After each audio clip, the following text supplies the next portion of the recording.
Hello, hello. Alright, we're actually here. For reals. Just been getting ready. And, I don't know, reaching some kind of, internal equilibrium.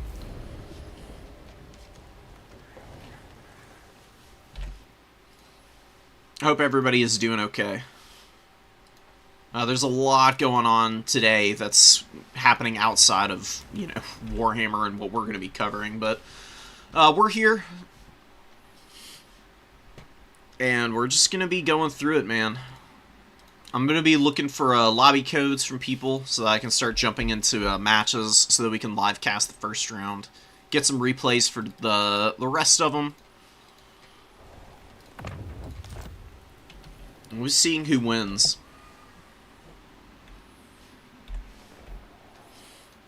Oh, whoops.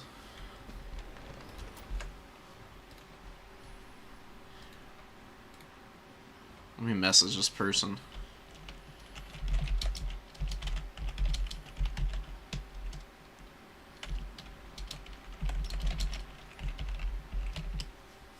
No, I don't, because I'm not actually playing them, so I just need to get the spec slot so that we can cover their match.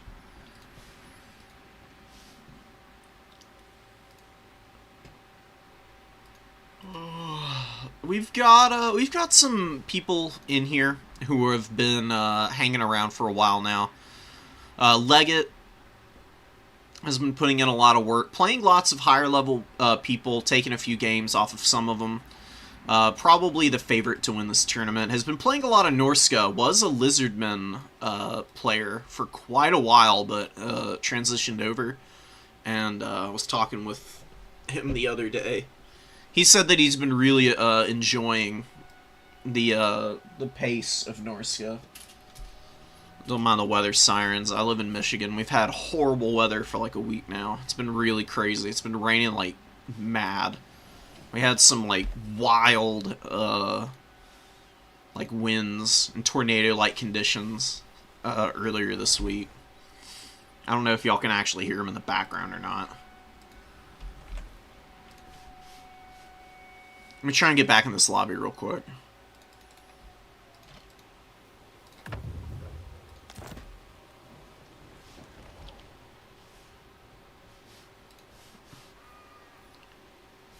What's the name of this freaking lobby, dude? I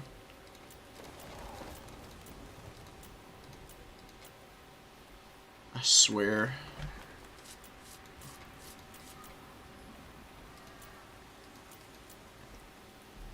And now the lobby is just what is going on here? Hello?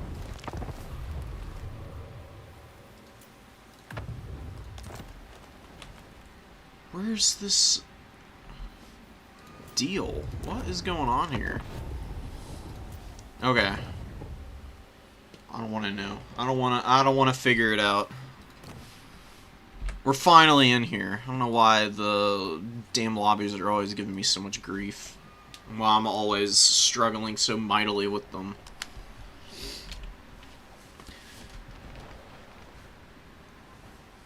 Like, you can host as a spectator, which is nice, but you can't just join a lobby as a spectator. Like, there's no way for the lobby to know whether or not you want to actually, what slot you want to actually join, so it's really annoying. Because otherwise, you hit the lobby code and you select to join with the code, and it just thrusts you into the game. Not necessarily recognizing what your intention is. Just a lot of little quality of life stuff like that. That CA is not very well versed in. That's a whole deal. What's up, guys? How's it going? I don't think I've ever spectated this person. They must be, like, brand new, so I'm curious to see what their play style is, especially on Nurgle. I would be guessing that this person is going to be trying out some of Turin's builds. I mean, Turin's like the GOAT of getting people into the game on a multiplayer level. And Nurgle is not really a beginner faction. Not really even a particularly popular one, which is kind of what is leading me to think they might be coming from there. After having watched all the big multiplayer guide video he did. Because if you go to Total Tavern here, let's go talk about faction statistics. All the fun stuff, you know. Nurgle's like down here towards the bottom. Not like particularly popular either. They're strong though. I mean, they've got some really bad matchups. That's really what holds Nurgle back in terms of win rate. Like they're like a lot of the factions that are down here at the bottom. It's not that they're bad factions. It's just that they have highly skewed matchups. Like there's certain factions and like styles of play that they really struggle against. Nurgle being really bad into kite oftentimes. They do have some tools that can counter it. But generally speaking, they're a pretty slow faction. They can get really heavily pushed around by either incredibly like strong missiles, like what Dowie and Wood Elves, Empire can do, Kislev, or just really quick factions like the Beastmen and Norska. Lots of anti-large is like a necessity against Nurgle, because that's where a lot of the best tools for the Plague Father lie. Because you got like Soul Grinders, Plague Ogres, Rot Knights, not to mention their lords. You know, like Chaos Lords and the Sorcerer Lords on their Rot Beasts, as well as like Kugath and Exalted Great Unclean Ones.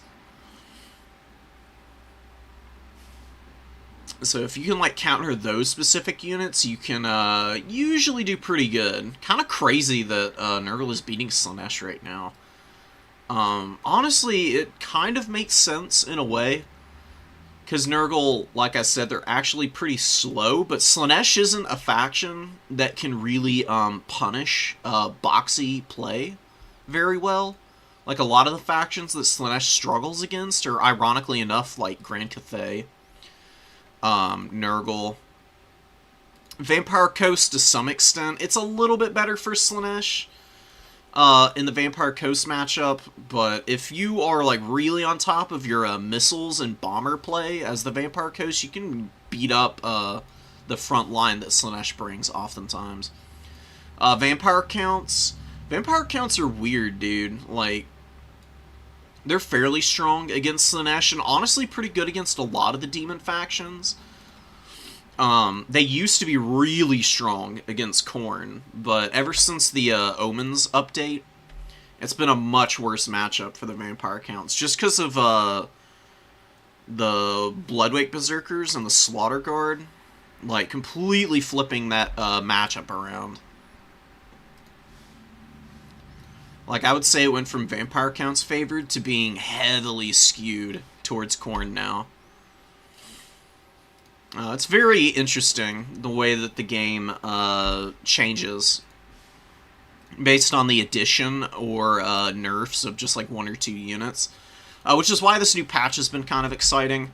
Lots of stuff got adjusted. Khorne honestly got buffs. Like, their more egregious units got nerfed, but not really. Like, Bloodwake Berserkers are still kind of insane. And Wrathmongers in general. That's really the only thing that got like a proper nerf. And they buffed Skull Crushers and Blood Crushers, which are like actually good units now. Not amazing, but definitely more cost effective. Probably stronger in a handful of matchups, at the very least. Which for, you know, fairly elite stuff like that, typically units on like the upper end of cost are units that are a little bit more matchup specific and aren't really generalists, which is nice because Blood Crushers were actually just an unusable unit. They were a complete trash show. They were like okay into Wood Elves and Greenskins. In a couple of matchups where there was like physical resist on some of the infantry units that you wanted to beat up on. but the damage spread was really terrible, and they didn't kill a lot of models, and they're reliant on Hellblade to get their weapon strength buffed up. So oftentimes they would like grind out a bunch of value, but not actually kill a bunch of models. And that really hampered their effectiveness. But now that they hit fewer targets with their weapon strength, they actually kill more stuff. So their value trading has been like, it's a little funky chowder. Like, they don't get as much value per se on a charge, but they get more kills. And then when they get their weapon strength buff from Hellblade, they get that 20% weapon strength increase. Then they're almost back to where they were before, where they just like smack into units, send stuff flying all over the place, and do a bunch of charge damage. It's an interesting rebalance to them. I haven't played around a ton with it, but the few tests I've been doing with it has been pretty promising. But I haven't been playing a lot of Khorne on the new patch. I've been playing a ton of Beastmen. They've been my go-to for just about every tournament, and been doing really well with them. They feel really good after the cost increases to Centaurs. They're still insanely strong. I mean, they're up here at the top of the faction win rate for a reason, but they do feel a little bit more varied. It's not just a Centaur swarm every single time you go into them now, which I appreciate.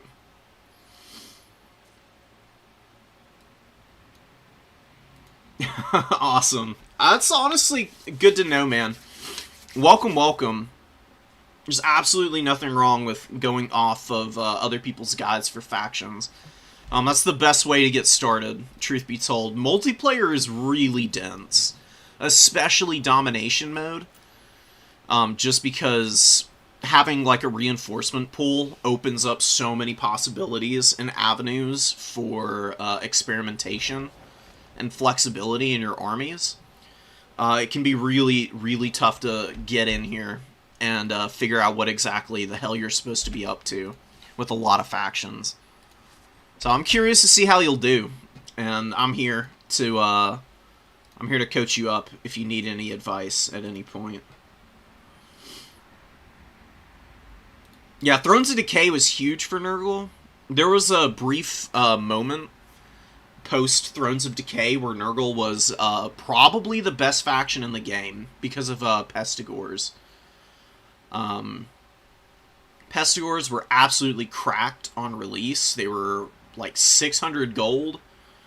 They had like 30 plus weapon strength, or not weapon strength, 30 plus melee attack at one point with Primal Fury active. And they hit like a truck on the charge. They've gotten nerfed since then. And after they got all those nerfs, a lot of people fell off of Nurgle, and their win rate dropped a bunch. Because lots of newer players started picking them up, hearing that they were really strong, finding out that that wasn't necessarily the case anymore. But Turin has been proving that they're not weak, you know. They've definitely got some serious teeth. They can win most matchups. There's just a handful that I don't think they really have the tools to contend in. Like, Beastman is probably their worst matchup, I'm going to be honest. Nurgle has a really awful time against, like, not only cheap missiles, which the Beastmen have with Ungor Raiders, but really strong charge bonus units tend to really mess Nurgle up, because Nurgle doesn't have a lot of CC to get around that. Like, they've got Curse of the Slug and some other stuff like that that can really slow units down. But if they can't, like, catch units and lock them in combat, that's typically where Nurgle ends up falling off pretty hard. If you run into the Beastmen, you're typically going to be in trouble. And you can see that. They've got an 0-4 win rate here on this. This is where Nurgle is sitting right now in that particular matchup. It's really unfortunate.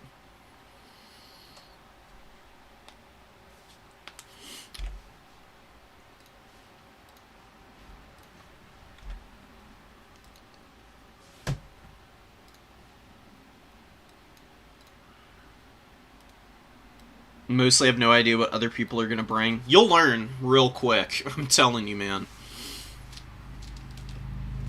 Just jumping in and getting your feet wet in multiplayer doesn't take long to really start to learn the ins and the outs. Mostly because you're getting punched in the face over it. It can be a little brutal at times getting started in multiplayer. Like, I remember when I was starting out, it was like just like 8 or 9 straight losses before I got a win. I didn't have the benefit of having new player tournaments where I was like being matched up against like reasonably new and appropriately like leveled and experienced people. So my experience is probably a little rougher than yours is going to be. Which I'm honestly really glad that more people are hosting these beginner tournaments. Just nobody wants to go and get stepped on. Or not a lot of people do, at least. I can't really blame them. Where's your opponent?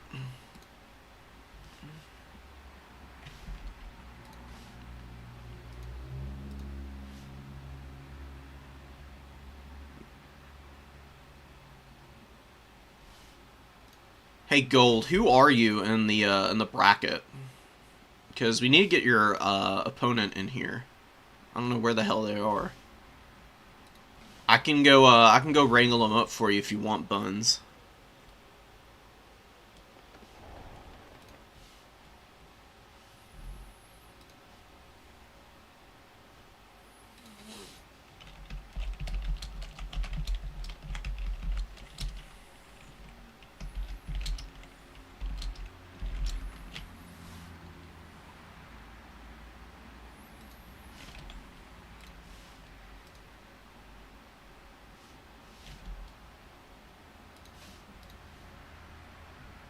Oh, you got a Byron. Okay, well I'll come back to you. We'll find you when you've got a opponent.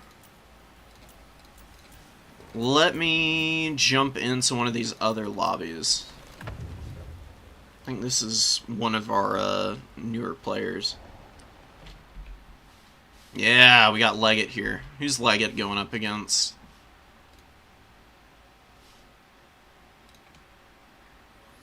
Well, just hang in there, Gold.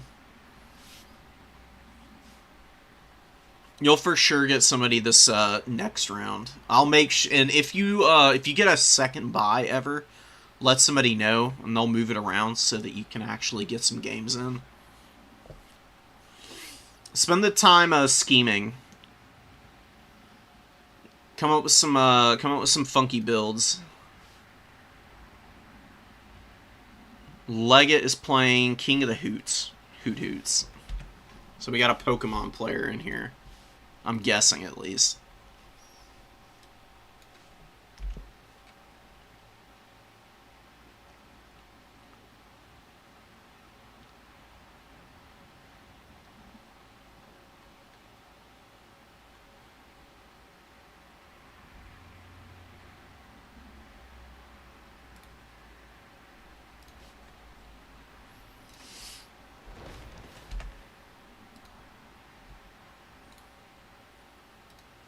Alright, we'll hang in here. I'm going to talk with Leggett for a sec.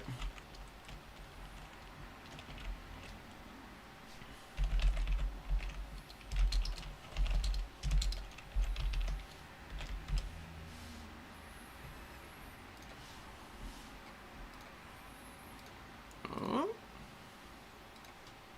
Sure. We can be friends.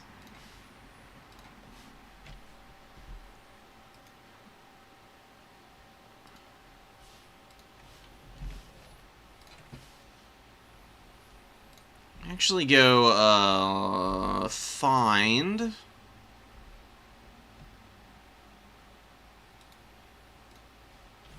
here we go. And the nice thing is I can invite them in here.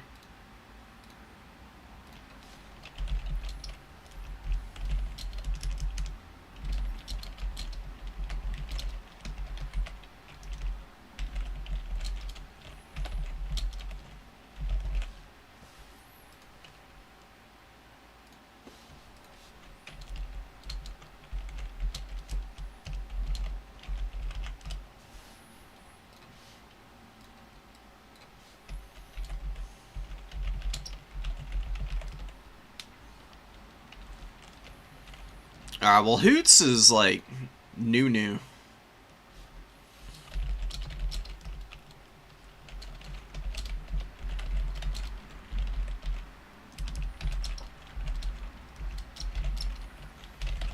I'm just talking with him real quick.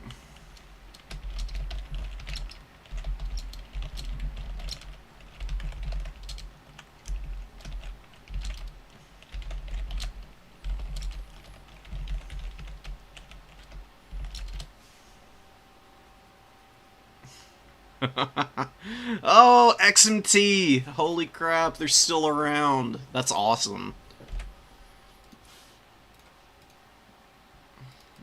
The old school clan from Warhammer 2.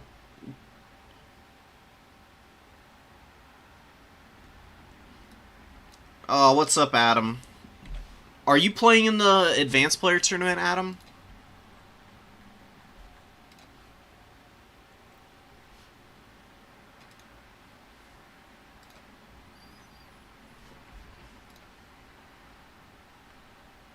Because there is an Advanced Dom Player tournament going on. It's best of one, so it's like just hot and heavy action.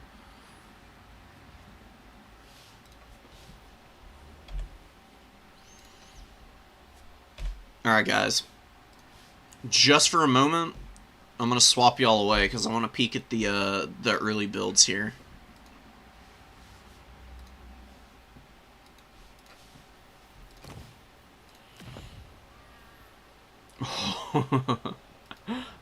Alright, yeah, that's a Tzeentch build and a half right there. Holy crap. Dang. Okay.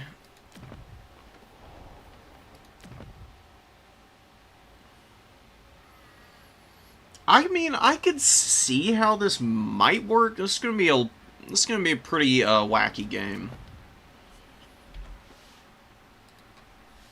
But hey, I mean, living up to the XMT title for sure with this build. This is juicy stuff.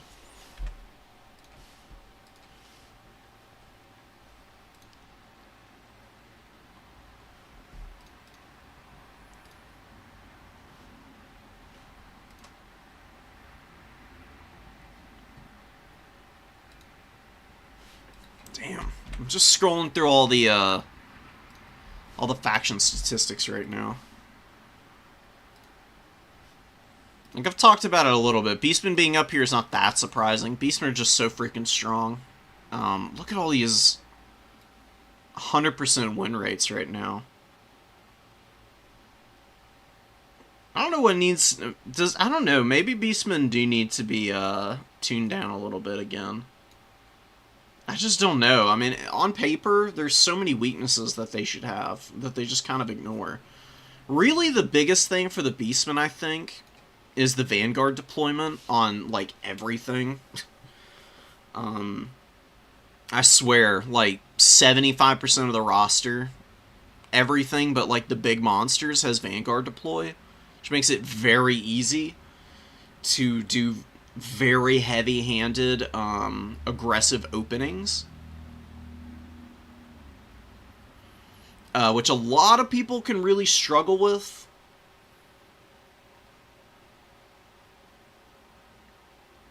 I don't know, though.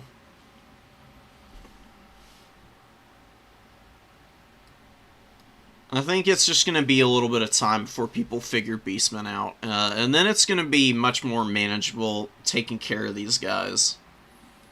Slaanesh being up here, not super surprising. They've already been getting lots of restrictions. Maybe going back and looking at some limits on individual Beastmen units could be a good idea. Because Centaurs are more expensive, but you can still fit plenty in your builds. Maybe reining in those numbers will help out a little bit.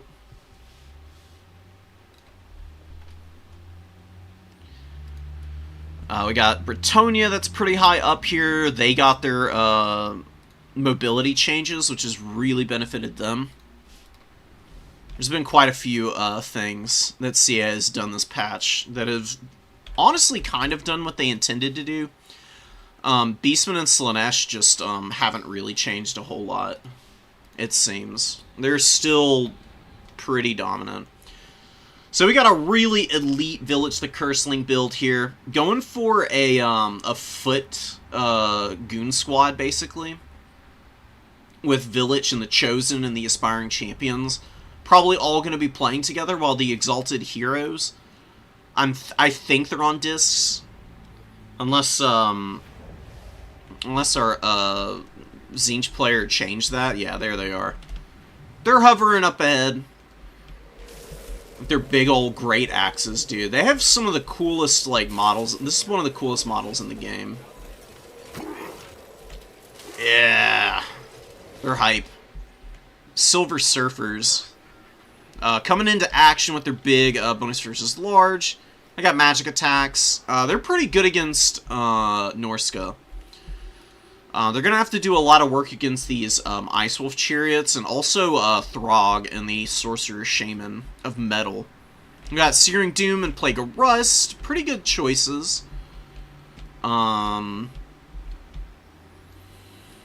Would you ever really want a Final Transmutation against Tzeentch? Probably. It's not a bad spell to have in the back pocket.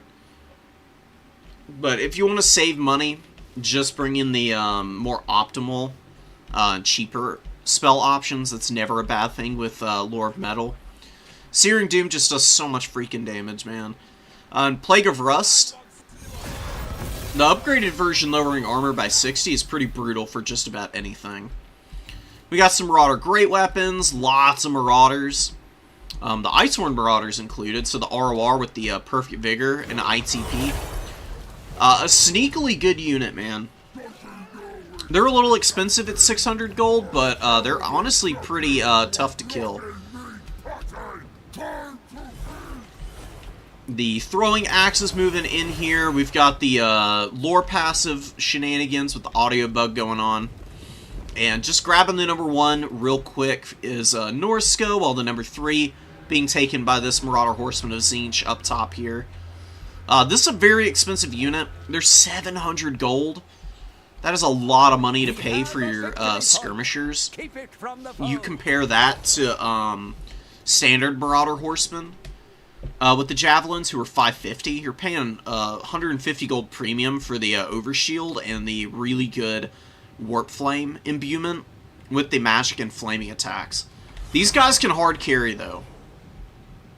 Well and truly, I think they're more than worth the price tag. And I'm honestly surprised on a regular basis that Tzeentch players don't bring them on a more regular basis. Because I've used them on the Warriors of Chaos against Slaanesh, where they can just absolutely rip and tear through all of the lightly armored targets. So, and against Norsca, Norsca's not too terribly dissimilar, because they've got lots of low armor, fire weak units in it. So these guys have even more damage potential in this matchup. We'll see how many come out. I think there's only a handful in this build, though. There's a lot of Exalted Pinks. Of course, the Severed Claws here with the Chosen.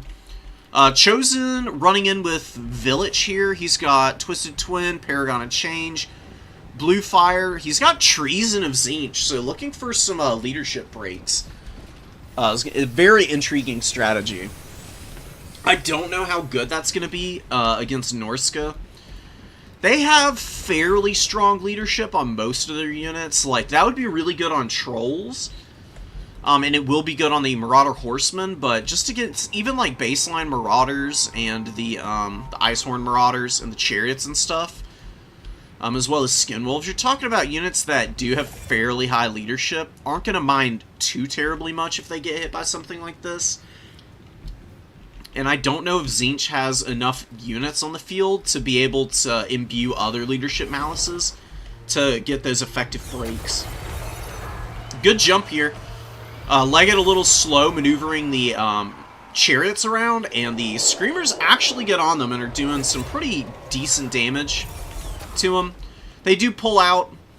That buff to their melee defense coming in really nicely for them there, keeping the Screamers from really ripping them to pieces early on here.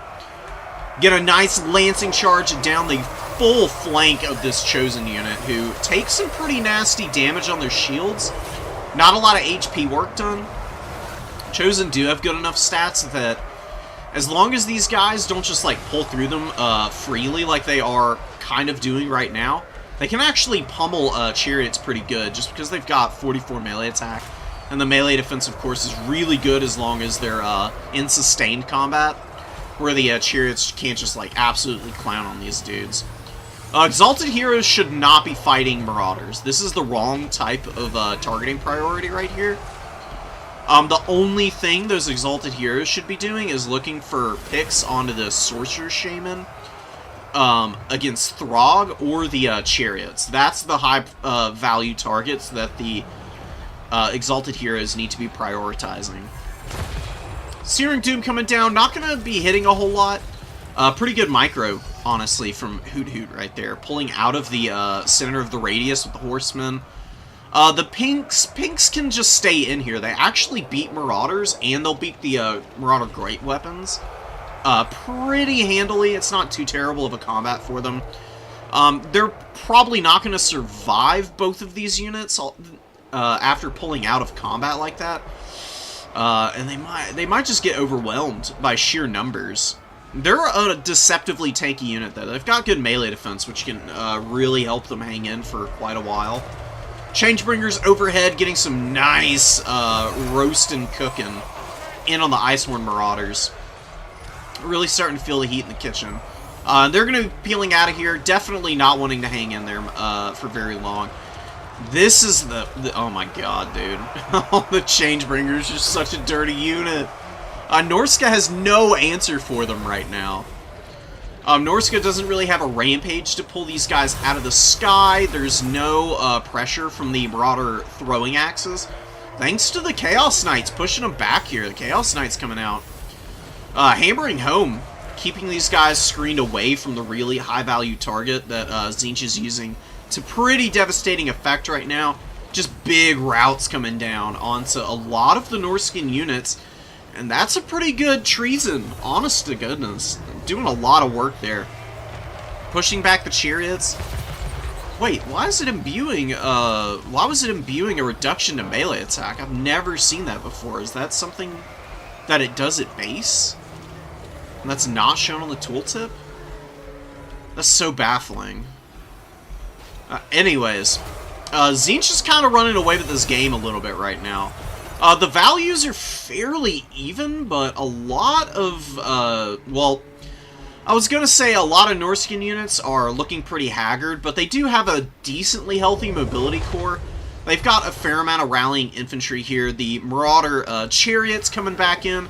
They've got 3 models. They get a good charge onto the Exalted Pinks, taking a bunch of their shield off.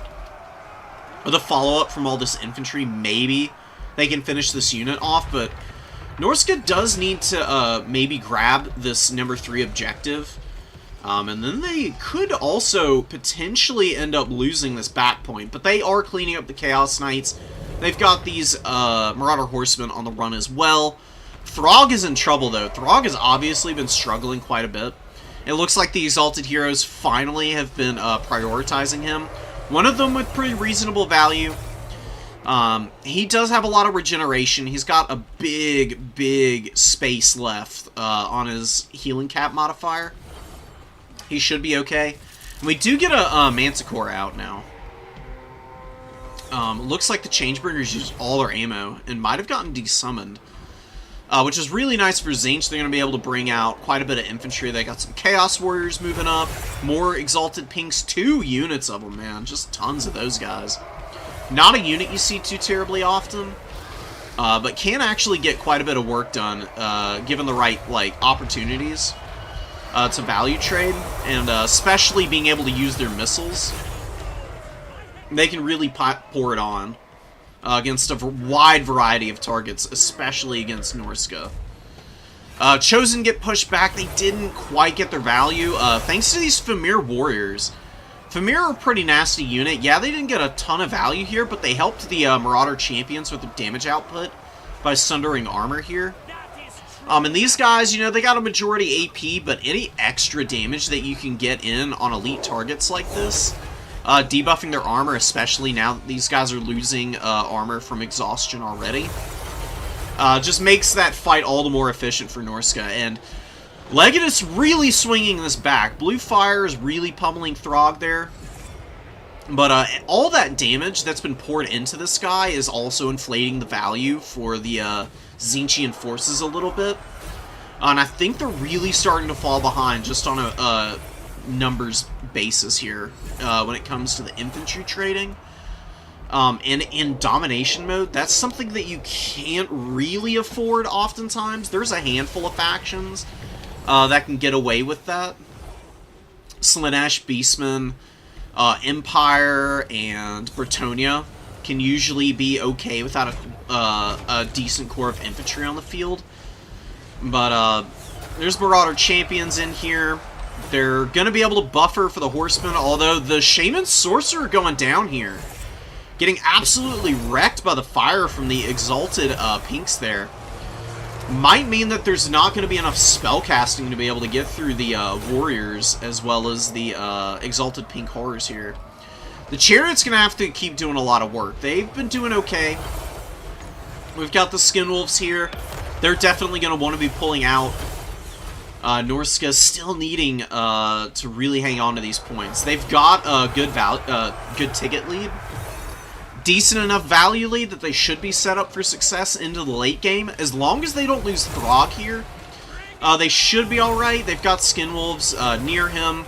The Manticore is rallied up a little bit. Oh my god, so much damage from those freaking blue fires. Come on, get the Exalted Pink shooting him here. Like, he's been in range for a second now on one of these units, and he's so low. Being able to pour the fire in and potentially finish off your opponent's Lord is definitely how Tzeentch gets back in this game, because they've got a lot of high leadership units on the field. And Norska, they are developing out quite a few tools, but a lot of them are going to be a lot less efficient without their Lord available. Like Norscan Ice Wolves losing 16 leadership because you lose your Lord, either routing off or getting killed outright, is definitely not going to help them. And Skinwolves have good enough leadership, they won't just run away, but their Frenzy is going to be deactivated pretty aggressively without with the Lord debuff penalty. Throg, it does rally back here. He's got about 1,000 HP. I think Village might be part of the problem here. He's fairly durable in a lot of matchups, but I think this is one where he probably just isn't all that great. He's typically a little bit better against good shooting factions because of his barrier replenishments, as well as just being a foot character. So it's a little bit harder for missile units to hit, typically. Against a really aggressive, swarmy faction like this, he's just been getting isolated all game. He's had to fight Throg for a fair amount of this match as well, which is never really a great place for him to be. He's just been getting pummeled a little bit. The Blue Fires have been great, but again, not finishing Throg has been the real damper on Tzeentch's momentum here. The Exalted Heroes are dead. The Wolves are just absolutely rampaging right now. They're crumbling out the Exalted Pinks, who have done okay, some of them, but a lot of them have been crumbling pretty aggressively. That demonic instability is just really brutal and quite punishing. And I think the double Exalted Hero, not quite synergizing with what the game plan was overall. Tzeentch is a faction that is very reliant upon its, like, gambling mechanics, you know, with the Exalted Heroes in the Book of Secrets, Blue Scribes, and a lot of, like, very thematic type of builds actually work out really well for them. Because they skew pretty heavily into a couple of archetypes. They either go really wide with a lot of pink and blues, which I think is one of their better play styles, or they go pretty kite heavy, where they've got a bunch of Marauder Horsemen of Tzeentch, they got some Centigores, they might have some Exalted Heroes, of course. They typically have like Kairos for a build like that, so that you can use Gaze of Fate and really hammer your opponent with the firepower.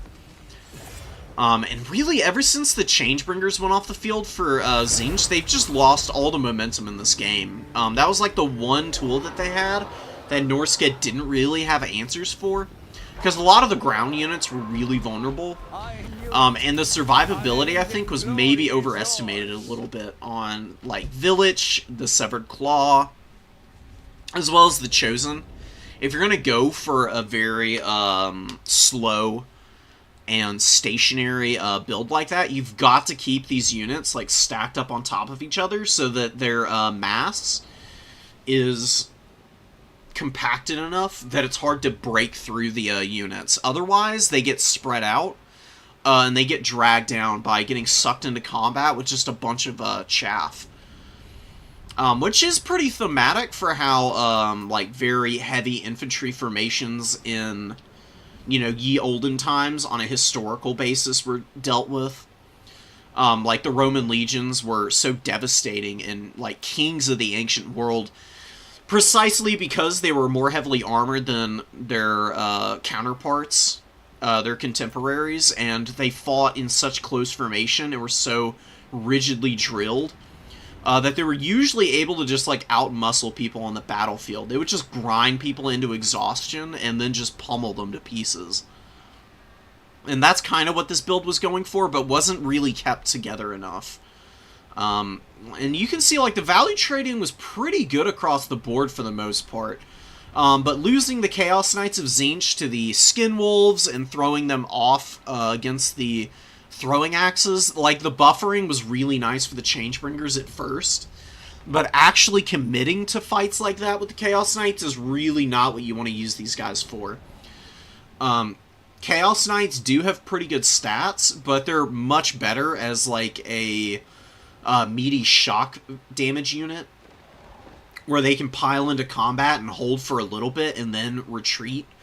Especially for the Knights of Tzeentch who have the overshields. They really want to be able to make use of the barrier replenishment to maximize their value.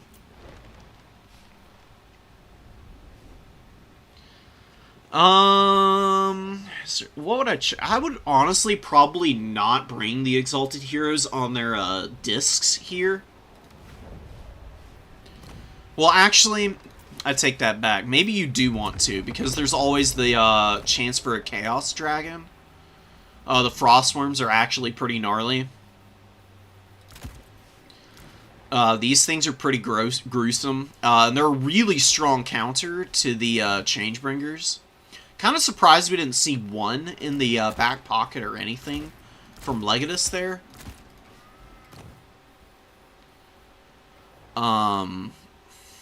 What does Tzeentch do against Norska? I mean, this is where Tzeentch runs into a lot of problems. Is they're really expensive. And they're, like I said, pretty gimmicky as a faction. If they run into certain types of builds, they can really have a hard time clearing all of the chaff and really strong counters to their mobility. Against that particular build. If you want to go with Village, you can do that, but he needs a little bit more protection. You can go Blue Fire and Treason. Vessel of Chaos is really good, especially if you're bringing cheap spells like this, because the barrier replenishment form is awesome. Makes him even more survivable than he already is. Twisted Twin is okay. It can help him out a little bit for the spell casting. Typically, it's not all that impactful. I don't think you want to bring Treason of Tzeentch. Not if you're going to be going for a lot of infantry and elites, because you're not going to be able to follow up on the leadership breaks. Leadership breaks are really only good if you have the mobility to be able to chase stuff down and kill it on the field, or to put it to permanent flight by shattering it. You'd probably be better off with Pink Fire. Or you could go Infernal Gateway and Blue Fire. Like, Blue Fire to throw out and spam for Vessel of Chaos, and then Infernal Gateway for any elite stuff.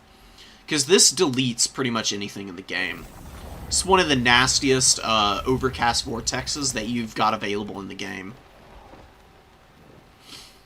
Like, fairly reasonably priced. You can still do the Cultists. Although, maybe you want to put one in reserve.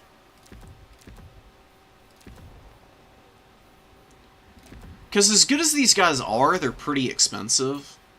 You're really, really pigeonholing yourself by bringing double Exalted Hero. Especially if they're on the disc where they have no cap weight. I honestly really like them on the horse. For that very reason. Like, they're still just as capable in melee combat. Like, they don't lose any stats. Like, yeah, they lose some speed. And a little bit of flexibility in dealing with some of the threats that are available for your opponent, per se. But if you run into, like, a Chaos Frost Dragon, that's really the only thing that Norsca has to, like, threaten the Changebringers. You can always, like, drag the Chaos Frost Dragon down by running Horsemen underneath it and peppering it down with the Javelins. And then the second it's off the field, you bring in a Changebringer to go and hammer that. Then the Exalted Heroes can run around on foot and just chip away at some of the Skin Wolves and other targets and just help out the infantry. Because I feel like the Chosen and the Severed Claw, like, they're good units, but being left to their own devices, they fall off really hard because they just can't carry a game like that.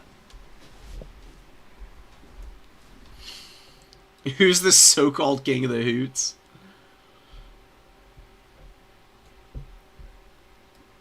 Thank you, Grizz. Yeah, okay, Hoot, like, we've got King of the Hoots and we've got Lay Hoot. So who's the better Hoot? We're gonna have to have a, we're gonna have to have a 1v1 between y'all. I can organize a best of 5. Y'all can do a money match, or just a grudge match. That'd be pretty fun. Let me know what you think. I'd be up for casting all those games.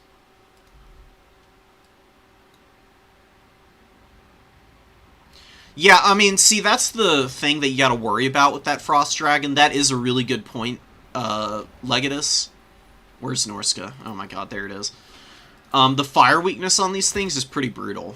They do have missile resistance, though, so it, like, evens itself out a little bit. Really, that, fire weakness is really bad in melee combat.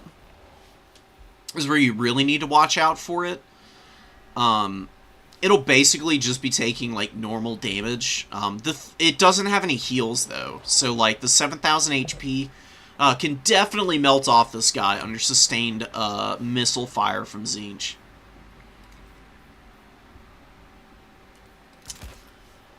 You know, the Manticore was nice, though. Like, maybe just a Manticore is a good call for the Changebringers.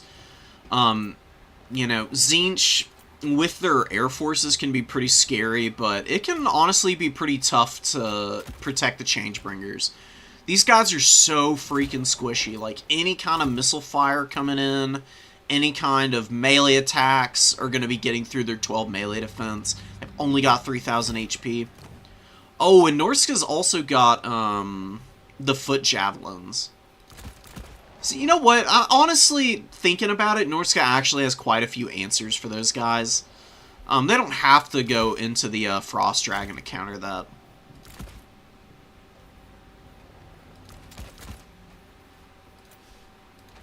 It's just always scary seeing the Changebringers coming out. Like, I get really worried anytime I see them out on the field and there isn't something that can at least box them out position-wise a little bit. Because the damage potential on that unit is absolutely filthy. I think we've all seen at least one replay where they've just farmed like 3,000 value on somebody who wasn't prepared for them, and you just auto-lose the game sometimes.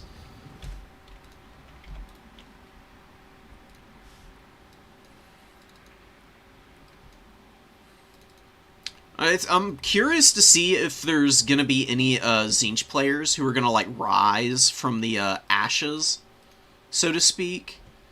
and just like start taking over games with them. Because I don't think Tzeentch is the worst faction in the game. I do think they're a little weak. But, God, what's their win rate right now? Oh my god, 32%? Jesus Christ.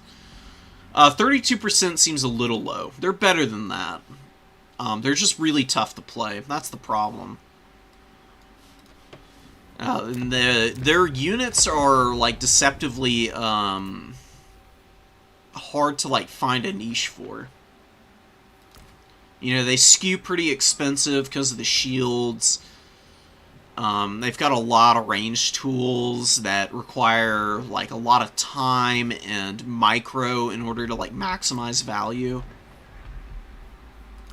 They've got gimmicky units like the Burning Chariot that are honestly really strong, but don't have a lot of ammo. Tend to be a little squishy. Exalted Flamers are okay. I just don't know, man.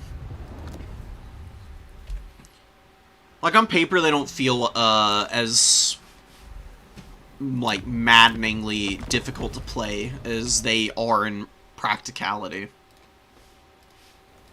I don't know where I'm going. I'm going to replays, because we got a fair amount that we can get into now. So we got Fabrosi versus the Lizardmen here. Rika Bisesto. What do we have here? We've got the Fleet Admiral with Tide Cauliflock and the Dam. Pistol variant, so that you've got the Black Periapt for the extra power recharge, which is really damn strong. You can get so much extra magic from this particular caster if you just pop this all game. It's pretty similar to extra ingredients for the Ogre Kingdoms. Anything that can give you more Winds of Magic in perpetuity tends to be a pretty damn strong item. Cool. Pistols loaded, boys. We've got a bunch of bomber mobs. Lots of handguns as well. Very wide coast build. Just guns. Guns. Definitely nothing wrong with it. That's what Vampire Coast is all about to begin with, and typically is where they find the most success. If they go really wide, Vampire Coast can typically get around some of their like cap problems, because they're a really slow faction. So if they start with a bunch of like small armies, it can be really hard for them to get up on double points. And they can't really afford to play from behind. Which is why you see, like, the big openers with all of the squishy zombie units, and then they bring in all the big stuff behind it. Because they've only got 8 more units in reserve. I would guess that it's mostly Mournghouls, and then, like, Lamprey's Revenge. Vicious damage from the Umbral Tide, dude. Nailing the handguns here. You know, it's not really the role of the Umbral Tide typically, but their damage output is decent enough that they can actually contribute some pretty significant damage in the skirmish phase of the game. Pulling out, really nice play here from our Lizardman champion. Just trying to stay away from the poke here. We've got Chameleon Skinks. I love Chameleon Skinks, dude. Most people prefer the Skink Skirmishers, but I really do think that these guys, honestly, just as effective. They've actually got a little bit more AP than the Skink Skirmishers do, so they're a little bit better against some of the larger, more armored targets, which isn't super important here.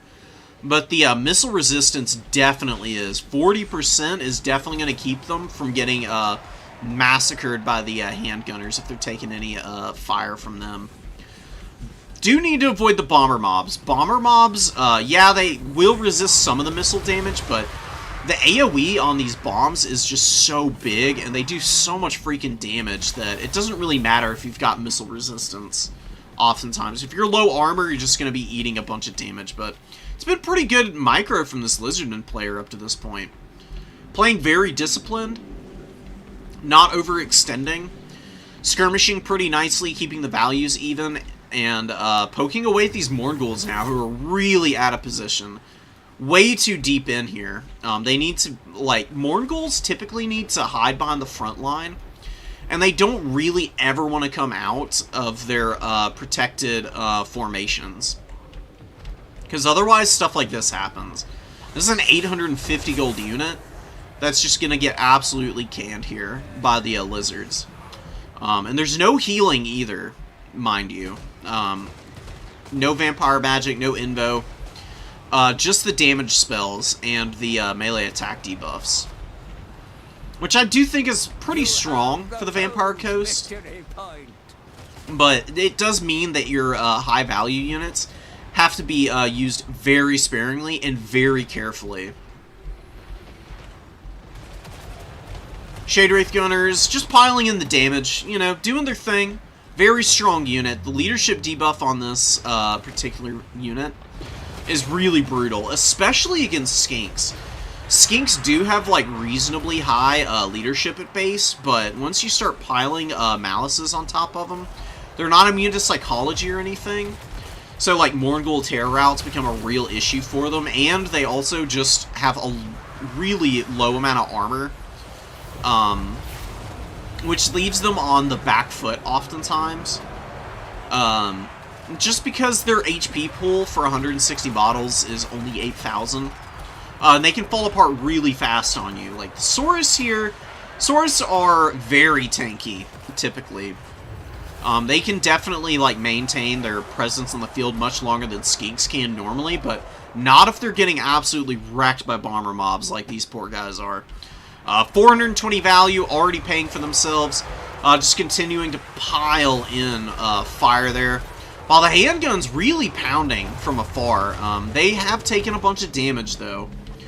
And it's looking a little rough on this particular side of the field for the Vampire Coast. In terms of their handgun units. Like, one of them already dead. Another one on death's door here. The Umbral Tide can just hit them. What the hell are they doing? They're, like, trying to hit the edge of the formation here, but they're shooting into the trees. That's so baffling. Truly bizarre targeting priority from the Lizardmen Salamanders there. Rika going for a very risky dive back here. Diving artillery with flyers like this never works. It's almost always a down trade. Losing a Ripper Dactyl without killing this Carronade. Because the Depth Guard with pole arms are here and some Scurvy Dogs showing up. Definitely going to just, like, compound on you already not value trading super well in the front line. Honestly, artillery is just not that important to kill. I'm going to be honest. Like, Carronades, they're a little annoying. It's gotten pretty reasonable value. But instead of coming back here and trying to dive it, what you can do is just bring out more infantry, more ranged tools, and really focus in on trying to just, like, poke down the Vampire Coast range tools. Like, the Lizardmen, they lost this middle objective, but they still have the ticket lead. You really need, against the Vampire Coast, to content yourself with the fact that it is going to be a long game. When you're going up against the Undead, it is going to be a battle of attrition. Trying to just, like, burst their entire army down in the opening phases is almost never going to work because their pseudo-unbreakable is just really difficult to contend with. Like, yeah, their units are taking damage this whole time. Like, these guys, you can see, it's basically like a passive Mortis engine effect on them. But they're going to hold in here. Like, this unit's still going to be here for another, like, 15-20 seconds. If you just, like, are patient, get units crumbling and really weaken them, and then pull out, build up your forces for, like, another consolidated push, that's usually where you can have a lot of success against the Vampire Coast. Because they just fold up on an individual basis. It's really when you overstretch like this and are trying to, like, really pummel them by diving into their backline with your units. That you can start to value trade really negatively. Shade Wraith Gunners do get taken down, and this handgun is offline. The Lizardmen with a little bit of a resurgence here. Are they going to be able to do this? I mean, they very well might be. Like, the Lamprey's Revenge, for all of the things that the Lizardman player has done wrong, this is something that's going very right for them. Using the Umbral Tide and the Ancient Salamander to pummel the Lamprey's Revenge, doing a bunch of damage to them, forcing them back, and these guys are really out of position. I think they would have been much better, like, back here, protecting the Carronade and also the Shade Wraith Gunners, because the Depth Guard polearms kind of waddled out of position. Like, after that first Ripper-Dactyl dive that went so badly for the Lizards, Fabrosi, I think, got a little too overconfident and maybe a little complacent with the positioning of the Depth Guard, because they just kind of wandered away from those guys into an area of the battlefield where there's, like, no reason for the Lizardmen to engage them. Like, the thing that Depth Guard polearms do really well is punish dives. That's really what they need to be tooled up for. Because the longer you can keep your ranged tools alive as the Vampire Coast, the more value, the more of a value lead you're going to get over your opponent. Which is something that you absolutely cannot give up. Because Vampire Coast, once they start waddling up to objectives like they are now, they just get absolutely wrecked by pretty much every faction in the game, because they're so slow, and their units are really awful, like, in isolation. Outside of the Depth Guard. Like, Depth Guard are, like, reasonably strong. They can usually grind their value if they're, alone. But, you know, there's just so much punishing them right now. Got all these Feral Cold Ones, you got the Bastiladon here, Umbral Tide still firing away, just picking at every unit that comes within range of them. And I think that the Vampire Coast might be losing this game now. You know, they've lost the number 2 objective. They're trickling out a little too much right now, for my liking. Oh, the Ripper-Dactyl finds the caster here, pummeling them pretty bad, and that Rev Crystal has actually been doing quite a bit of work. It's a really strong healing monster for the Lizards. One that I personally adore. It's a 10% heal, and you get 7 uses on it. So you can healing cap anything on the Lizardman roster, including a Dread Saurian or something like that. But even on lower HP units, just the fact that it heals and it also resurrects models is absolutely insane. Low-key goated unit that the Lizardmen often aren't using. We get the Slain Mage Priest hanging in here. It doesn't have a ton of value, but the healing has been absolutely instrumental in keeping the Lizardmen in this game.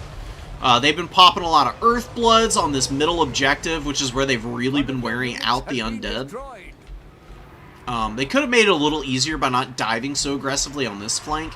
What you do against wide Vampire Coast builds, because they're typically, like, spread out across a pretty wide battlefield front, oftentimes you engage one end of their formation, and, like, half their missiles are just fully unengaged. Like, limiting the area of contact and, like, really focusing down one side of a formation is typically the best way to deal with the Vampire Coast. You do kind of want to nibble at the other ends, but that's really where your skirmishers can kind of thrive and poke away. While, like, your melee engagement is focused in on one particular area. Vampire Coast did get up on this number 3 objective, and they have taken it. Lizards are finally flipping the cap weight on the number 1. Legion of Chaqua over here, fighting against the polearms. Those polearms are going to actually beat the Legion. The Depth Guard with the polearms have a lot of staying power with the Hunger. They've got Frenzy, so their melee attack is actually pretty juicy, and they've got a lot of weapon strength. They hammer pretty damn hard against even Saurus-type units. Cannot afford to lose this caster, though. Losing the caster here would probably be a death sentence for the undead. They can typically be alright without them, but they fall apart pretty quickly on the leadership front, and the crumbling on all of the melee units is really punishing. The missile units typically don't mind crumbling a little bit, just because they're ideal circumstances not being in melee combat at all, so they don't take any additional damage. Sirens are hanging out here on this point. We've got the Deckhand mob and some Mournguls. One Mourngul did overextend out here alone, and they got ripped apart pretty quickly. Playing on top of your infantry is just a must, with undead factions especially. There's a lot of things that undead armies can't do.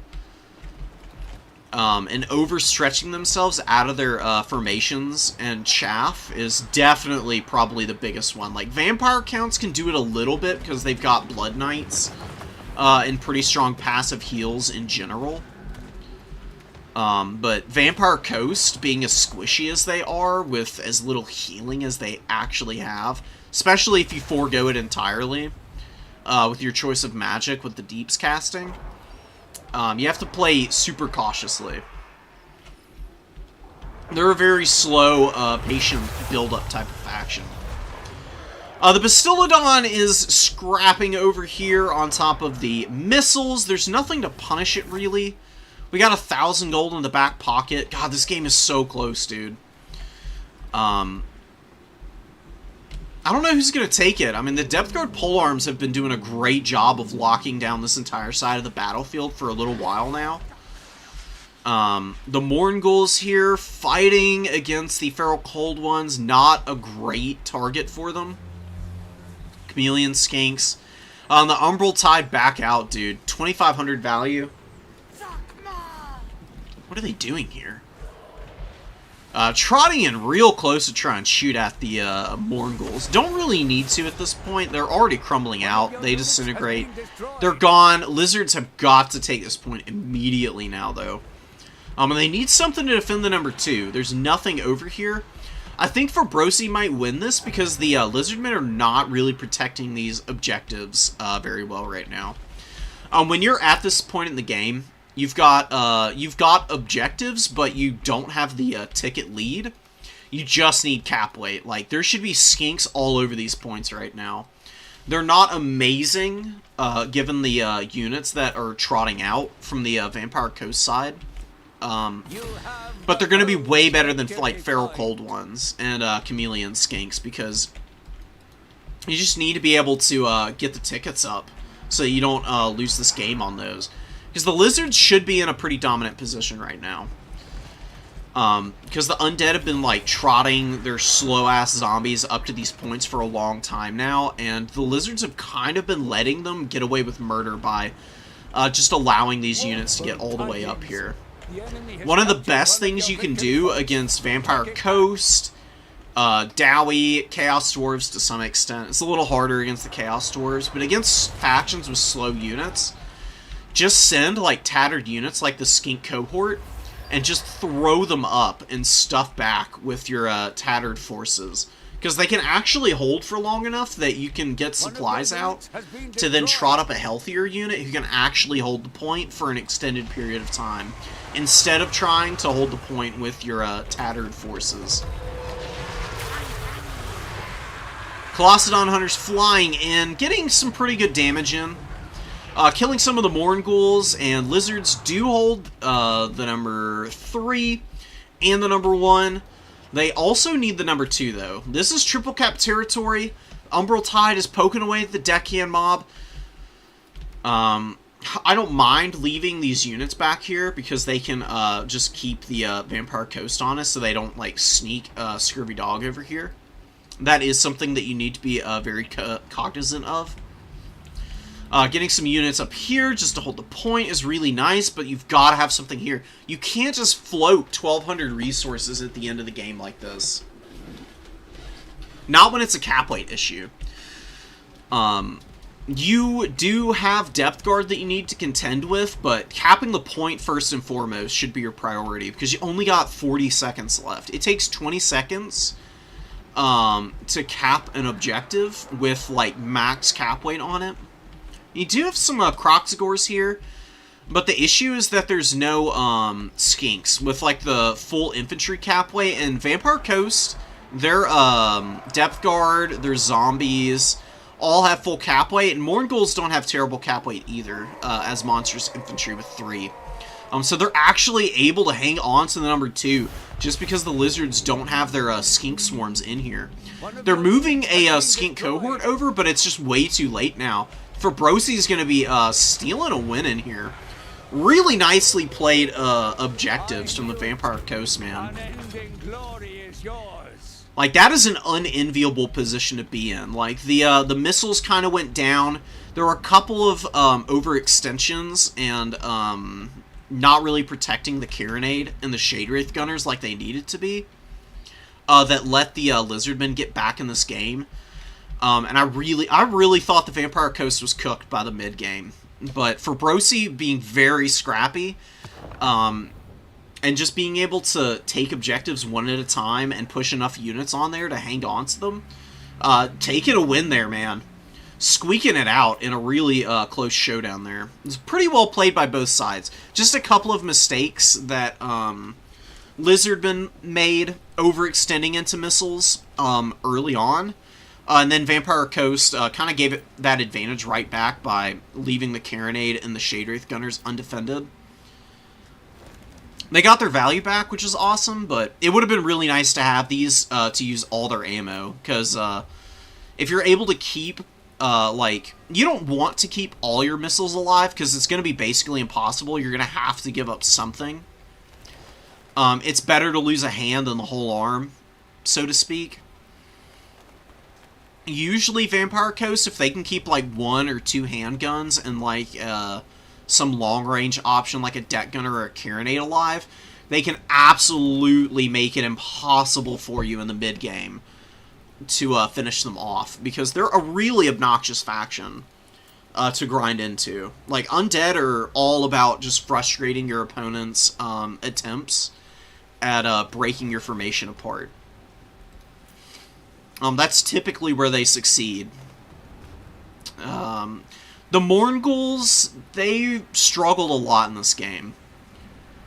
Just keeping them closer to your formation and away from the Chameleon Skinks, as well as the Javelins, is really important, because these guys just get folded up by missiles of any type. They're very reliant on the Hunger for sustainability. That's only active in melee. They already have a hard enough time, like, grinding through Sauruses and annoying units like the Cohort of Sotek. Like, Unbreakable stuff is a really good counter to Mournguls, because Mournguls' damage output is honestly not amazing. It's really the Terror and the Frostbite that they provide that allows them to value trade really well. Lamprey's Revenge did awesome, too. 1900 on them. Just a really dependable unit. They almost always get their value back. I was a little worried for a minute there, because they were pushed out alone, but Fabrosi rallied them to the trees, let them regen a bit, and then pushed out with them onto the middle objective and capped it at a pretty critical point in the mid-game there.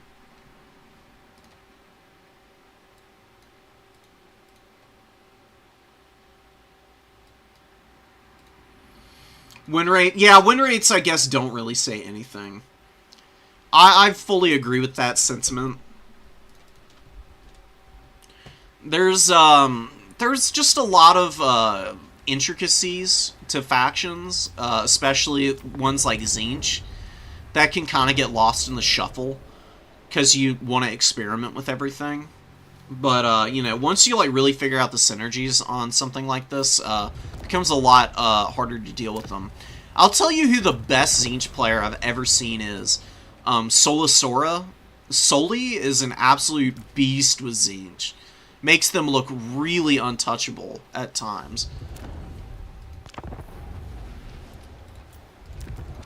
Alright. Let's get back in here.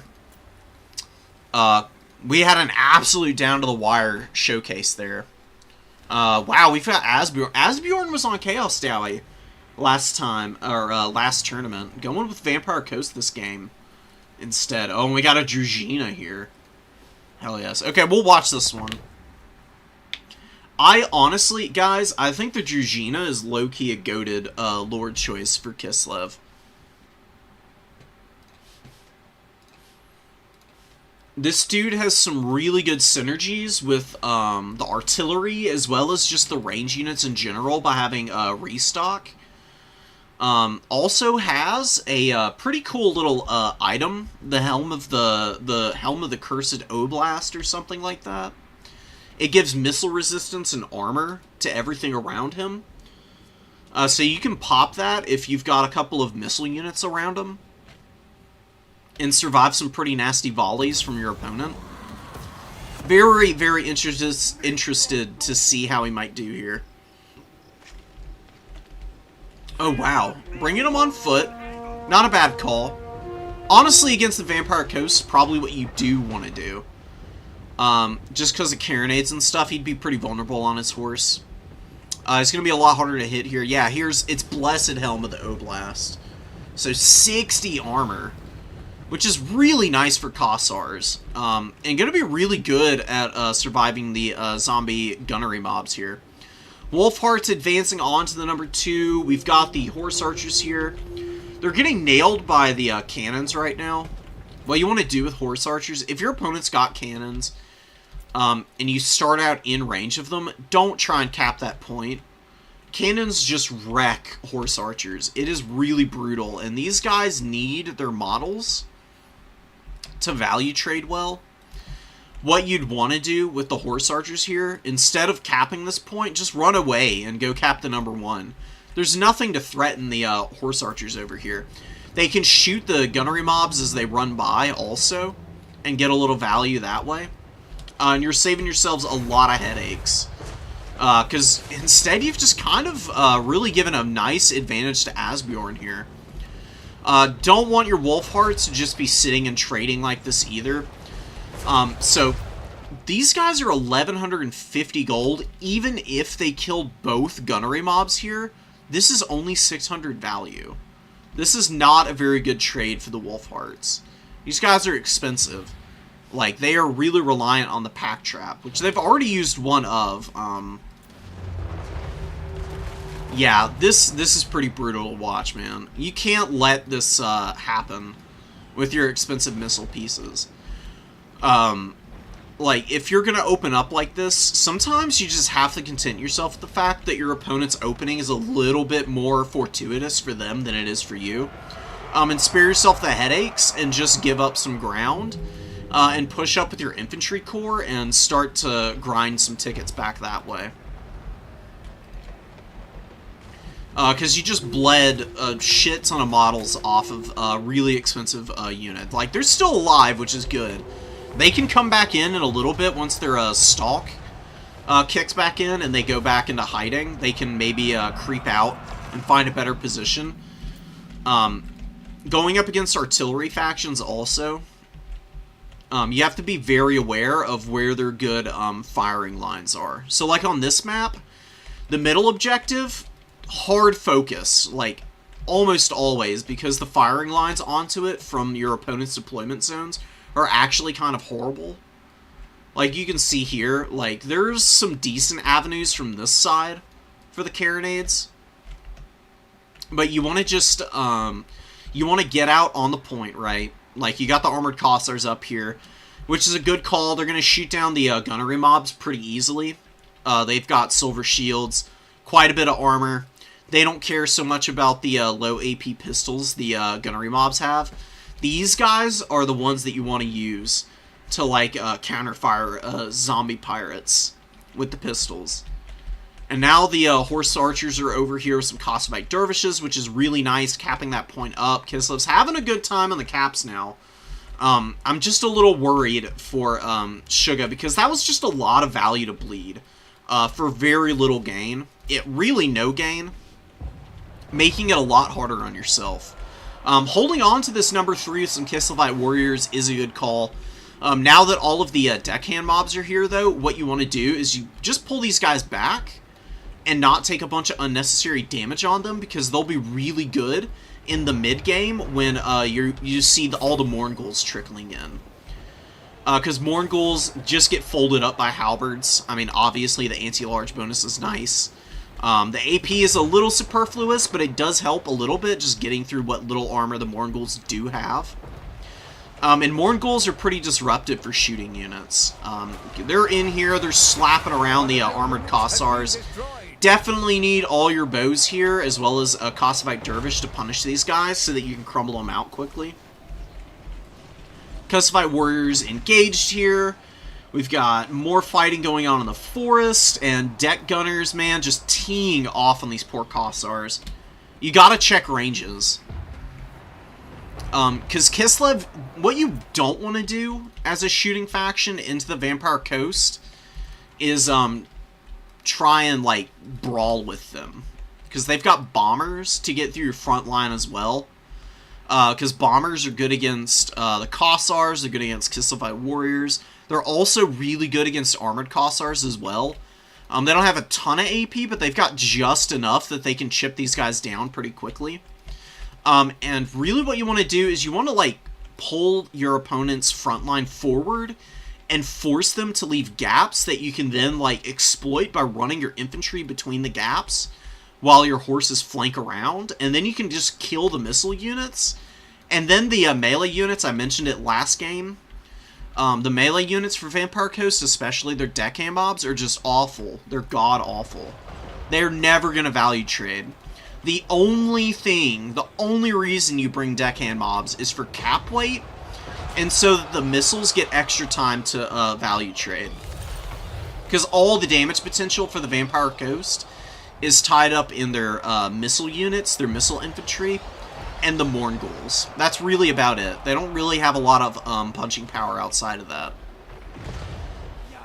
The Carronades are just having a whale of a time, dude. They have been getting a lot of value, and Count Noctilus on this Necrofex Colossus has been pretty nice, too. He's soaked up a lot of damage. There's been quite a bit of focus fire on him. Honestly, you don't really need to shoot him. The things that he's most dangerous against are, like, your cavalry. And what you want to do is use your cavalry sparingly to, like, hold your side points against, like, mobile pressure, like the Scurvy Dogs and, like, Mournguls. And then occasionally stretch them out to try and hammer down some overexposed, like, missile units. Kislev's really having a rough go of it right now. A lot of Fellbats coming in here, and a lot of Scurvy Dogs just, like, pouring it on to all the Kossovite Dervishes and the Horse Archers, who are pretty alone over here. What would really have been nice is a Winged Lancer. Like, one Winged Lancer to hold the #1 objective. Your opponent is not going to be able to send any Scurvy Dogs or Fellbats over. Because, you know, Fellbats and Scurvy Dogs, they got a little bit of HP. It's not the most in the world. They got, like, they literally have no armor. Either of these units. And Winged Lancers on the charge are just going to absolutely mollywop a Hound unit. Kossovite Dervishes, they're strong. They've gotten some pretty reasonable value out here. Don't get me wrong. But they've been taking a lot of damage, which is really not where you want to be. Trying to, like, play super split up like this. Kislev's having a pretty bad go of it right now. Like, they've lost a lot of their infantry. They haven't really punished any of the missiles either. And they're value trading pretty poorly in the woods here. Things in the woods in this matchup, probably not something you want to bring in large numbers. There's not a lot of targets that they're really going to shine against. They're an anti-infantry unit. With, like, a lot of armor piercing. Like, they'd be really good for getting up into the deck gunners right now. They don't really need to be helping these Kislevite warriors. Because there's a lot of inefficient targets they're grinding into. They're just going to get tired, and they're probably not going to get anywhere close to their 850 gold back here. And this is the kind of fight that the Vampire Coast can actually do really well in. You can see they've got the Mournguls in here, and they're fairly well supported by just a horde of zombies. And they've got this Kislevite position completely isolated. And look at the bomber mobs. This is just, like, really brilliant positioning by Asbjorn. Like, the values may not look great for the Vampire Coast, but they've got a decisive, like, tactical and strategic advantage right now. They've, like, really worn out a lot of the Kislevite forces. The mobility is going to be a real struggle and pain. The Griffin Legion are going to be able to hammer home. But they've got all these deck gunners alive, as well as the carronades. If they scoot up over here, and they're just able to protect these missiles, they're going to blast Kislev off of this point eventually. They just have to play a little bit cautiously here, and I think they might be perfectly fine. They do lose the Scurvy Dog over here. They got another one hanging out off in the middle distance. Zargard coming up. They're going to grind through those zombies pretty quickly. Ice Maiden. Deathfrost. Deathfrost has been hammering Noctilus. Okay. Cossaphite Dervish is hanging in here. Let's see what happens. Firing with the carronades like through the forest. Not going to get a lot of value here. We've got a rally from a bunch of tattered stuff. We got a Mourngul.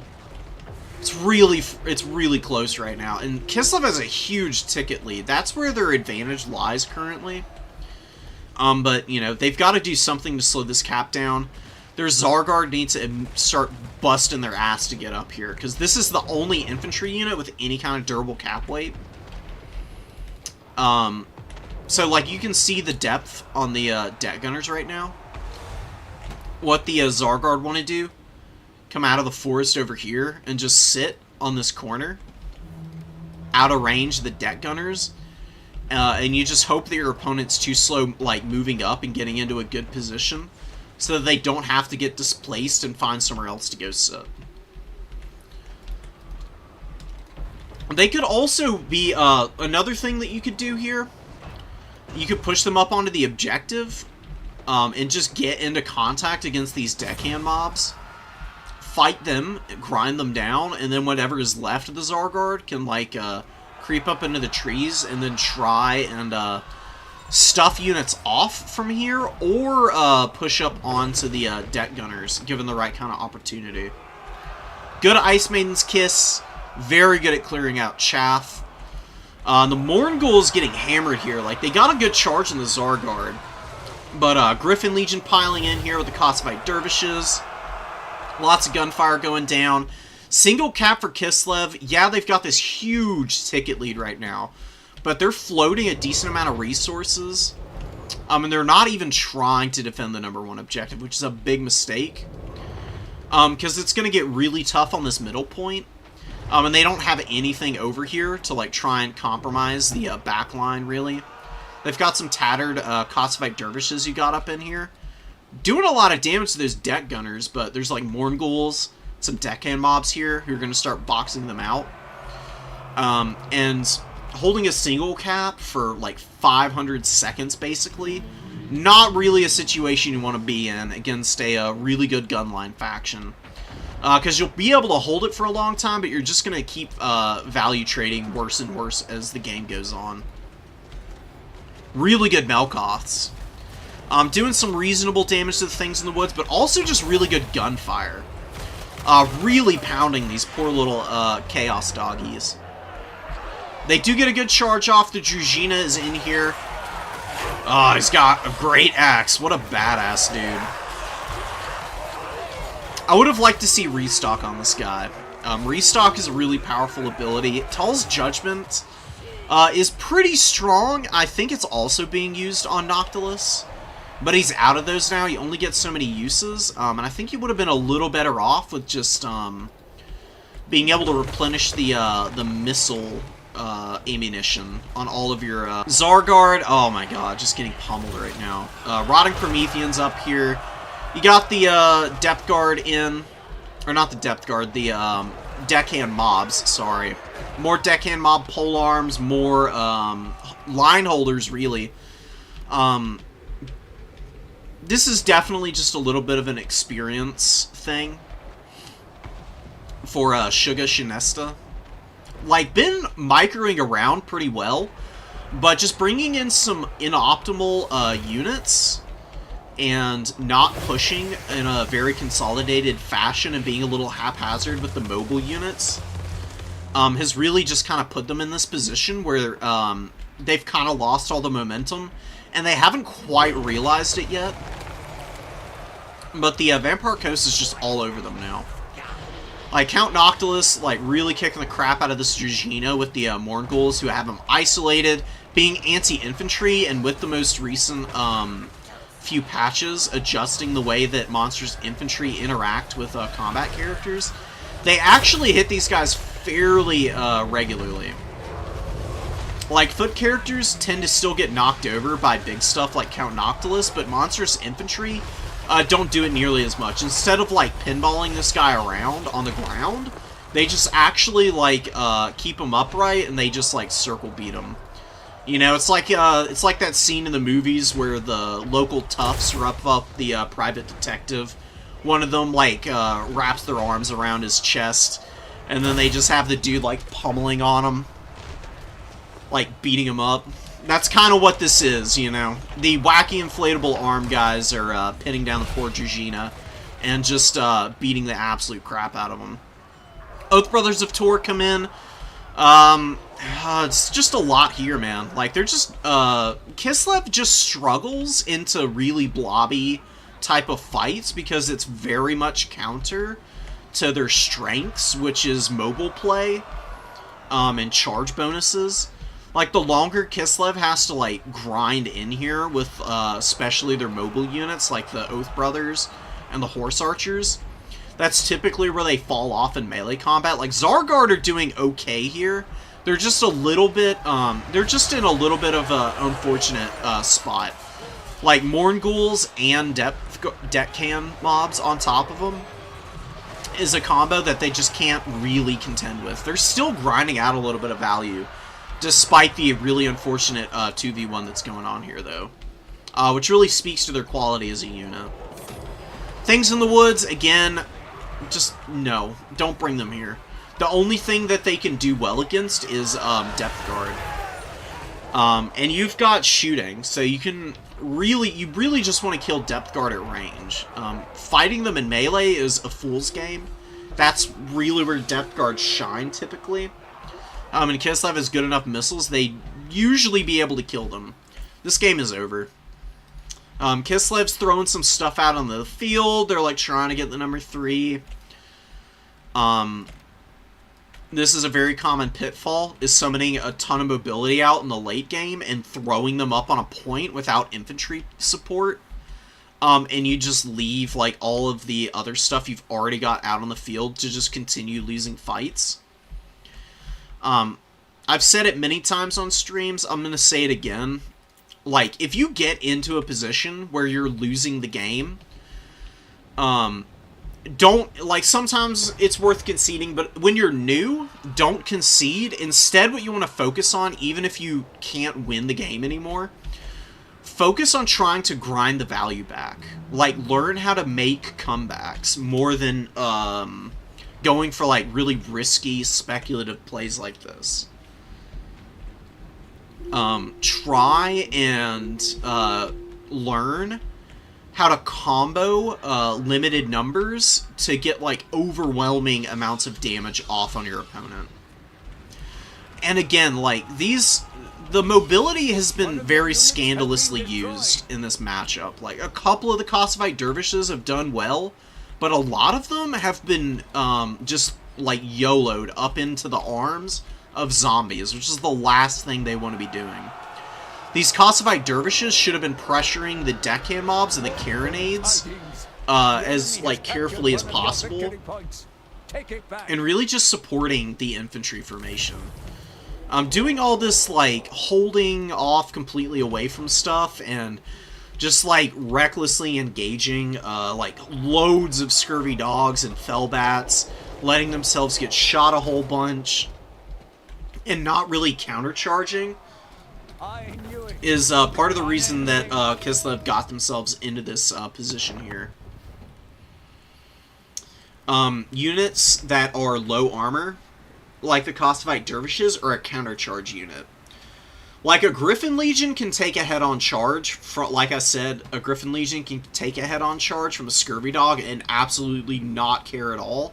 A Kosovite Dervish, they'll trade a little bit better, but the overwhelming hordes of these little Houndos and Fellbats swarming them out on the side points they were distracting that mobility long enough for the Vampire Coast to get the leg up in the value trade game at range, and then they just took the game over from there because Kislev lost all their infantry, and then they resummoned all their mobility. Then they lost all their mobility, and then they summoned out infantry. And it was just a really nasty cycle of trickling in, which is something that you absolutely have to avoid in Dom. Never, ever, ever, ever be sending like 1 or 2 units off to a point your opponent already has capped. It's never going to work out for you. Unless you're like Slaanesh. Slaanesh can get away with it. Provided you've got some rampages, of course, but that's a whole other can of worms to like open up and get into.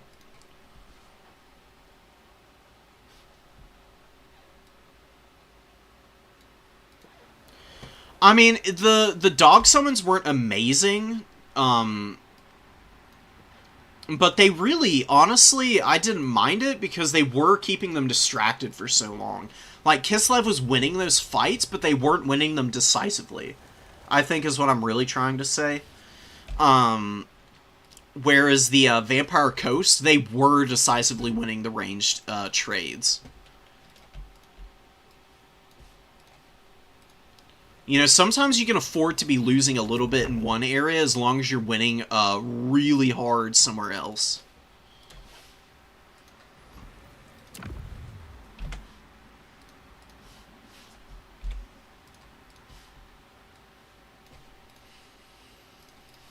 That's another very underrated element of Dom.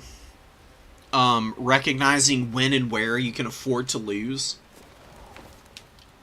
In exchange for value elsewhere on the battlefield.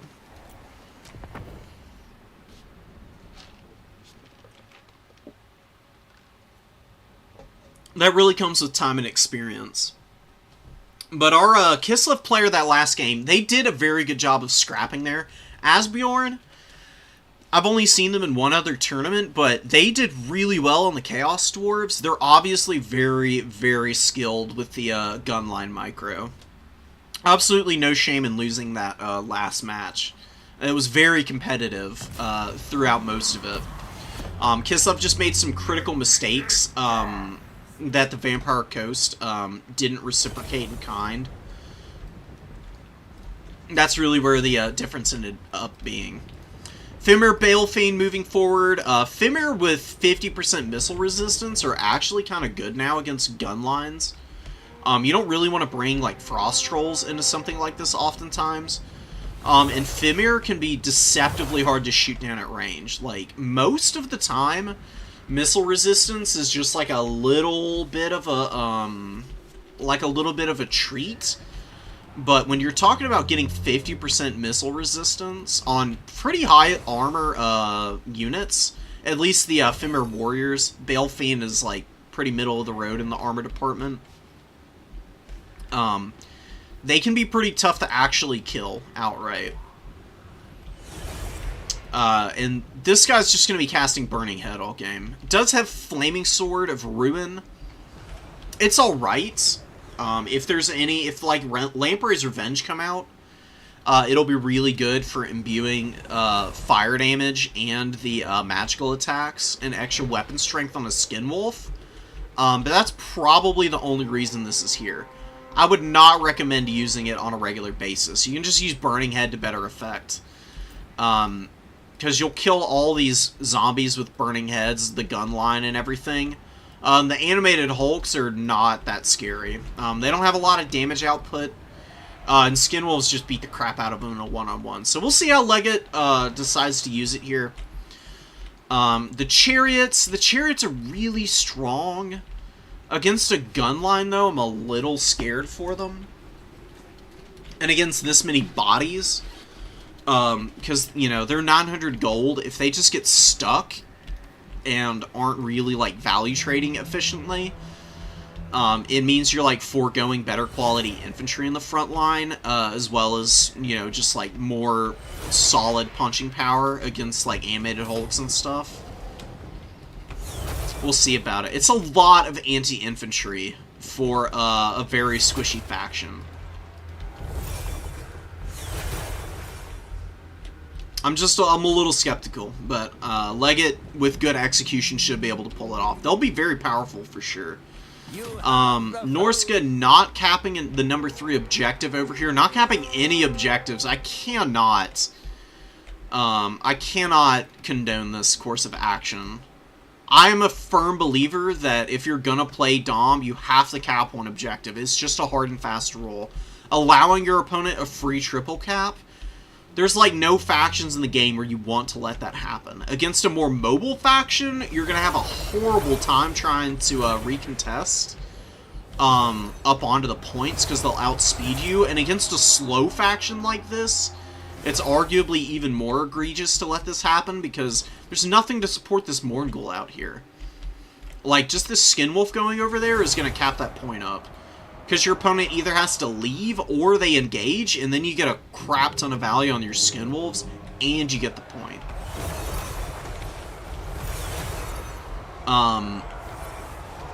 Doing a pretty good... I mean, this isn't going well, just in terms of the Marauders taking a shit ton of damage. But that is a good instinct, trying to like push up through the gap to engage up onto those guys. That Burning Head dude was brutal. God, if it had 2 more seconds, it would have farmed even more value. But it did a good job of roasting out some zombies back here. You can see 500 value on 1 Burning Head is pretty amazing. Chariot's kind of diving up in here, and this is what I was afraid of. Like, they're stuck. They're very stuck in here right now. They're trying to pull through now. Looks like one of them's going to be able to disengage. The other 2 need to turn around and run, but Skinwolf's coming in from the other side. Actually get a fairly good charge through. They get a lot of damage getting up through those guns. Trying to get on the animated Hulks. Just dodging back and forth. Wow, look at the charge damage on Skinwolves. Is it really that good? Never noticed that. Their charge animations are crazy, man. Animated Hulks getting taken to town. A lot of strong engagements from the Norscan army right now. Being even in value is not a position Vampire Coast want to be in. Det Gunners are opening up, but some Chariots do find them, and Chariots wreck units like this. Like Skaven Weapon Teams, Det Gunners, units in this ballpark of like HP and unit numbers, or models in the unit, I should say, typically get folded up by Chariots pretty badly. I mean, they just got charged 1 time and they're already dead, basically. Burning Head coming down. Not going to do a lot to the Depth Guard or the Mournguls and Animated Hulks, but just like wearing down these pole arms a little bit. Sure, not that bad. Honestly, would have been way better here. Like, there's a lot of stuff in here. Burning Head's got a big radius on its, like, area of effect. Like, 7 meters on a wind spell is actually fairly wide. So it'd be hitting a lot more than you would be thinking here. Like, this is about the width of the path, actually. So going up through here, it'd be killing a lot of models on some pretty depleted units. That was a brutal Wraithstorm. Nailed this Ice Wolf Chariot, and the other 2 are on death's door. Now, the thing about Chariots is really the only thing that matters is how many models are in it. Like, one of these is full health, essentially, even though it's at half health. It's got all 4 models, so it's still at full, like, damage potential. So it's got plenty left to give here. It just needs to be running over all the infantry on this side. Like, stay away from this area of the battlefield. There's a little too much to slow them down. There's, like, Sirens, there's Mournguls, there's Animated Hulks. Just, like, running over all of this infantry, though, would be perfect for it. It is going really well for Norska. They've done a very good job of burning down the gun line and a lot of the other infantry. It's Sirens, some Mournguls, and some Depth Guard, and that's really about it. They've also got Noctilus, but Throg is looking real healthy, and Throg is just an absolute monster in melee combat, dude. Throg beats Noctilus, believe it or not. It's a little unfair. He's just way better, and he's also got passive healing. Like, maybe Noctilus in a one-on-one, just healing himself endlessly could win, but when he's also trying to, like, save what's left of his front line units, that gets into some very sketchy territory for him. Miststalker's coming out. I love the Miststalkers. One of my favorite RORs in the game. And they're pretty decent. Like, they don't have a ton of stuff to fight here. Very good micro. Moving them away from a lot of the lesser units over here. And trying to focus them in on the Sirens, which they will counter really hard if they find a way into combat with them. They get a Flaming Sword of Ruin. Don't do that. Flaming Sword of Ruin's not good enough to use unless it's to imbue the fire weakness as well. It only gives base weapon damage, so using it on this AP infantry unit's kind of pointless. Chariot's getting swept up back here. Fairly healthy Skinwolf that's rallied here. Hopefully Legatus notices this, because they could just rally back and get up on a point and just heal.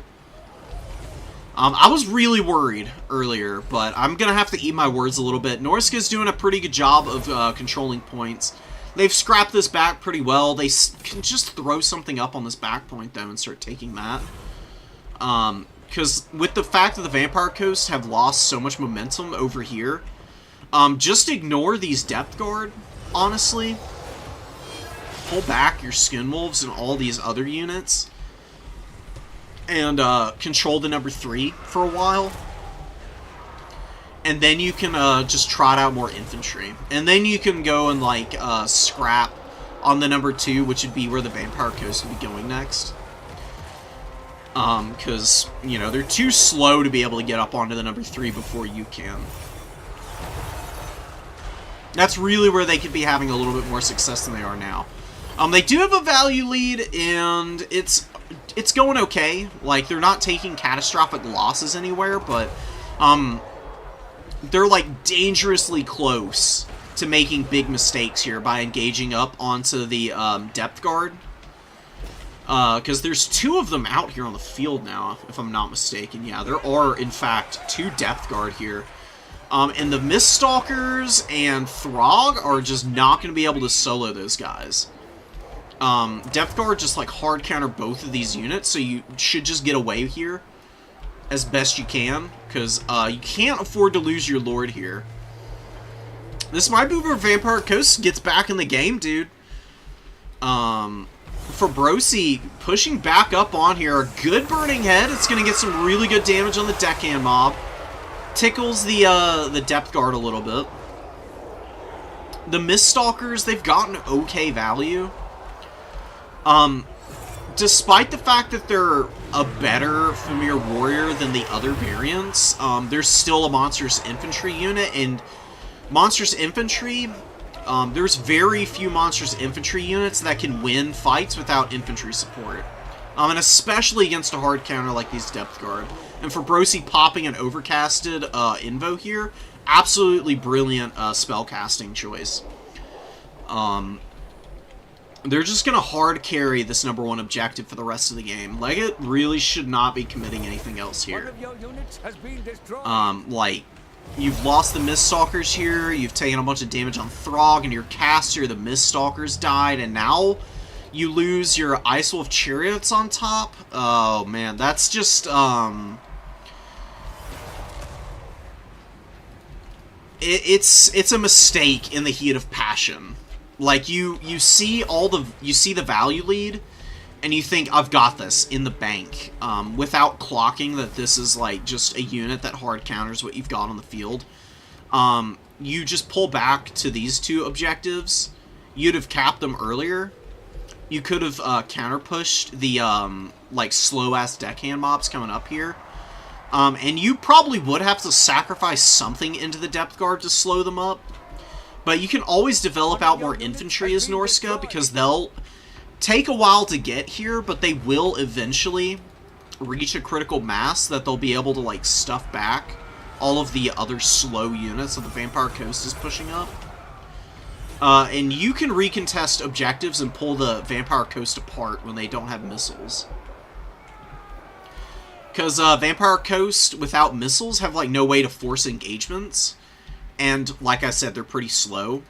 So if they're, like, constantly following you around, like, capping the stuff that you're taking away from them, you'd have plenty of time to take 2 points.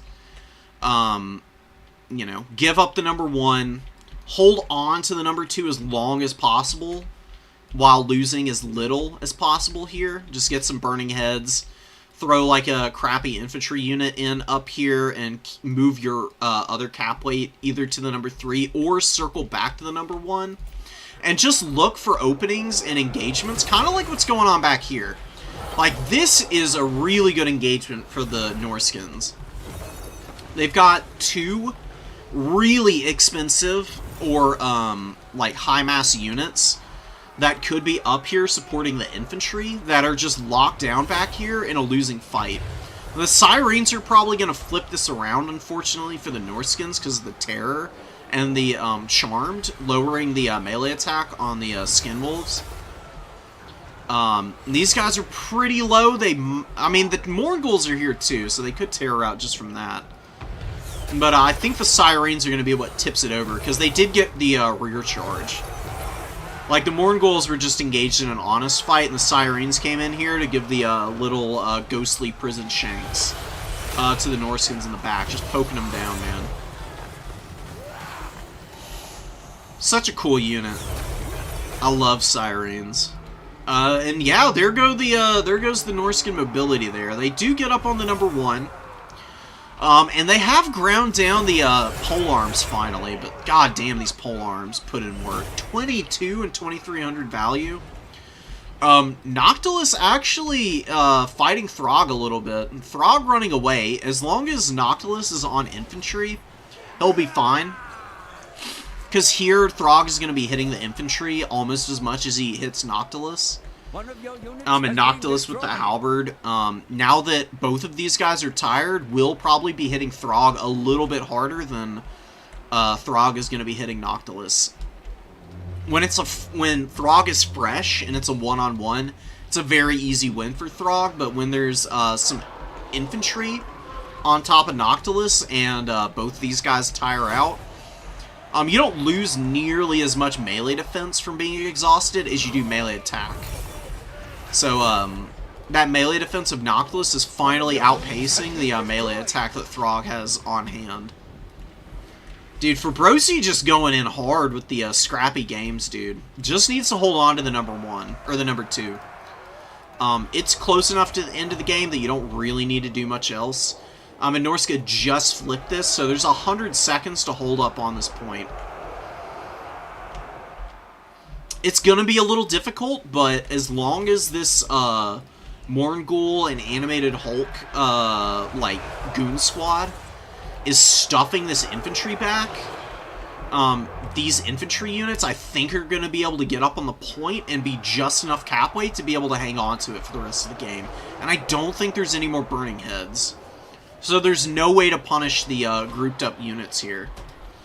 And there's enough terror here that untimely terror out for Norska, even if they do get enough cap weight on here, could just put all of their plans to ruin and shame.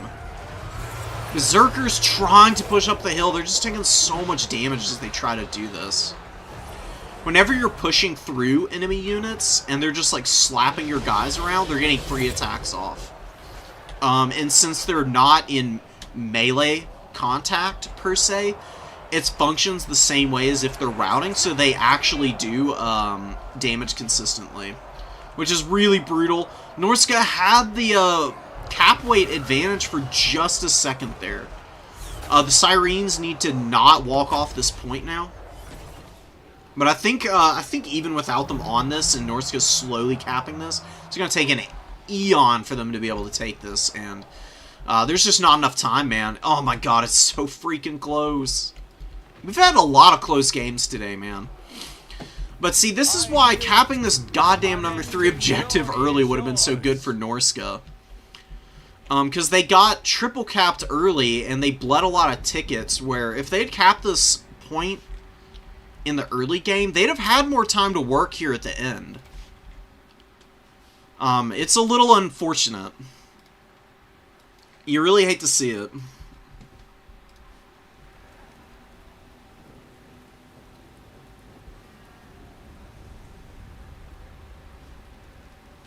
Pretty good value across the board on the Vampire Coast. Like, nothing too crazy.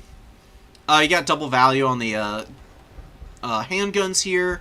Noctilus put in a lot of work. It's really in the reinforcements where the value was had. Like, the Mournguls and the Animated Hulks were used really well this game. Sirens did awesome. And these Depth Guard just absolutely hard carried. I mean, they shredded a lot of the big mobility units for the Norskins. Throg was good. The Balefiend was solid. The infantry did pretty well, all things considered. And I did like the chariots. This might be too many chariots. You can probably mix one of these out and bring like another Marauder Berserker, which would be pretty good in this matchup. But, you know, I think just playing a little bit more heavily into the mobility and moving around and bouncing around objectives would have won Norska that game.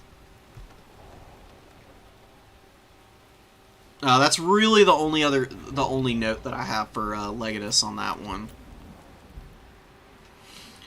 Let's see what the Skaven got against Tzeentch here.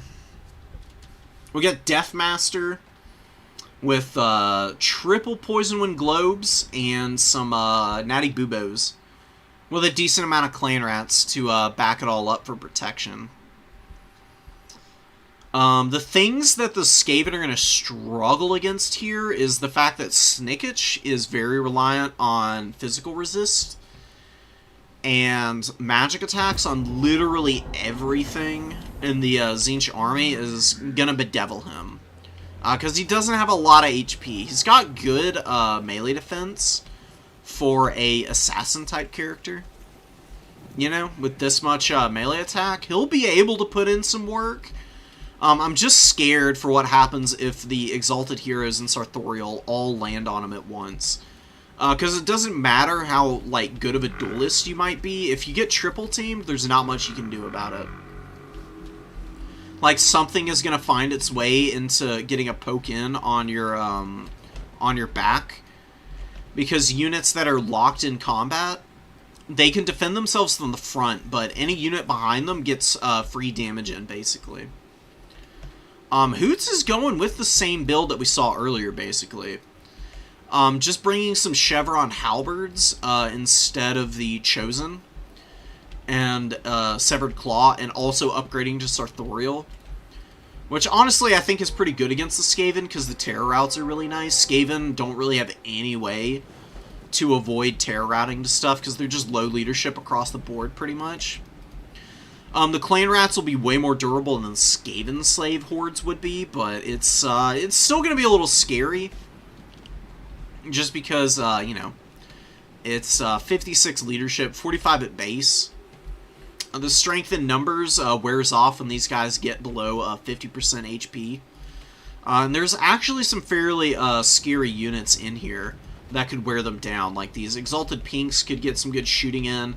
Chaos Knights can charge, and grinding into Halberds is not great for the Skaven. They do have counters to those units, though. Like, as long as the Globadiers and the Jezzails are used well, Skaven should be fine. They just can't get Lord sniped, and they can't be slow with their missile units. Exalted Heroes going after the Zap Zap Cannon. Nothing to defend this thing right now. Teethbreaker's coming over. Little far away. And they're going to get LOS now. Well, that sucks, dude. This is why Howling Warp Gale is so good for the Skaven. And this is a matchup where it's really strong because Tzeentch brings lots of flyers. If you just had that caster, like, back here, Teethbreakers you can summon out of the other spawn zone. This Warlock Engineer could have gotten a good cast-off on the Exalted Hero, and then you bring the Teethbreakers out, and you can machine gun them while they're stuck in the air. Shooting them while they're on the ground, they're just not going to be able to hit. Because they're fairly inaccurate, and they don't have any LOS. It's going to take a while for those guys to, like, actually open up here. Oh my god, Snicketch, World of Weeping Blades, just, one-shot this Halberd unit, I think. Holy crap. World of Weeping Blades is a really crazy item. It is absolutely disgusting how strong it is. It's a pretty small radius, but since he's a really small target, stuff piles in really tightly around him. And if you pop this at the right moment, I mean, you can see what it does. I mean, he got 600 value. 754. That's pretty much the entire cost of that Chaos Warrior of Tzeentch there. Oh my god. And the Poison Wind Globes on these Halberds on the other side of the battlefield, really, really wrecking these guys. Just dragging them down, man. There's no worse feeling than going up against the Skaven and there's 650 gold Globadiers, just like one or two shot your expensive Chaos Warriors. I've had it happen to me as Khorne way too many times. Skaven are a tricky faction to play against. They're a little bit like, I mean, they're a lot like dwarves, actually. They're like faster, squishier Dowie in a lot of ways, with a little bit better mobility. If you can figure out the gimmicks and the pace of engagements for the Skaven, they can be pretty easy to deal with. Typically going really elite into them is not a good idea because they can really punish you with the inexpensive missiles that they're able to bring out. Poison Wind Globes do get jumped on by the Screamers. Snicket's is getting absolutely pounded right now. Really good Final Transmutation, and then a really good Bolt of Change from the Clan Rats. Whoa, that is... Dude, that's crazy. I've never seen someone do that before. Warp Lightning to break the Changebringer's shields. Where are the Natty Boobos? I think they're in range. They really should hammer the Changebringers right now. The Changebringer... Yeah, there we go. Good shooting. Excellently done, Winner. Really good choice of target.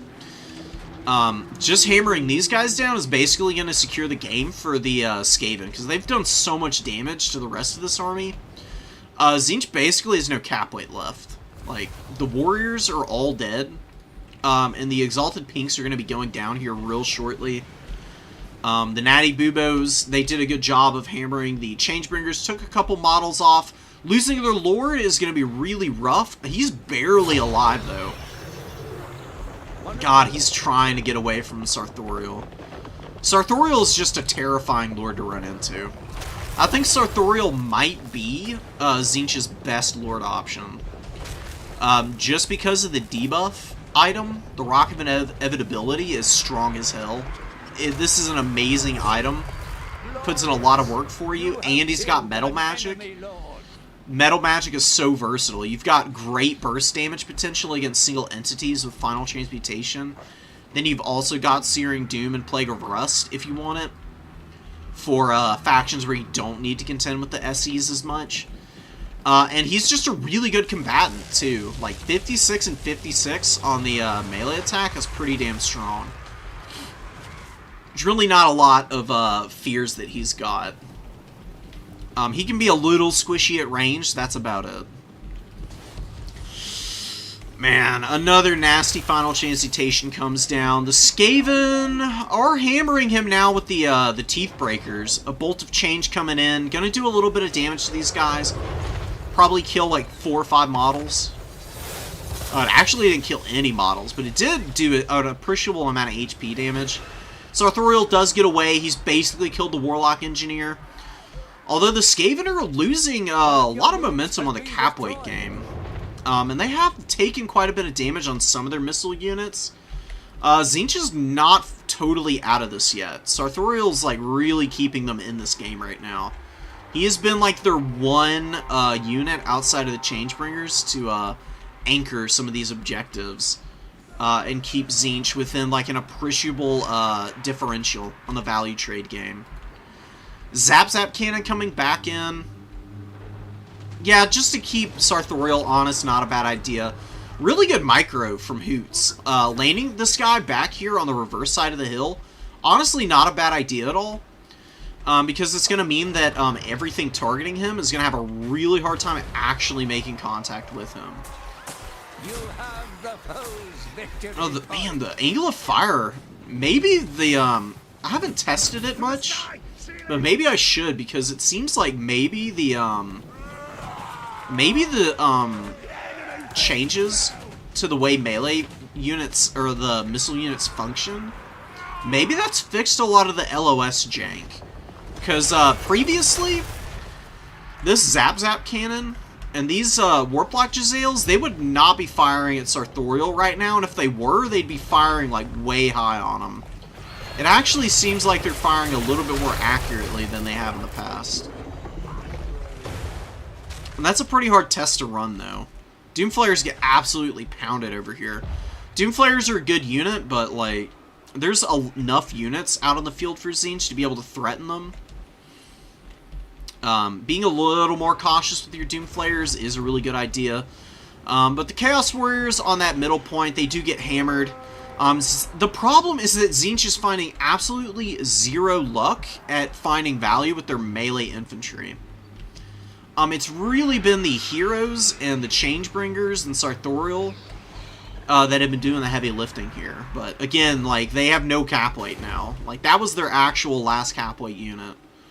And now they're finally bringing up some more Chaos Warriors. It's going to take them ages to get up to that point. Take it back. The Skaven are just, yeah, they get Snickage back out. Honestly, a really good call just to have your Lord, even if he gets his ass kicked again. He's still, you know, giving the leadership back to your forces, so terror routes are less of an issue. And really, all the Skaven need to do is they just need to throw, a few more clan rats out on the field. And then they can just keep, like, replacing all their missile units that may or may not be getting damaged. And look at Snickage, dude, going to town on this poor Exalted Hero who's pretty trapped out over here. He is trying to kill the Globadiers. He's been doing okay. He does get back up in the air, saving his own bacon. Taking the worst of that fight, though, for sure. Snickage is really devastating. And Sartorial, really low. Looks like the Jezzails, they've been pressuring him down pretty nicely. Winter doing a very good job of spacing out the missile units as well. Like when one gets jumped on by the hero squad, the other is running away just to give it some space and retreating towards the spawn points for some summons that might be able to support it as these guys are moving over. Zap Cannon not quite hitting Sartorial, who's still alive. Skaven hanging on to the number 1. Tzeentch still not having any other cap weight out on the field, though. Finally getting some halberds forward. Jumping on the Jezzail. Oh, Sartorial getting iced at the end here. Brutal. Oh, no. Big Bird going down. The only evidence of his untimely passing is his little, his weird little staff thing. These tentacles make me really uncomfortable. They just do they do stuff to me that I don't like. Screamer's getting pounded. The Teethbreakers are still alive. Wow, they got 2,500 value. Holy crap! I've been missing their performance a little bit. I haven't been paying a lot of attention to them. But they must have been doing something. They probably eventually killed an Exalted Hero back here. They probably are why these Chaos Knights are all dead. Wow, Gorich coming out now. Okay. I mean, honestly, I don't hate Gorich here. He's got really good punching power, and Evisceration is, I mean, it's a lot like the World of Weeping Blades, so he could definitely come in here and help clear up this Halberd unit. He does need to be a little careful in that engagement, but shouldn't be too tough for him.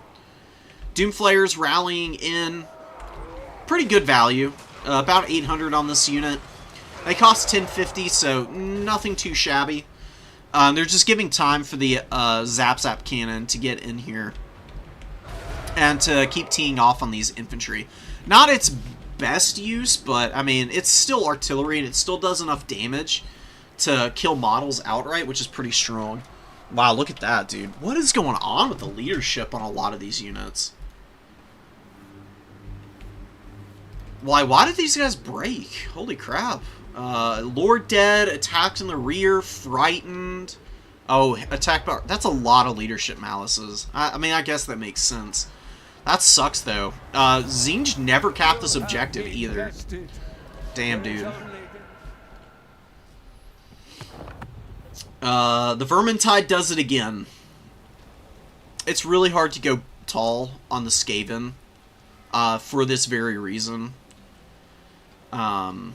If you can't kill all their missiles, and they start swarming the objectives and just keep replacing the casualties they do take, they'll ruin your day. They're really hard. Skaven are a deceptively tricky faction, but if you can like figure out how to play them, they're really damn strong. And I know Winter has been like doing a lot of practicing with them. So sticking with a faction like that, I really got to give some serious kudos, because that is not an easy time to learn. You got to take a lot of lumps before you really figure out the Skaven. We got Karanak in here. Hell yeah. Where are we at in the bracket? I need to check on that real quick. Give me a sec, guys.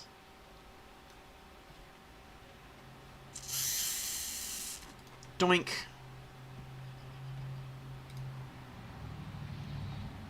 Alright, round 4 just started here. So we got time for this. I really want to see some Karanak action. You know. I'm missing Khorne. I'm probably going to be moving back to playing them a little bit more. Just because I've been playing a lot of the Beastmen. I'm getting a little burnt out on the Beastie Boys. They're fun as hell. They're definitely one of my stronger factions. I'll be playing them more, but moving back to my bread and butter will be really nice. And then I'm learning some Kislev too. Kislev feels a lot better after the shooting changes. I think Kislev might have low-key gotten the biggest buffs this patch. Just tangentially. Like, they didn't really get any if you just look at the, if you look at their specific patch notes for the faction, it looks like all they got was nerfs. But Kislev got benefits from the cavalry mobility changes, as well as the fire at will changes. And since they have so much hybrid shooting and so much cavalry, I think that they're in a really scary spot right now. Solo Spaghetto has been doing amazingly with them. And I played a few games with them on stream yesterday to close out the Beastman Tournament stream. I was honestly pretty surprised by how much smoother they played. Whereas previously I'd constantly be struggling to get the Armored Kossars and Streltsy and other bow units to like actually fire and, you know, control fluidly. They just defied orders previously, but on the new patch, it just feels buttery smooth, and that's a really nice spot for them. So I think Kislev might start becoming more of a mainstay for me and a lot of other people. Because they've always been pretty fun, but they were just absolute misery to play on the last patch with all the fire at will problems that were going on. Hobgoblin Wolf Raiders. Let's get back to the match. I've been talking about just going off on a tangent for too long, but Hobgoblin Wolf Raiders have been skirmishing pretty nicely. Shooting at Valkia is not really worth it. She's so heavily armored. She's got a shield. She's an itty-bitty target, you know. She's pretty small. You know. Firing against her with bow units that don't have AP missiles, kind of a waste of time.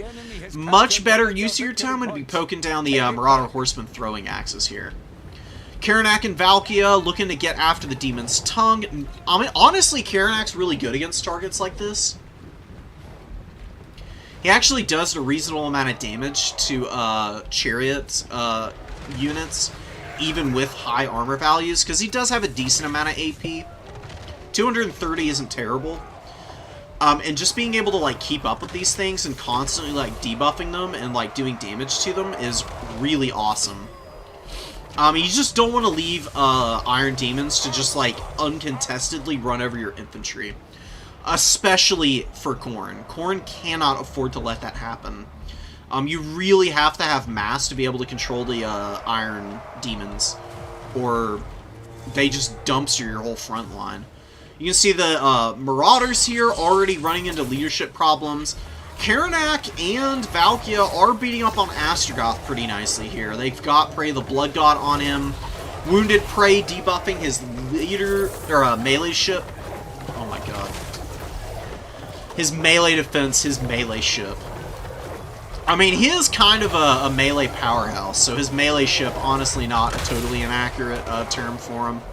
He's a pretty good fighter, but in a 2v1, he's definitely going to be struggling. Khorne bringing in some halberds. Looks like we've got a Bloodletter summon? Oh no, the Hound summon from Karanak coming in. You don't see this ability too often.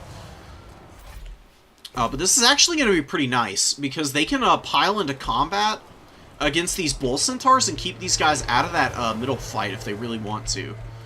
Or just get on the Granite Guard. Granite Guard holding the line against the Throwing Axes, and the Throwing Axes massively overextending, getting shot to pieces right now. That's really brutal, man. Khorne is staying in this game. The value trading is fairly even. Where's the Iron Demon? Oh, here's the Demon's Tongue. It's very healthy. Doing great. A lot of the Chaos Dowie infantry are getting folded up. They've been holding the line pretty nicely. Losing the Blazing Beards is pretty painful, and Astragoth just massacring his own men with Flamestorm. Absolute troll behavior. What are you doing, bro? Why would you do this? No, don't do that. Oh my god. Chaos Dowie really can't afford to kill their own infantry like this. They can do it to, like, laborers and stuff, but against their own Chaos Dwarf warriors, it's pretty unfortunate. Karanak continuing to hound down Big Boy back here. But the Fleshhound's summon is going down.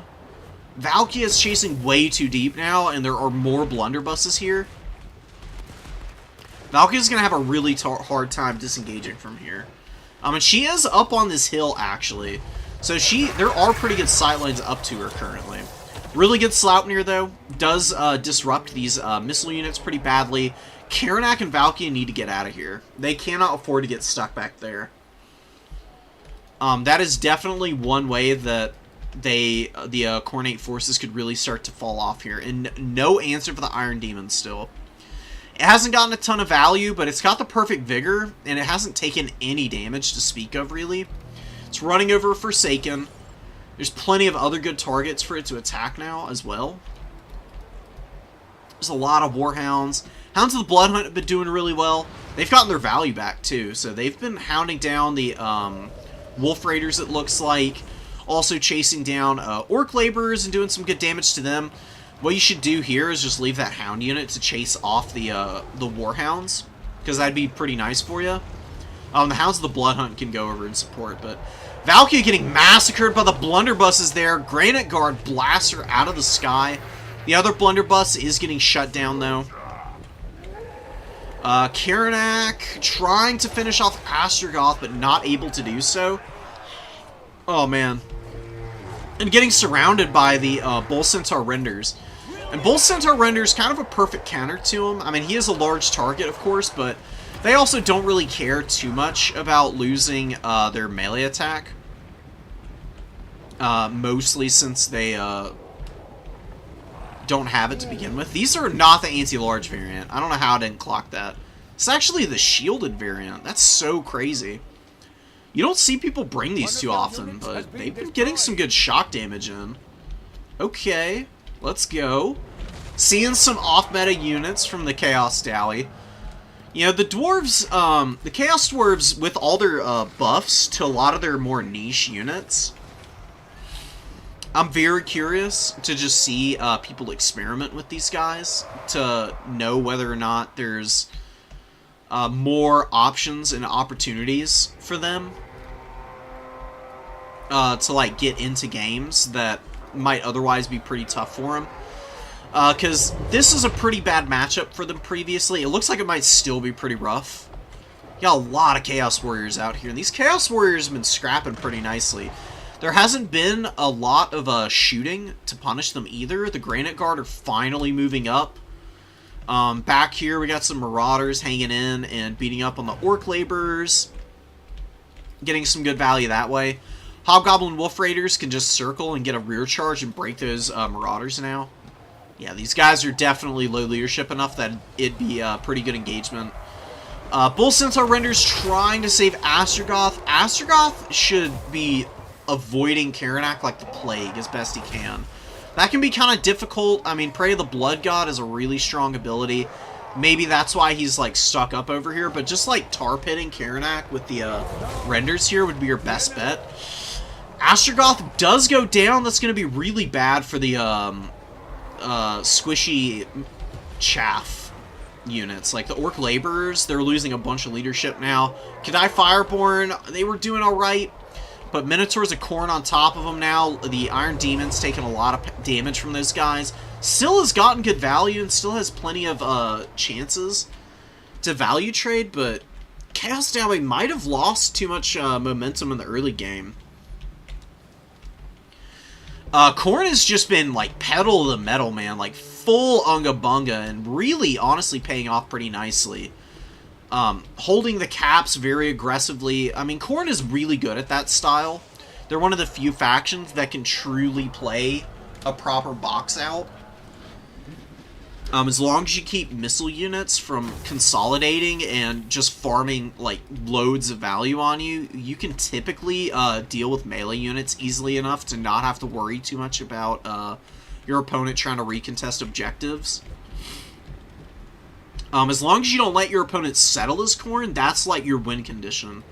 With Fleshhounds and Minotaurs going after these Kadai Fireborn, these guys are probably going to go down. This triple cap, right here at the end, this might be a little too much of an uphill climb for the Chaos Dally. They've done a lot of stuff right, but Khorne, with the good leadership and the solid melee units, and just staying persistent at killing Astrogoth and going after the missiles, honestly has done everything that is needed to have been done in this matchup.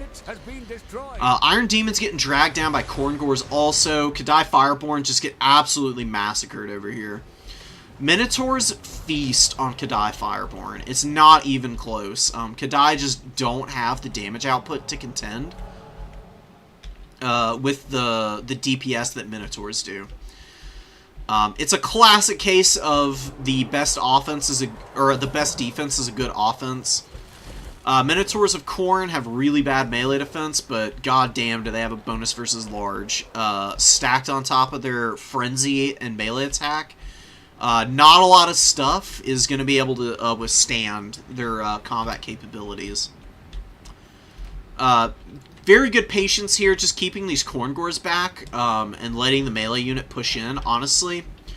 Not a bad strategy for Khorne, and this is what I was talking about earlier, man. Using Tattered Infantry just to push deep and stuff your opponent back and, like, force them to take pause and extra time before they can, like, contest onto objectives just keeps the keeps things more secure for you in the long term.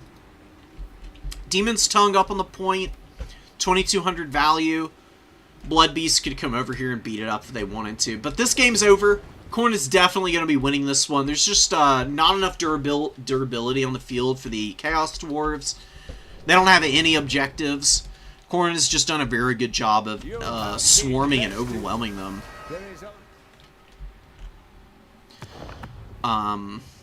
Yeah, I mean, I wouldn't have dove nearly as aggressively into the backline with Valkia and Karanak, but maybe that's to my own detriment. You never know. I mean, it ended up paying off dividends towards the end of the game there, because they did get some good damage on Astrogoth while they were back there dealing with those blunderbusses as well. And Karanak was just able to get one last good engagement against Astrogoth and finish him off. 2300 on our boy here, the goodest doggy in the world, making a bit of a comeback in the meta. He was absent for a while after his big nerf to his snare ability, losing infinite uses and also a big damage nerf to it. Deterred a lot of people, but he's still got a lot of potential. It's just his expense. That's a little bit of a food for thought kind of deal. But, I mean, when he works, man. And a lot of factions really hate having their leadership get sniped.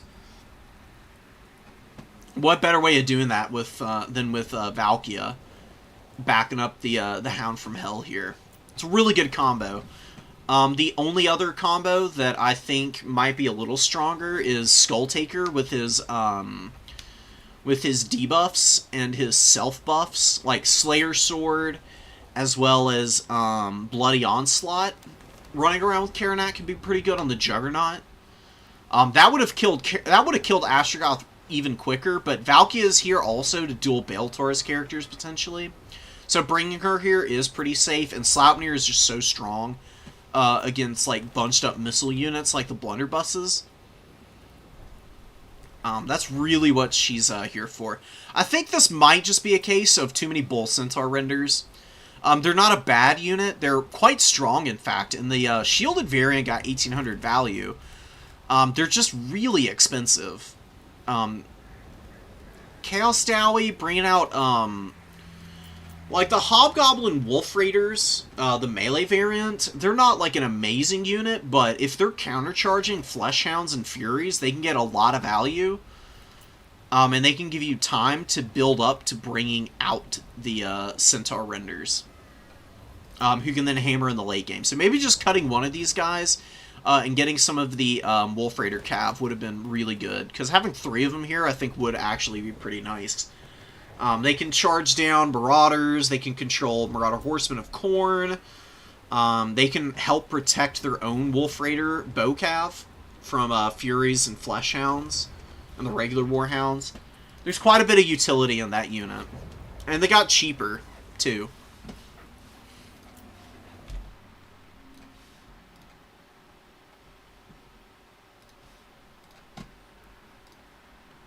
Alright. Where are we at in bracket?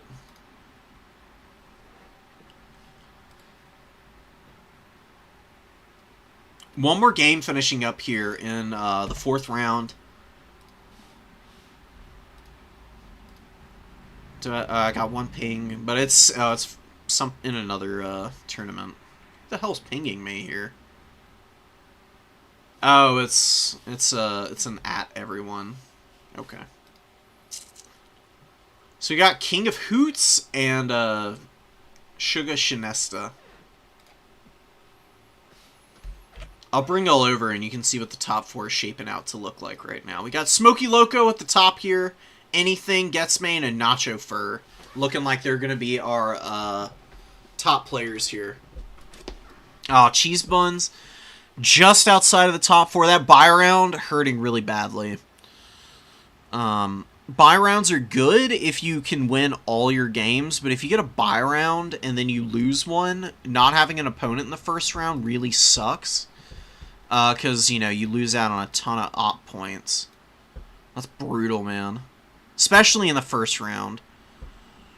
I'd really love to see some kind of concession where if you get a buy round, you just get 2 op points flat just to make up for it, because I think it's a little punishing. I don't know, though. I don't know if there's really a good way around it. Just having an even number of people, I guess. For Brosi, just outside. Unfortunately, only got the 2 wins. Legatus with 2 wins. See what Smokey Low... Anything playing Khorne, too, so that's pretty scary. Good micro and pressure with Khorne will take you a long way, dude. Because the spell resistance and just really tough to remove infantry in domination mode can be a little overwhelming for a lot of factions. There's definitely matchups where Khorne can struggle, but in terms of a faction that does have bad matchups, there's really not that many. Khorne either has a winning matchup or is like just dead even with pretty much every faction in the game, in my opinion. Like, I think Slaanesh and Chaos Demons, I think they might be the only truly rough matchups for Khorne. But even there, with like good unit selection, and just a little bit of like just a little bit of attention to detail on the micro front in game, those are still very winnable matchups. Yeah, the Chaos Dowie matchup got evened out pretty nicely for them. You can see here. I wasn't even... I just realized that I'm looking at their win rates right now. They're like, you know, either beating everything or they're like dead even with everyone. Khorne is so well balanced, dude. As opposed to Slaanesh, which is just like either horrendously underpowered or just monstrously overpowered all the time. Khorne has been pretty consistent. There was a point on launch where they were on the lower end of the spectrum in terms of like power scaling, but you know, I think a lot of that was just the fact that the factions that were in the game are factions that are honestly pretty good against them. Like Ogre Kingdoms generally do pretty well. Kislev's an even matchup and almost always has been. Slaanesh, pretty rough. Nurgle has gone back and forth over time. It's pretty Khorne favored now, just because of all the DLC units they got from Omens. But Dowie, just crushing Dowie. Dowie is like an unlosable matchup for Khorne unless you mess up. If you fumble your initial dive on the dwarves, that's how you can lose to them, but generally speaking, you just bring Furies and a shit ton of Bloodletters with some Marauder support, and you just, like, swarm the Dowie, dude. Like, you press them back so bad. You know, and the dwarves have been doing pretty nicely this season. Like, ever since... Like, they also benefited a lot from the shooting changes. It just really made them feel a lot more responsive, and they've been performing a lot better. How the hell are they losing? They're losing to the High Elves? Really? How the hell did the Dowie have a bad matchup against the High Elves? I'm very skeptical of that. There is no freaking way that's accurate. What do the High Elves have to beat the Dowie with?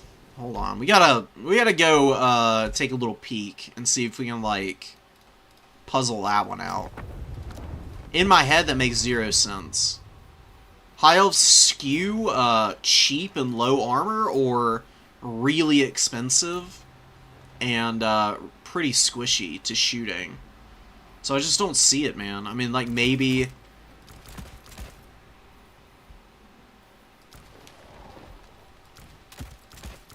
Maybe Shadow Warrior play is giving the Dowie some trouble.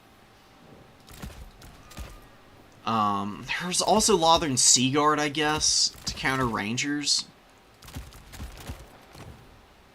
But I mean, the Dowie can just bring Trollhammer torpedoes and like a flame cannon, I feel like. Because Dowie artillery is kind of hard to kill. It's deceptively tricky getting on top of their artillery pieces. High Elves, do they have great answers for shutting down artillery? I can't think of anything.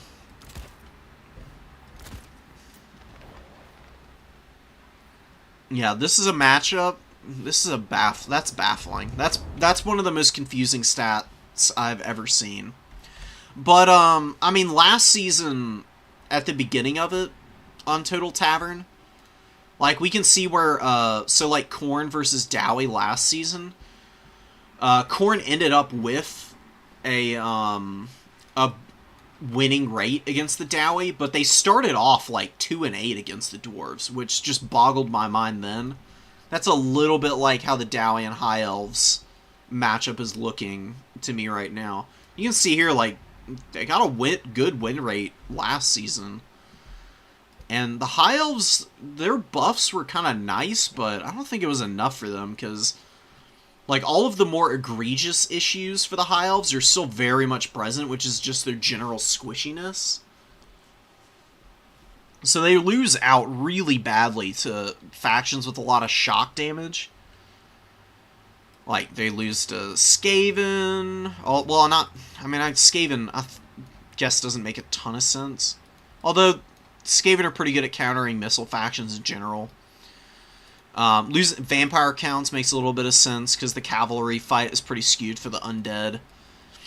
Lizardmen have Cold One Riders, which are pretty good against them, and lots of cheap infantry. Empire with all their heavy knights, really good with the shock attacks. Vampire Coast is probably just Vampire Coast favored in the range game. Wood Elves have Wild Riders into the frickin' sunset, dude. Wild Riders are crazy. Dark Elves, again, Cold One Knights, lots of Dark Riders. Fairly good at skirmishing the missile phase. And Beastmen just dominate the High Elves. It's brutal, man. Beastmen are, like, perfectly tuned to kill High Elves. Like, the Chariots just wreck all the infantry. You got tons of good magic options for controlling the cavalry that the High Elves have. That's a really rough one. Honestly, unsurprised to see that one at 0-6 right now.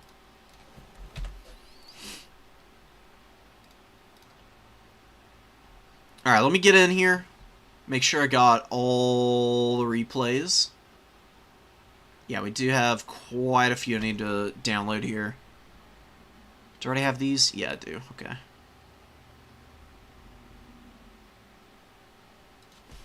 think I need this.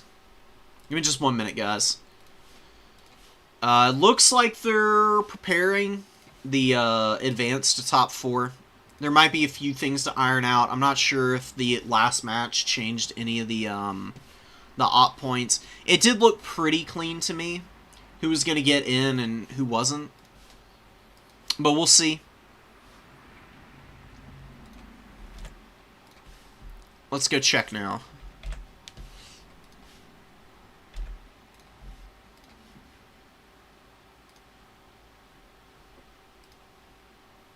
Oh, I think it has already been advanced. Yeah, so it is done. And yeah, that's a pretty clean top 4. So let's get in there. Let's go find us a match. Start contacting some folks. Yeah, thank you, bud. Love it.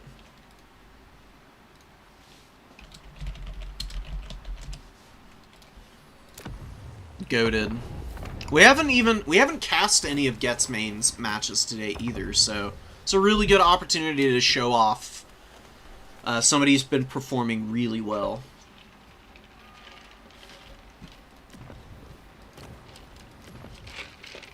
I don't think those are going to be the builds anyways. We'll get away from them, just in case. And we're on Imperial Road. Imperial Road's a fun map. It's probably a little Skaven favored. The only reason I say that is Khorne can play middle objectives pretty well. But this map is really big, and Skaven can have a lot of really long-range missiles that can benefit immensely from the layout of this map.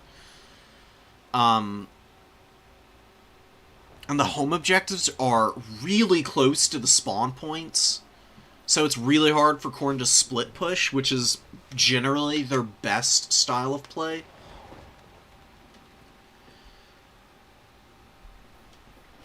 But, if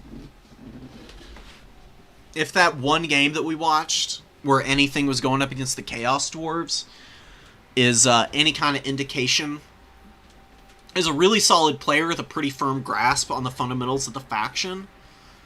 And he'll probably be able to persevere here. Because even though it may not be like a Khorne favored map, they are going up against the Skaven, who can run into some problems if they're trying to just scrap on a central objective sometimes.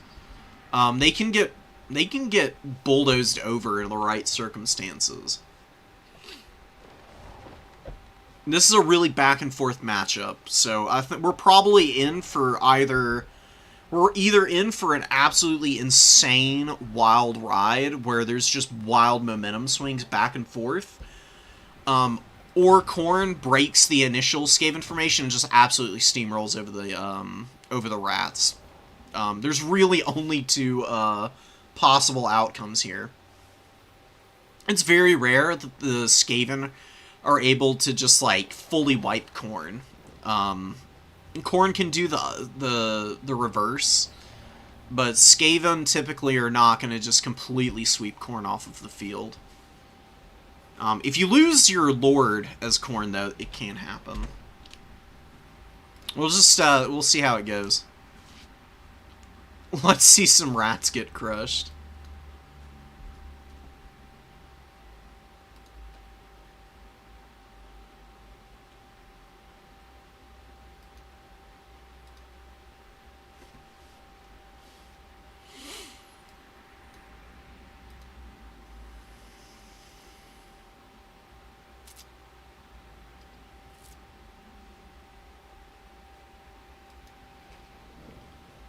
Alright, we'll just chill here. We'll wait for these guys. They're probably ironing out the kinks in the build. Let's go back and talk about some of the meta implications for the stats. It looks like Beastmen actually dropped some games in the advanced tournament. They were at 68% just a minute ago. Now they're down to 65%. Are people finally figuring out how to counter these guys? Maybe. I mean, they're definitely a top-tier faction. I don't think that they're a 100% win rate against all these guys, though. Like, High Elves, it's almost believable. That's probably like an 80-20 matchup for the Beastmen. It's probably one of the most skewed matchups in the game, but High Elves can still win it. And we got our game, so let's get out of here. We'll come back to that later, in between a match if we have time. I'm really curious to know what all of y'all think about where the factions stand right now. Because I think Beastmen are top 3, but I don't think they're the number 1 by any means. I still think Slaanesh is the best faction with no restrictions. Ogre Kingdom's number 2 without any restrictions. Beastmen just aren't getting anything restricted on their roster right now. Which means that they're just able to mix and match all the strongest stuff into their, like, builds and just profit from it. Beastmen are a really tricky faction to, like, balance, because I feel like one or two things changing for them would just completely destroy them as a faction. Make them very unviable. And it's so funny, because Beastmen, they really haven't gotten a DLC in frickin' ages. But the addition of all of the marked gores, and now they have cockatrices and all kinds of other crazy stuff added to them. They just keep winning in all of the patches. They just get, like, random additions to their roster. And it's stuff that doesn't work sometimes with other factions that the Beastmen are just able to capitalize on immensely. Like, I've been experimenting with a Cockatrice, which is a monster that's available for the Chaos Warriors and Tzeentch. Neither faction is able to use them very well, but the Beastmen, having a monster with Terror that costs 1100 with an Overshield, and having a 32-second speed debuff and then Snare is actually kind of crazy. I've played around with it in a couple of games, and it's pretty damn strong on the whole. It's really nice, because it's honestly made the Tzeentch matchup a little more manageable, because that was a pretty tough matchup for the Beastmen for a long time. Anyways, we're kicking it off here. This is a pretty standard opener for the Skaven. They just got a lot of rats. Just a load of stinky boys. With one Poison Wind Globadier. Oh, 2 Poison Wind Globes. Some Plague Monks. Plague Monks you don't see too terribly often, but they are honestly pretty good against Marauders. Not so good against Halberds or anything, but should still be able to do some good damage. The Poison Wind Globes are going to have to put in a lot of work against the heavily armored warriors. Anything is coming in here with a very concentrated build, the same one that we saw in the Chaos Dowie game. So not trying to over-tailor anything and just going for execution-based plays. Storm Demon did miss Valkia popping Demon Shield. We get the Prey of the Blood God, and Ikit's going to take a bunch of damage here. The Corn Lord and Hero might take a little bit of poke. Oh, man. What is going on with those guys? They just whiffed that volley. Oh, man. The Throwing Axe is missing their shots there. It's pretty unfortunate. That probably could have killed Ikit, or at least took down another, like, 2,000 of his HP, damn near. The Throwing Axes hit so hard, man. Very painful when you get hit in the face, but for whatever reason, they just threw their axes and whiffed spectacularly. So Ikit is honestly better off than I thought he would be. I really thought he was going to lose, like, 2/3 of his HP there. Valkia gets on the Poison Wind Globes. Really, really good jump there. Fury's flying overhead, looking for an opportunity. Where are they going? They're gonna go on these Night Runners? Honestly, this is a really good dive. Getsmain could bring out some Wolf Rats to hit these guys, or a Rat Ogre. Either or would be pretty strong. Yeah, Rat Ogre's coming out. From the farther back summon, and the Furies are going to do some nasty work there before the Rat Ogres get up to him. Flinting Ruin on Valkia. The spell resist is going to help her out a lot here, but it can't save her all by itself. Flinting Ruin is just too good of a spell. It does nasty work. And Khorne is doing pretty well. They are losing one Halberd here, thanks to the fire from the Poison Wind Globes, who have done some good damage, but Khorne is starting to really lock in here with the Fleshhounds. Furies landing on the Skaven Slave Sling is going to clear them up really quick. Fleshhounds also doing the same. Clan Rats piling in. They'll do some good damage to those Fleshies. The Marauders are really struggling, though. I mean, there's just so many bodies for the Skaven. There are Plague Monks, and the Plague Monks have been doing some appreciable damage. Nothing too devastating. Some of the Marauders are rallying back here.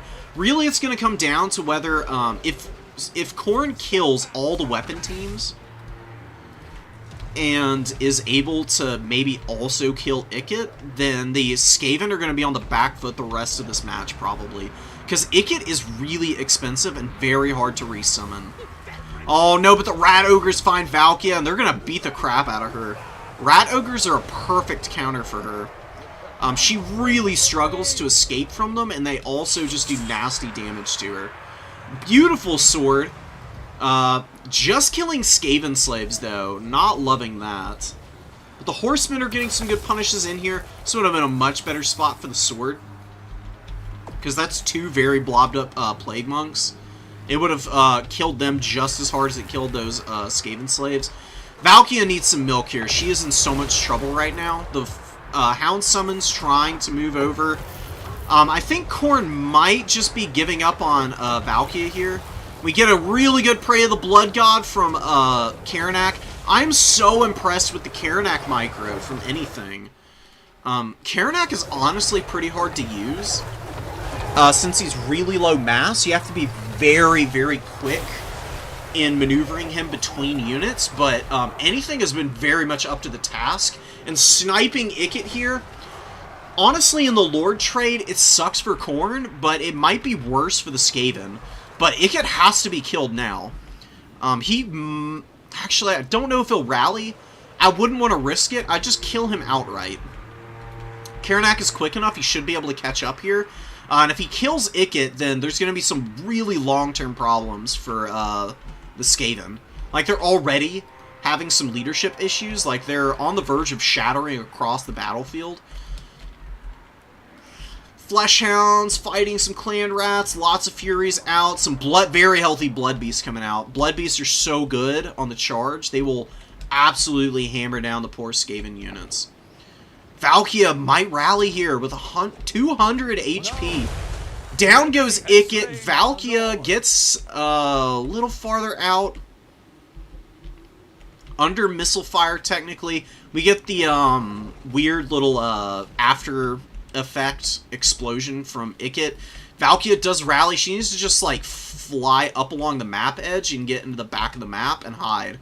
She's gotten solid value. I mean, Valkia getting 1500, it's honestly pretty good. believe it or not, like, throwing something up under Valkia would possibly break her, because she's not ITP, and she's below the threshold for her leadership. The fear may have broken her. Although she does have Gaze of Corn. It's honestly kind of a good idea to bring on her. Gaze of Corn, often, when she gets to this little HP, sometimes she doesn't rally, and the Gaze of Corn gives just enough leadership for her to be able to hang in there. Oh, and a beautiful sword comes down on the Storm Vermin here.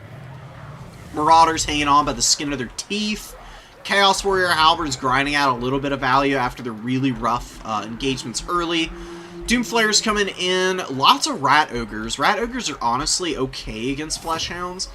If Fleshhounds get the charge off, it's really ugly for Rat Ogres, but they're doing alright. And the Throwing Axes chilling here. Need to be careful of these Poison Wind Globes, though. These guys have rallied, and Poison Wind Globes, DOT, damage over time, it's honestly strong enough to still do reasonable damage to them. Cap on the home objective of the Skaven. They're going to have to divert quite a bit there to hang in. Get some units there. Skaven Slaves. Valkia just going to fly over their heads. Exposed flank. Just wavering, man. If the Skaven had something that could creep up and just, like, finish her off, that would be really good for them. But I think Khorne's going to run away with this game. They've gotten a value lead. They've still got Karanak to just go beat up on whatever is around the battlefield here. He's pretty good at killing Rat Ogres. These Tattered Furies landing on top of Poison Wind Globes do a little bit of damage, actually shattering them. Oh, brutal, brutal loss for the Skaven. Like I said, Poison Wind Mortars with their damage over time, even if they don't have a lot of models, can still value trade pretty reasonably, and they both go down here. And since they shattered and they didn't get unsummoned, there's no way they're going to be able to come back out onto the field before the end of the game. Because they have to route all the way off the field, and this map is gigantic. By the time they reach the edge of the map, there will probably be only like, 1,200, 1,300 victory tickets for Khorne. And then they've got to replenish, and they'll just never make it back out. Doomflayers also get handled here a little bit. Looks like they got worn down pretty badly. Karanak taking a lot of damage from the Rat Ogres, but he can just sit in here and just distract these guys for quite a while.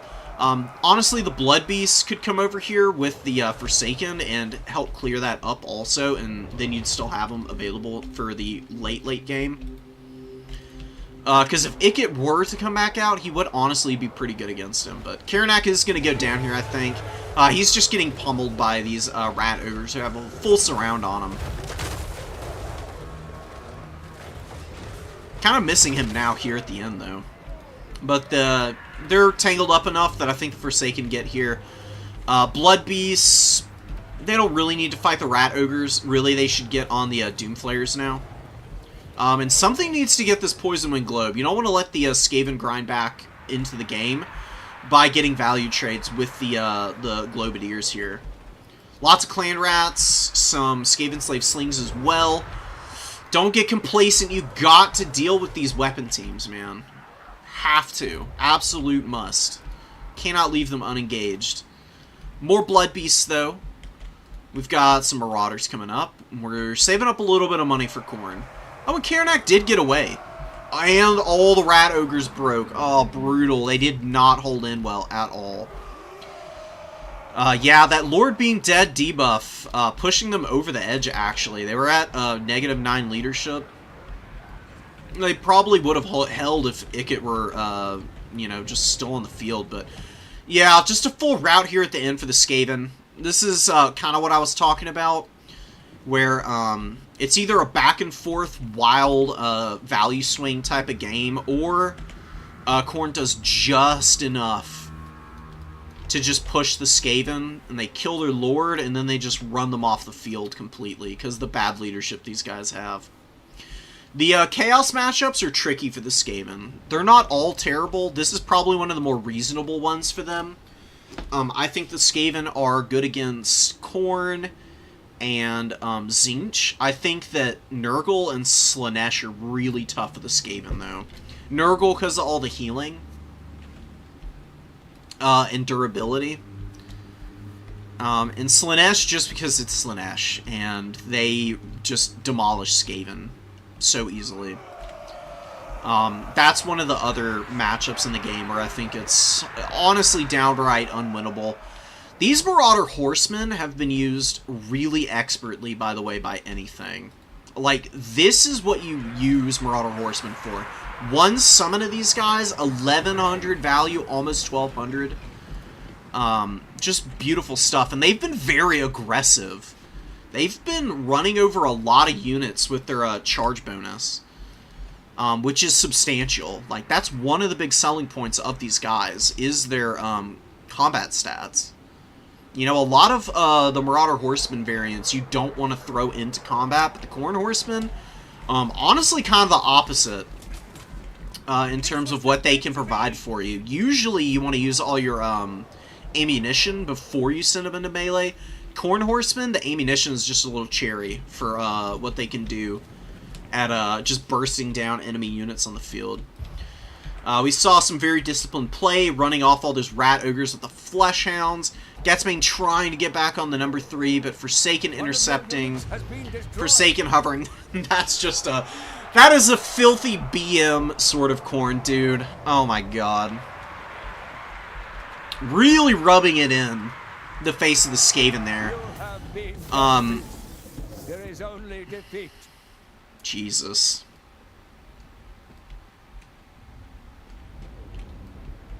That's a lot of Skaven, that's a lot of Skaven thighs. Khorne's gonna be feasting, buddy. Blood Beasts and the Minotaurs and the Flesh Hounds. They're gonna be very full after that battle. Oh my god. Skaven losses reaching pretty significant numbers. And anything with just really good micro and just hounding Ikit down with some solid Horseman micro. Doing the work of the Dark Gods here. Fury play was good, the Hounds were solid, but really it was like that Lord Snipe. Like, that really broke the Skaven's back. Ikit is good here, but he is so vulnerable to the Khorne Lords and some of the heroes. Unironically, some other Skaven players bring Tretch Craventail because he costs like 400 gold, and he's honestly pretty tanky because he's just got an ass load of melee defense. And then they bring some really cheap casters. I'll show you. Like, Tretch has 70 melee defense. You can bring the Lucky Skullhelm even, maybe. Although I don't think you really need to. Stay here, I'll get help. Yeah, 700 gold. He's not got a lot of HP or leadership, but the 70 melee defense is actually pretty good. He can fight off Karanak with the bonus versus large. I mean, you might think I'm trolling by telling you this, but I'm serious. Like, ask Falling Star. Falling Star brings Tretch all the time in the Khorne matchup. Because a lot of your other lords are just either really expensive, like Ikit, while still being really snipeable.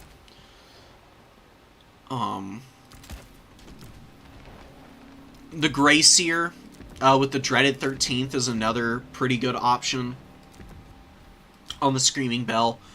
Can actually do some damage to Valkia since it's on the bell. Gives a lot of leadership to the Skaven, which they really need against the demon factions. There's a lot of really funky niche units in some of these matchups that can be pretty tough for the more meta options. Really well played by anything, dude.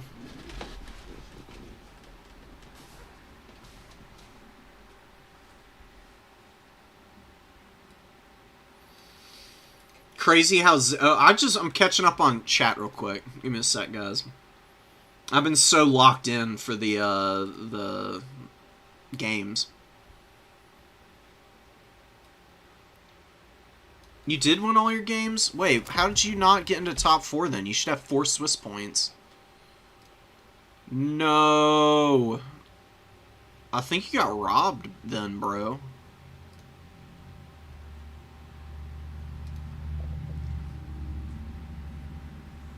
Yeah, you win here, win here. Aw, mother... Cheese buns, you got robbed, dude.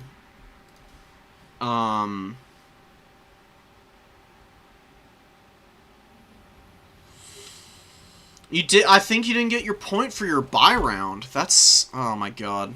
I'm so sorry. I wish I had seen this sooner. You should be in the top 4 right now.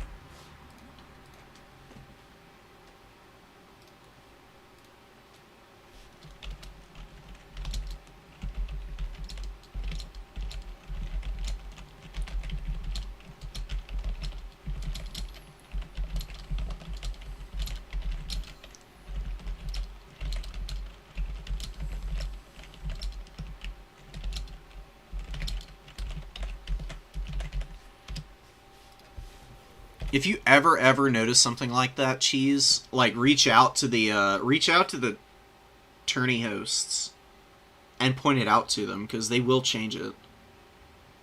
I'm really sorry that happened.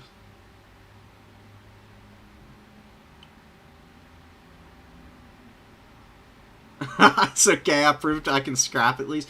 I mean, you won all your games. That's awesome. That's really good for... I mean, I presume it's your first time playing in a tournament. That's freaking awesome. Yeah, so much blood for the Blood God. I'll check it out, King. I will probably not be doing all the replays today. But, you know, usually the goal is on Mondays I go in and do the rest of the replays that people sent me. Yeah, Karnak has definitely been pretty good. It's wild. What the hell is going on with frickin' chat here? It's being all weird on me. Okay, here we go.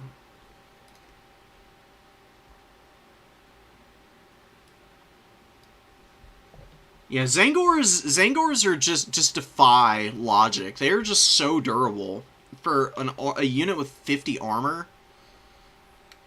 They just smack, dude. They lay waste to a lot of units. Like, I think a lot of it is the Arcane Charge. And they've got a good charge bonus. If they pile in, they can actually do a whole bunch of damage. And really beat up on people. Because they get the, like, 20% more weapon strength.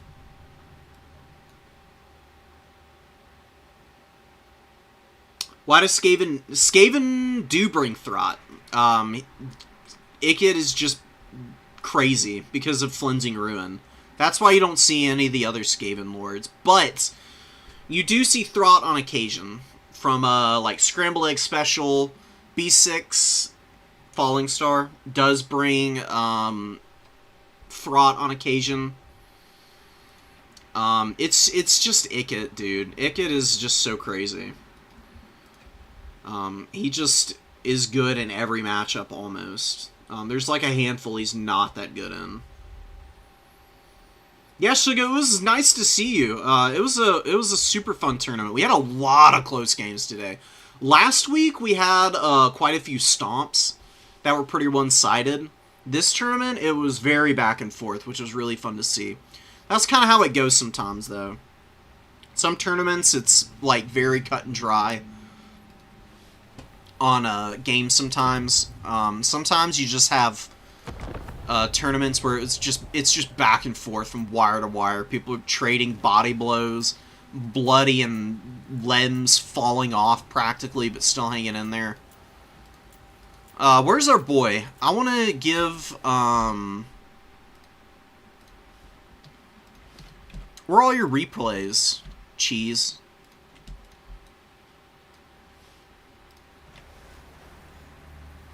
You won all your games.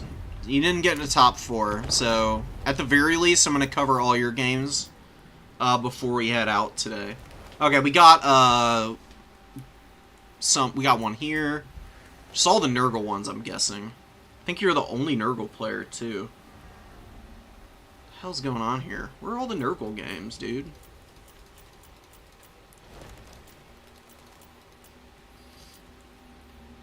Ah, Skaven versus Nurgle. I was talking about it. We can see that one in action. You played Skaven 2 times and beat both of them. Hell yes. Wow. Way to make me look good. Like I know what I'm talking about.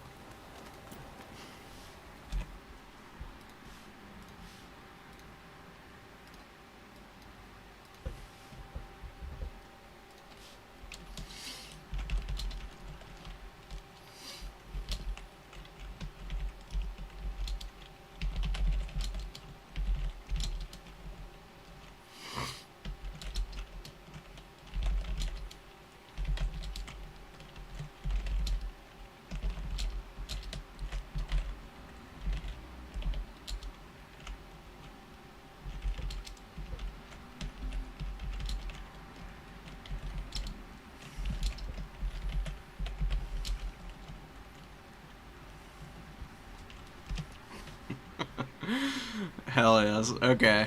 Just talking to some people in the Discord. Yes, I do want to spectate finals. Please send me a code before I get too distracted. My ADHD is starting to kick my ass.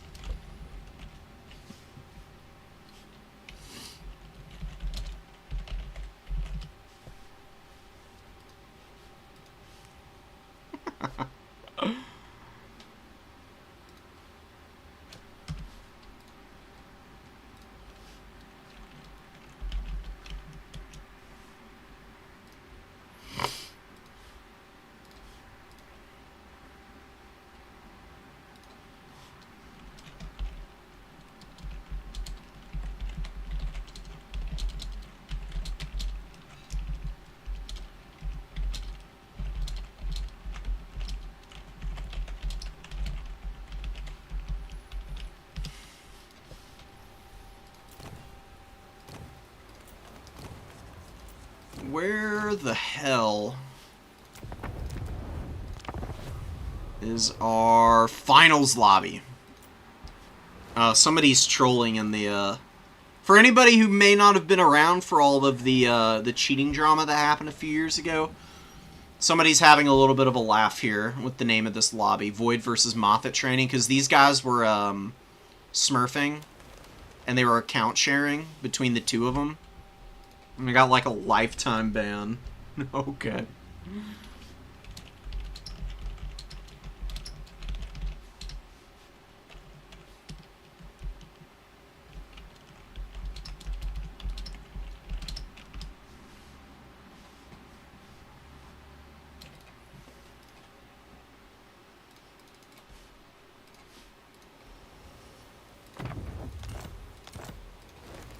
Alright, let's get in here with our boy, Choom. Oh my god, dude. Dowie versus Khorne is gonna be brutal. Holy crap. Alright, Smokey Loco is gonna have to put in some serious work, but Smokey, has been, you know, doing some wild stuff. Has been, you know, elevating the Dowie play a lot. We'll see if the newly buffed up dwarves are going to be able to scrap any with the Blood God. Because the Bloodletters are the biggest problem for the Dowie. They have no answers for Bloodletters, hardly. Doomseekers are way too expensive for that. I'll do the top one when we get to it. I got you, cheese.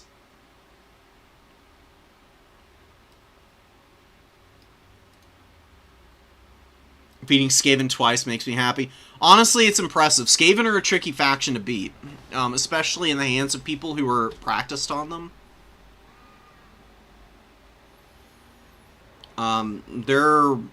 They're deceptively hard to play into.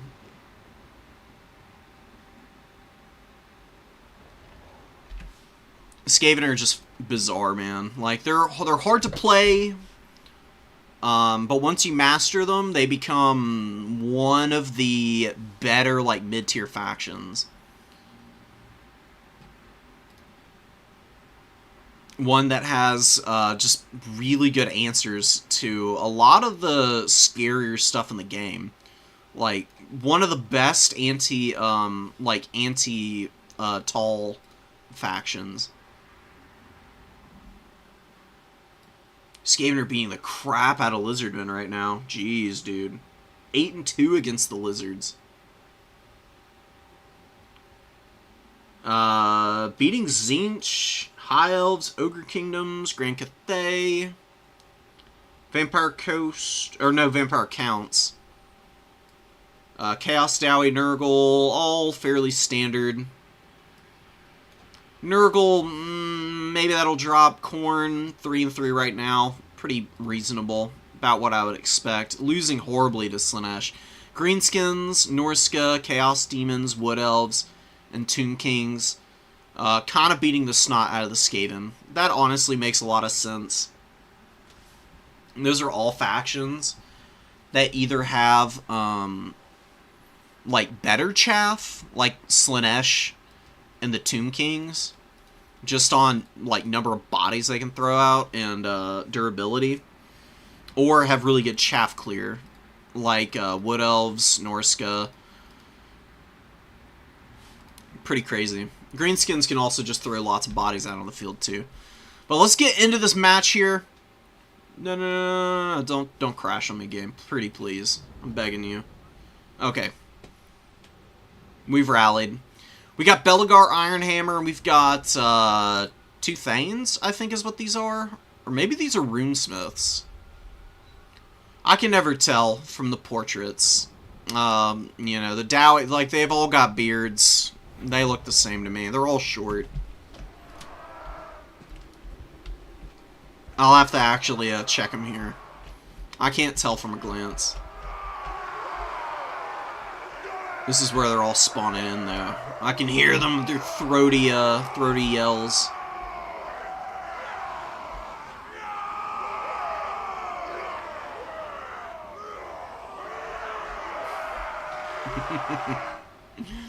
They're having a good old time. The Khorne army over here, you know, chilling, gearing up for a fight. They're a lot more stoic. They don't do as much yelling. They're really just here to, like, revel in the bloodbath they're about to unleash. Bloodletters are a little more hype, you know.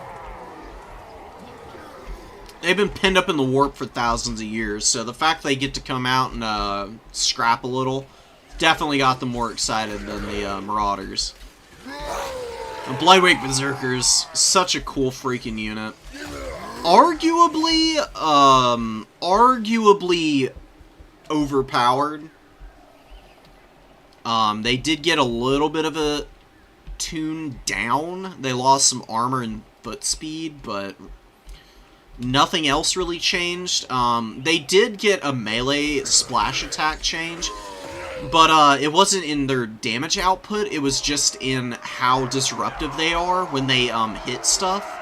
They don't send units flying. They don't send stuff flying nearly as far as they used to.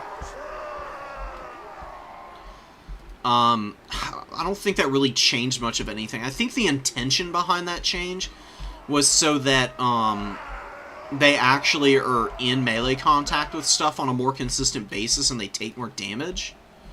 I'm not 100% sure if that really did anything, though.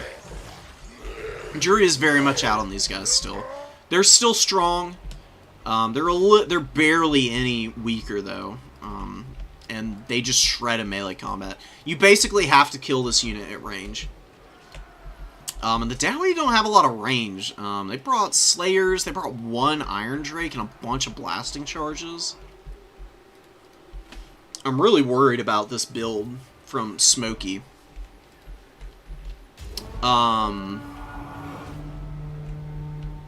We'll just have to see, man. I mean, the blasting charges, if they hit the Bloodletters, they'll do a bunch of damage.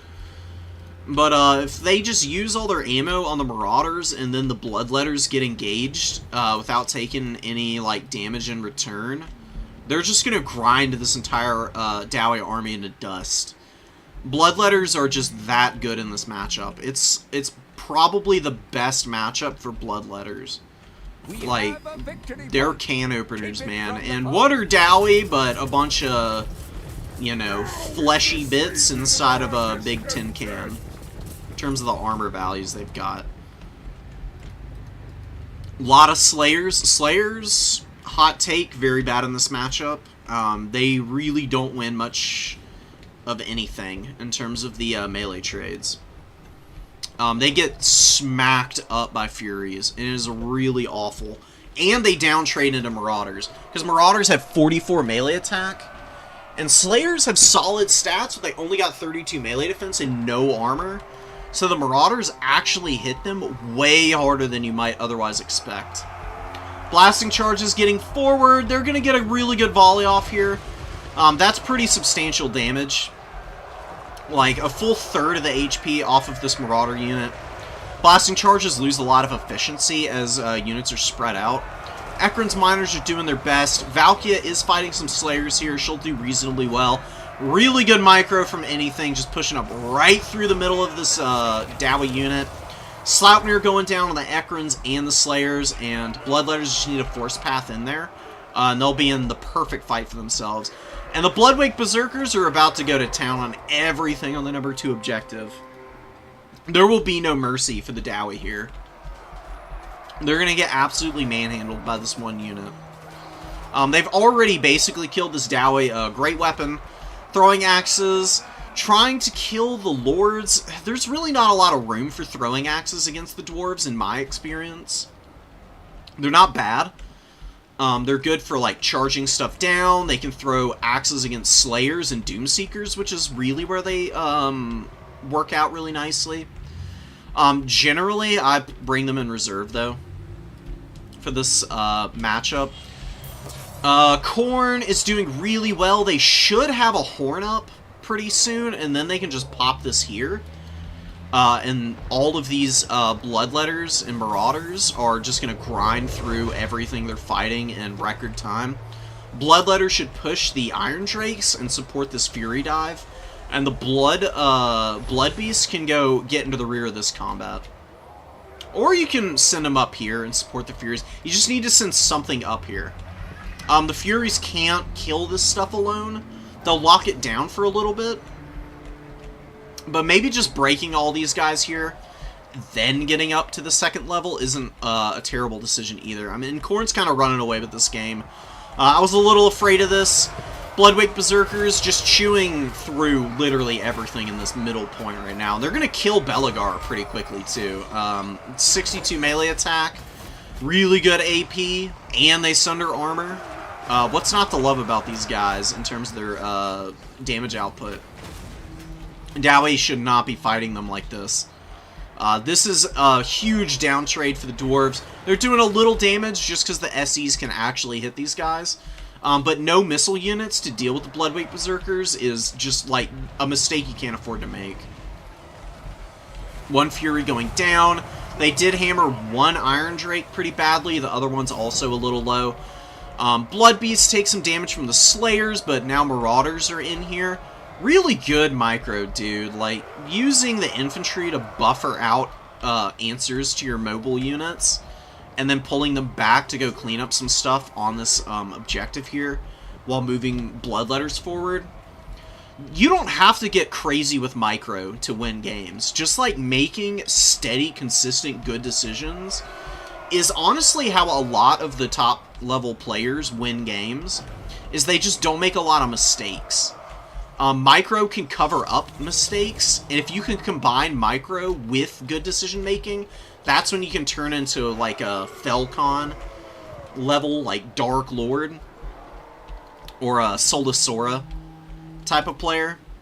But just getting your units into the right engagements oftentimes is all you really need to do. And, yeah, the Bloodwake Berserkers just absolutely deleted everything in the middle objective. Oh my god. They actually took a bunch of damage from their own throwing axes here. Bit of an ouchie, but, you know, it is what it is, and Khorne is probably going to be walking away with a pretty easy win here. This is about what I was expecting. There's a lot of Forsaken coming in. Forsaken are pretty decent here. I just prefer spamming, like, pure bloodletters, but Forsaken against, Dowie Warriors and Miners and also Slayers is honestly not bad. They just get folded up by Doomseekers and shooting pretty badly, which is why I'm a little hesitant to include more than a handful in my builds. Valkia is getting killed right now. She did get hammered by these torpedoes. You might wonder why you'd bring an anti-large character against the dwarves. The simple answer is gyros. Valkia is really good against gyro swarms. Because she can just lock one down by herself. She kills multiple models when she's in combat against them. And then you've got just like 2 Furies in the back pocket. That's usually enough to control the Dowie Gyro. The Royal Dowie Air Force, as it's pretty commonly called. Triple cap in here. Bloodwake Berserker is just going to anchor that middle point for the rest of the game. Little bit of a pushback from the dwarves on the side point.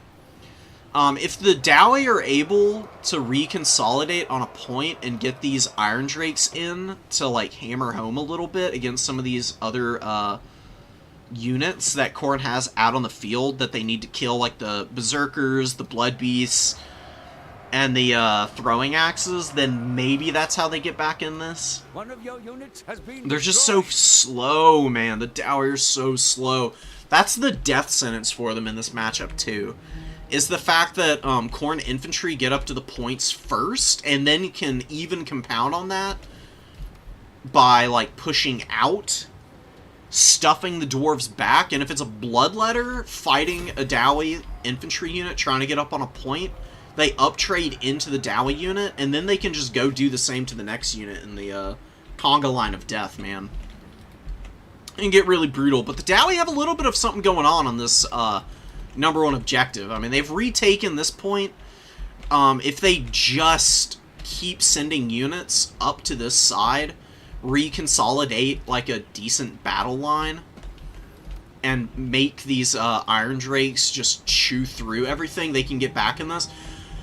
Gotta be paying attention for the swords, man. Oh, Slayers taking a bunch of damage, Miners and the Dowie Great Weapons getting hammered. Pretty brutal. I mean, thankfully the spell resistance saved these guys from just getting completely wrecked. But that was like a solid, like, 600-700 value from that sword there.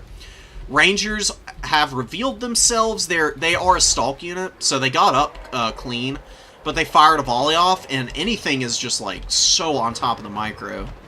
Like, nothing escaping the attention right now. Hounds take a nasty shot from the Trollhammer torpedoes. They end up going into the Slayer Pirates, which, it's okay. Like, they're reasonably strong against them, but they're leaving themselves open to the Ranger fire. These Hounds might crumble out. Yeah, they're going to crumble out before the Horsemen get here. Although, no, their leadership barely stabilizes. Oh, super lucky. Rangers get hit here, although now they are crumbling. God, dude, Demonic Instability is so crazy. So inconsistent as to when and where it's going to proc. Valkia did run off the field. That sucks. Belegar's back out. Khorne probably does need Valkia back. I mean, it's not like... It's not the most crucial thing in the world, but having her in the extra leadership would be pretty nice right now. Because you do still have a little bit of time left in this game, but you do shut down the Trollhammer torpedoes with just a fat Furies army. Just 3 Furies running all over the back line of the dwarves here. So killing them, the Slayer Pirates have gone down. This other Slayer Pirate's going to get worn out here. The Rangers were able to fight off the Horsemen. Excuse me. But one Fury threatens a dive onto these Rangers, and then they just rout for some reason? What the hell happened to them? Cowards! Return to your posts. God, dude. That's going in the book. That unit of Rangers, they're all going to be Slayers after this game. That is embarrassing. That is a shameful performance from them. Tisk tisk. Bloodletters moving up. They got 800 value. See, that's what's so nice about the Bloodletters. They usually don't get too much more value than 800, but just the fact that they're fighting so many Dowie units and still get their value back is cost efficiency that you really can't turn your nose up at. It's honestly probably one of the more underrated parts of their toolkit. Just being so good against chaff units. And they're good against chaff in just about every faction matchup. The only matchup I think where Bloodletters are not very good into the chaff is like Skaven, where just like Clan Rats and Skaven Slaves being thrown into them with all the firepower that can be poured in with the Poison Wind Globes can really fold these guys up. But generally, they're one of the best, most cost-effective demon units in the game. The standard demon variants, like Exalted Demonettes, are probably the strongest demon infantry unit. But for the baseline, like between Plague Bears, Demonettes, what's the Pink Horrors and Blues and stuff, like Bloodletters just outtrade all those guys on a more consistent basis. Khorne's flattening the Dowie, pushing up onto the #1 now, and there's not really any units left for him, honestly. Ulthar's Raiders are about to get hit by another Sword of Khorne. That's gonna be game. Oh, money shot. Oh my god. Ouch.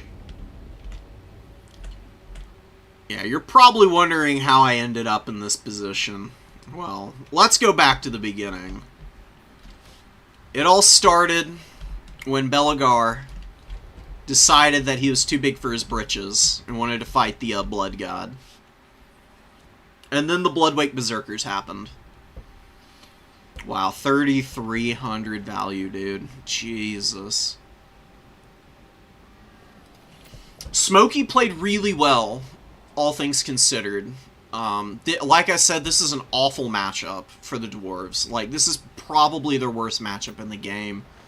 It's so hard. Furies shut down all your shooting and kill it, more importantly. I don't agree with all these Flesh Hounds. I think this is the only part of the build I don't like from anything. Just bring more Bloodletters. Like, literally just spam Bloodletters endlessly.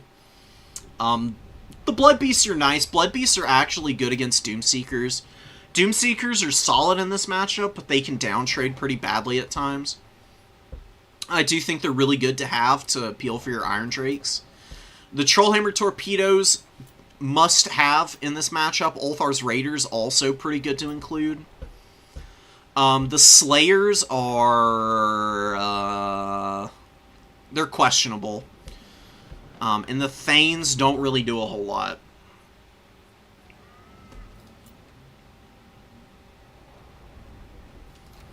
It's just rough, man.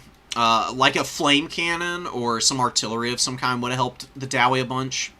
But I don't think there's a whole lot they could have done there. Bloodwake arguably overpowered. Okay, so here's the thing. Bloodwake Berserkers, if you don't have shooting, are absolutely overpowered. That's why vampire counts struggle against Khorne so much, because they have no way of dealing with the Bloodwake Berserkers without grinding into them. But for factions that do have missiles, the Bloodwake Berserkers are a little bit more manageable. The Bloodwake Berserkers are like a Gambit unit. You bring them, and your opponent either has an answer or they don't. It's kind of like a Saurian for the Lizardmen, or the Cambrian War Sphinx for the Tomb Kings. Almost like the Eye of Morsleep for the Beastmen. Like the Eye of Morsleep is a sneakily meta-defining unit at times. What are some other factions with units like that? Honestly, Silostra for the Vampire Coast. She can be damn near unstoppable in some matchups. Slaanesh, obviously Seekers. Yeah. So we are talking about one of the strongest units in the game. It's wild. I mean, a well-deserved win for Khorne. They had to grind a long way to get into the finals there.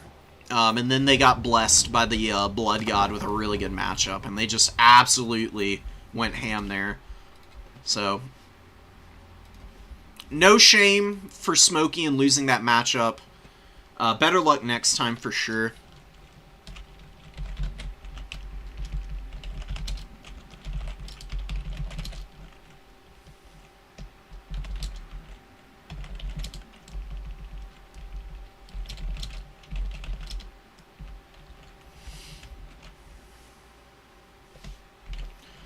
I'm gonna go hit up Smokey real quick. Is this Smokey who we're dealing with?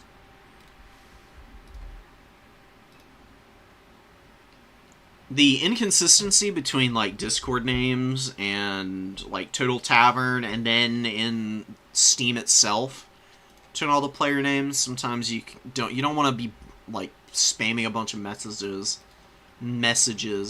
to somebody who's just like, what the hell are you talking about?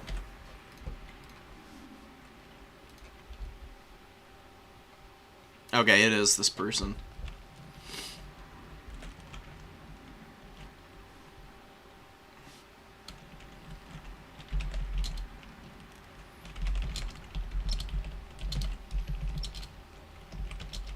Smokey wants tips.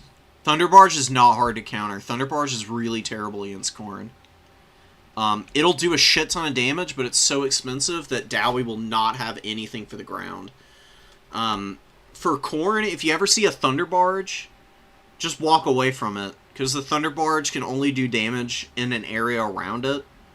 And the Dowie are going to be really thin on the ground, so you can just hard commit to winning the ground fight and dominate all the objectives. And just run around away from the Thunderbarge and be really annoying that way.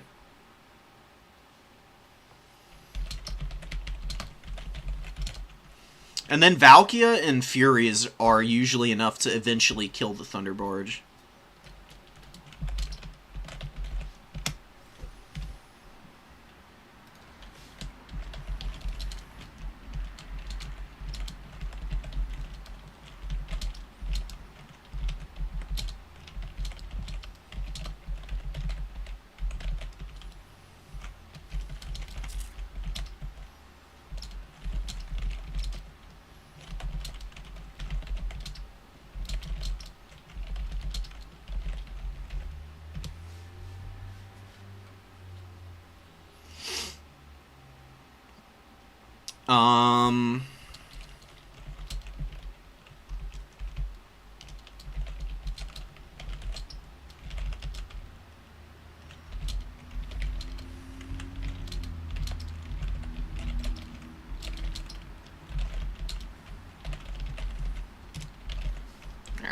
I'm gonna pull up the Discord.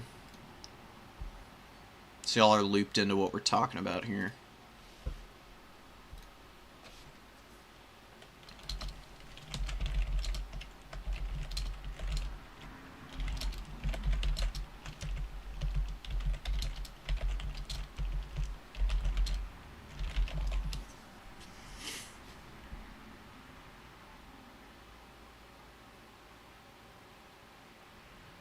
Like, cannons actually do a lot of damage to the Bloodweight Berserkers.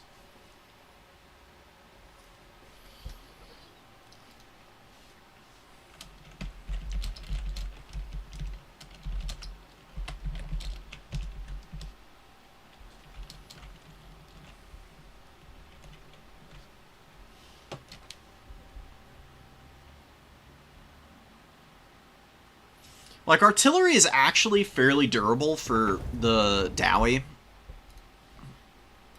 Like, I'll bring y'all over to him, and we can talk about it. Dwarves need all range at pretty much every single stage of the battlefield that can really, like, pile on pressure. Like, all you really need is, like, one cannon.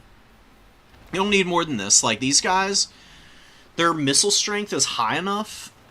They won't outright kill models on the Bloodwake Berserkers with the first couple volleys, but they will wear their HP out pretty badly. So that's one way that you can put pressure on these guys from a safe distance. That last map wasn't a great map for artillery, but it could have covered the middle point at the very least, and the Iron Drakes could have sat on the other side of the forest and covered the other objective. And Dowie just have to play on 2 points. Like, they already have a really hard time playing across all 3 objectives on a map. Against Khorne, it is outright impossible. That is a guaranteed loss every single time.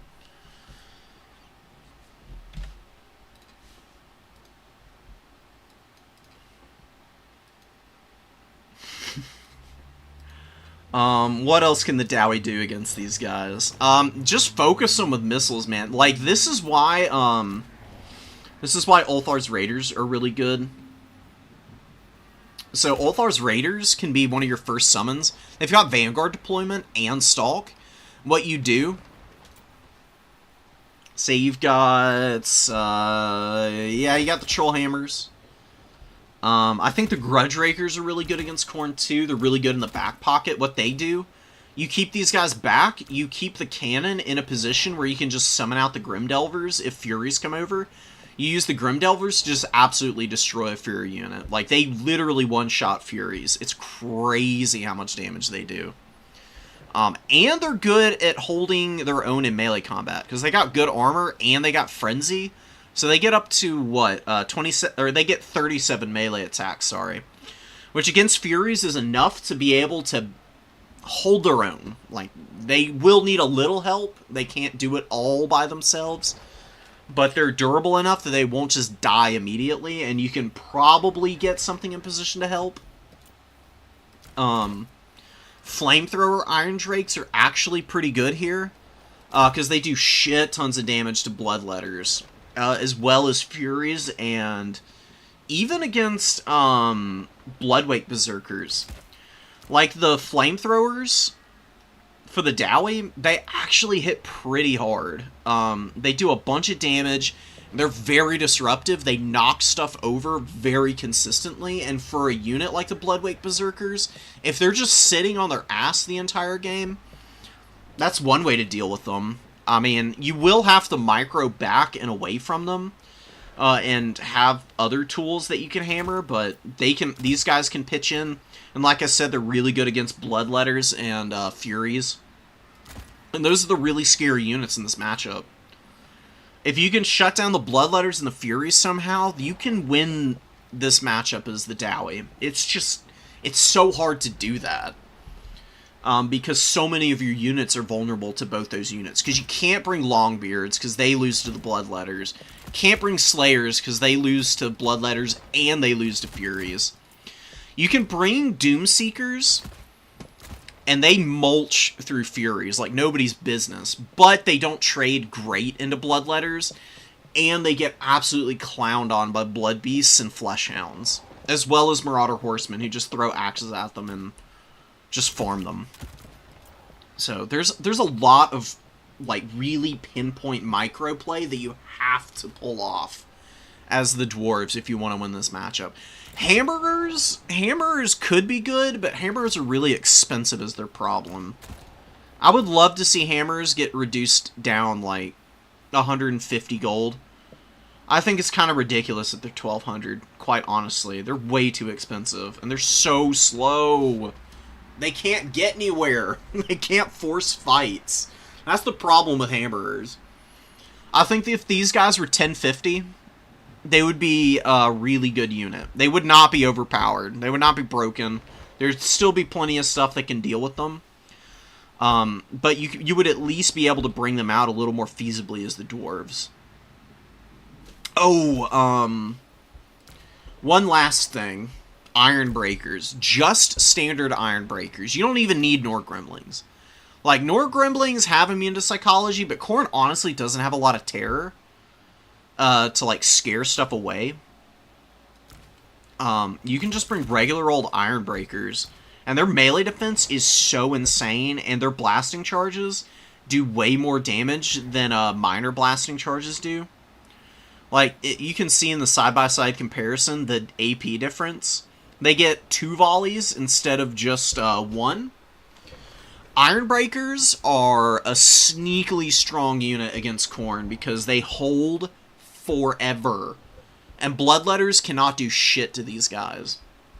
I have tried so many times to break down Iron Breakers with Bloodletters, and Iron Breakers with 66 melee defense just laugh at the attempts of the Bloodletters.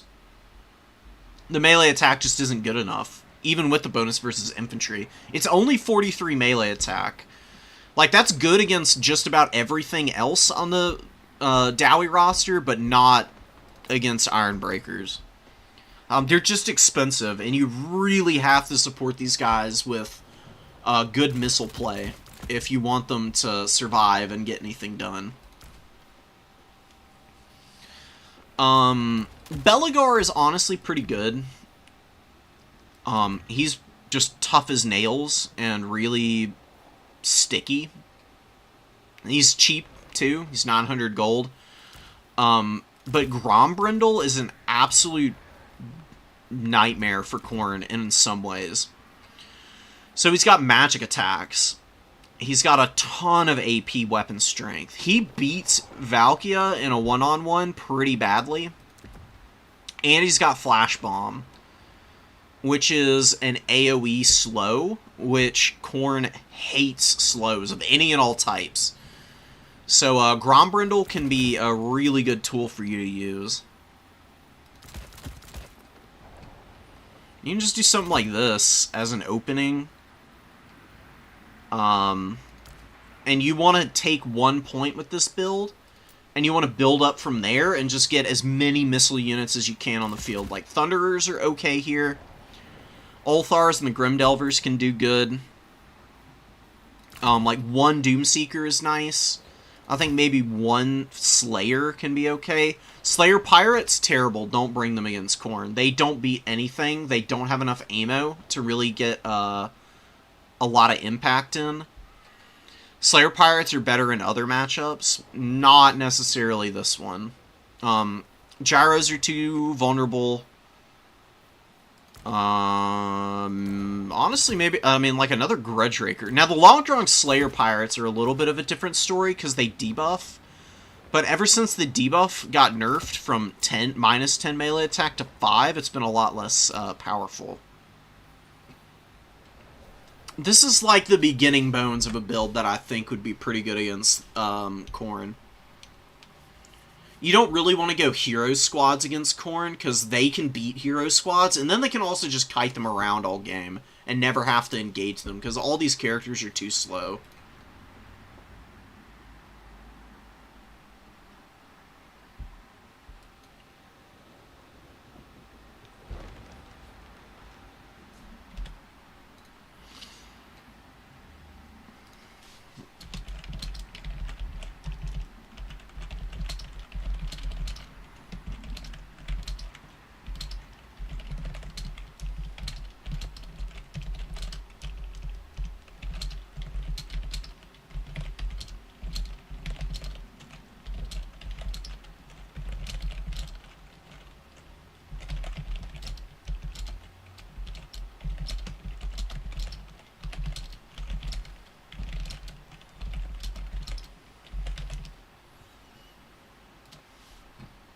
Alright, what are we gonna do here? We can do some more replays. That's what we're gonna do. We gotta do our boy.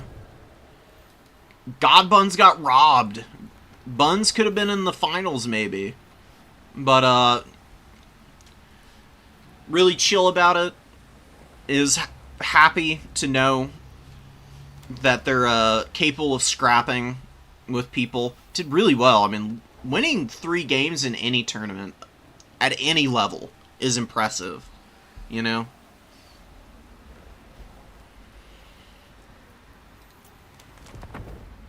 And look, as a newer player, do not be scared playing against other people who are in quote-unquote advanced tournaments. Because the difference in skill level really is, honestly, it's not necessarily a micro difference. It's usually just game knowledge. Like, and the quicker you get in there and take lumps against people who are more experienced with the game, the sooner you'll be on the same level as them and can scrap and beat them on a regular basis. You know, most people in the game are pretty equivalently talented. I.e., they're usually pretty damn good at the game. It mostly just comes down to, like, builds and, like, macro decision-making that really makes the difference in a lot of the matchups. So, you were asking why we don't see Throt. We got Throt here. This is kind of the Throt at home, since he's waddling in on the ground. But he's honestly fine here. He's still got a lot of HP, and he's pretty tanky with the regen. Remoldered is a good ability. It got another use, which is awesome. Like, 2 was not enough. 3 is honestly a pretty good place for it. I'm really curious to see if people start bringing some more of the bigger monsters on a more regular basis for the Skaven. Like, Gorich and Throt was a borderline viable strategy against a lot of factions. And now Gorich has a whole extra heal that can be used on him. So you can, like, almost healing cap Gorich now with just Throt on the field. Cultist moving up. We got a Festus build here. Festus is so fun, dude. Now, Festus can be a little vulnerable, because he's an okay fighter, but he just doesn't have a lot of damage output. And if he gets isolated, he'll just get beat out by better duelist-type characters 9 times out of 10, but this is the kind of build you want. You know, like some Bile Trolls right next to him to give the Stomach Acid debuff as well as Corrosive Bile with the double Cultist. Honestly, pretty strong. Like, it's going to actually mean that Festus, with his low non-AP weapon strength, is going to do a little bit more damage thanks to that armor sundering they imbue. First Avalanche Mortar Volley does really, really good damage to the Frolicker's Bubonic. Not the greatest target in the world for it. The second the Plague Bearers move into range, that's where the mortars should really focus in on. Festus and the Cultist staying back a little bit. This is looking real rough for Nurgle. Ah, here come the Furies. Really good call. So this is something that I do see people make a mistake on oftentimes that is not being fumbled right now. Lots of people, Ratling Guns, they may not be an amazing unit, Ratling Guns, but against flying targets, they're actually pretty effective and accurate. And if you just fly over the head of them, they've got a pretty nasty suppression effect, which slows your stuff down, and then you can really get hammered by them. Just landing on them and killing them and getting rid of them oftentimes really isn't that bad of a call. The Skaven can really struggle to counterfire units that are landing on the Ratling Guns because they've often teched into Poison Wing Globadiers or Avalanche Mortars, and both of those units can do a lot of friendly fire, which is really gross and devastating for the Skaven at times, especially if they're hitting their own weapon teams. This is really brutal right now. Oh my god. Marauders dead. Horsemen dead. Frolicker's Bubonic dead. Plague Bearers going down. But Fury's getting on the Avalanche Mortars. This is all you need, man. Skaven really didn't have anything to defend these. You need a Doomflayer or Rat Ogres.